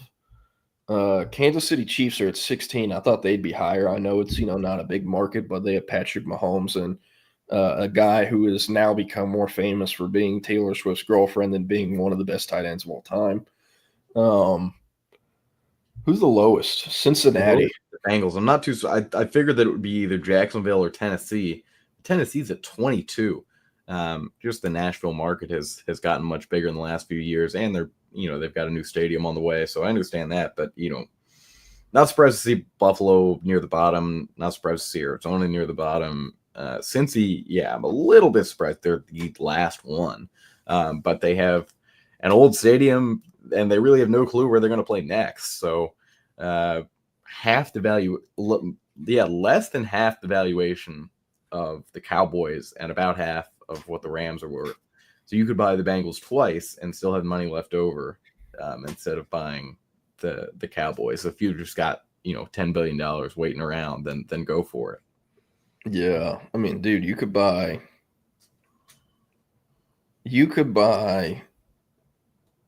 2 of the Packers, Bucks, Vikings, Chargers, Titans, Browns, Ravens, Lions, Bills, Panthers, Colts, Cardinals, Saints, Jaguars, and Bengals, and still have money left over.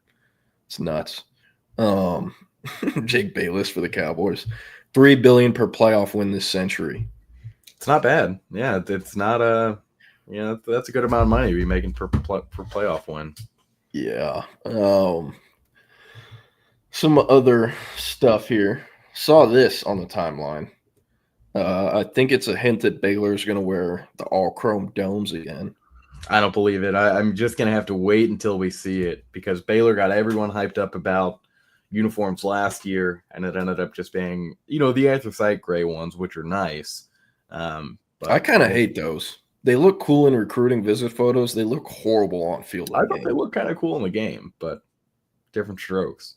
If they don't make these, they need to be good. They can't wear these unless they're contending for a playoff spot or at least a Big 12 championship. But man, if they do, and it's not going to be the same, because they're going to be wearing the current jerseys, and the green ones that they have are terrible with the yellow accents on them. So it won't quite be the same, but still, I guess kind of cool. I guess I can be kind of happy and excited about it. Yeah, for me, I mean, they needed to rebrand after Art Briles, obviously, for several reasons. But I mean, hey man, they do a throwback all chrome dome. I'd love to see it. The person who quote tweeted this, Jovan Overshawn or Jovan or whatever it is like in the athletic office for football. So that's why people are taking it as a hint. Could they do it week 1 versus Auburn? That will be their most watched game of the regular season, I think, without question. So, hey, maybe. I'd also love, I know it's not going to look exactly the same because uniforms have changed and, these companies have progressed it. But, if they could just redo this look, a modern version of it, they should. They should. Because their current uniforms suck. And with the colorway they have, this, golden green is a different shade than what it is now. The current colors they have, you can't make it look good, in my opinion. So, no. I don't know. But yeah, And yes, did you see this comment? Just don't use the all yellow ones. Also, Baylor sued Boston University this morning over the BU locked logo. I did see that. That is wild. I mean, that Boston University's logo is it's a complete copy. Here, actually, friends at Texas Football Life actually posted a side-by-side comparison. Oh, yeah. So you see this. It is exactly the same other than the bordering on the letters. Like, exactly. I think it's the same exact font. You look at, like, how the B, moves here. So Boston University, all they need to do is just come up with a different font, and I think this is okay. Because obviously they're far from the only two teams that share a logo. But I just don't know how they got away with this for this long. Shout out Boston University. That's where my stepbrother met his wife during a master's program or something like that. And at that time, he was going to Boston University, but he worked in the Harvard Rec Center at their front desk, which was kind of funny. Or where is this? Hold up. Wanted to talk about this. I thought this was crazy. So Alabama is going to have 3 former quarterbacks starting at Power 4 schools this year. Julian Sains at Ohio State, Eli Holstein's at Pitt, Dylan Lonergan is at Boston College. A&M is going to have 5 former starting quarterbacks at Power 4 teams. Zach Calzada at Kentucky, Haynes King at Georgia Tech, Jalen Henderson at West Virginia, Max Johnson at North Carolina, and Connor Wigman at Houston. And you could maybe count it as like 5.5, maybe even 6, because though Eli Holstein only played for Alabama before going to Pitt, was committed to A&M, yeah. Was committed to A&M for a long time. In fact, if you remember, A&M fans had themselves convinced he was better than Arch Manning out of Zachary, Louisiana. But yeah, so I don't know. This is crazy, especially because, like, I know the situation with Haynes King. He was done. Wasn't coming back as long as Jimbo was there. And Connor Wigman had to get out of there. It wasn't going to work. But, like, how many of these guys would you take over Marcel Reed? I'm taking Haynes King over Marcel Reed. Yeah, I'm not taking Jalen Henderson over Marcel. I think really the only two on this list are it's Haynes King for sure, and then maybe Max Johnson. But Max Johnson hasn't played a full season in 2 years, went out with the leg injury in the first game of the season, like the first game of college football last year when they played Minnesota. So no idea what he looks like. I'm actually very surprised that he's the starting quarterback for Belichick this year. Like, did they announce that? Maybe they didn't. Maybe it's still a battle. They went hard for John Matir. They didn't really have a chance, but they did take a good look at John Matir. I think they took a good look at they have Gio Lopez. Yeah. So Johnson isn't going to start. This is, I guess, someone just projecting it. Well, I'm not sure that like you said, I don't think anything's been announced yet. So maybe Max Johnson is ahead of Gio Lopez. That would be a shocker, I think, to a lot of people, because North Carolina is paying Gio Lopez more than anyone on that roster. You don't pay that to have those players sit on the bench. Yeah, and North Carolina also has 3 freshman quarterbacks. They took 3 quarterbacks in that class. They completely redid the class once Mac left and Belichick came in. So there's a ton of young depth there. I had thought that Max Johnson was not even on the team anymore. So maybe he's got a chance, maybe not. Yeah. Hey, who's been balling at North Carolina this fall? Who? The boy, Adrian Wilson. Yeah. Pflugerville's finest, Alaska's finest, cousin of former number 7 overall pick, Tyree Wilson. Was at Colorado for about 4 months, committed to like 7 different schools. The man. It's also kind of funny to me how Dion, the way he handled that, like, hey, get out of here. And Bill Belichick's just like, come to Papa, He's going to be good. If he can keep his head on straight, which I think he will with Belichick, he is going to play in the NFL, and probably for a long time. He has uncoachable traits. Till this day, the most athletic prospect I've ever covered. Just has to get it right between the years. But anyways, we're going to get out of here. Our 2028 rankings dropped 3 minutes ago. So if you're interested, go check that out on our site at Horns 24/7. I'll have several stories about the 28 players, and we'll talk about that tomorrow. Up next, Third and Longhorn chops it up with lifetime Longhorn and former CFL star Jackson Jeffcoat. And tomorrow, like I said, we'll be back talking 2028. And at 2 p.m. today, Chip and Zay will be back on the live stream, YouTube, Facebook, Twitter, Twitch, wherever you get a live stream. We'll see you. Have a great hump day. Peace.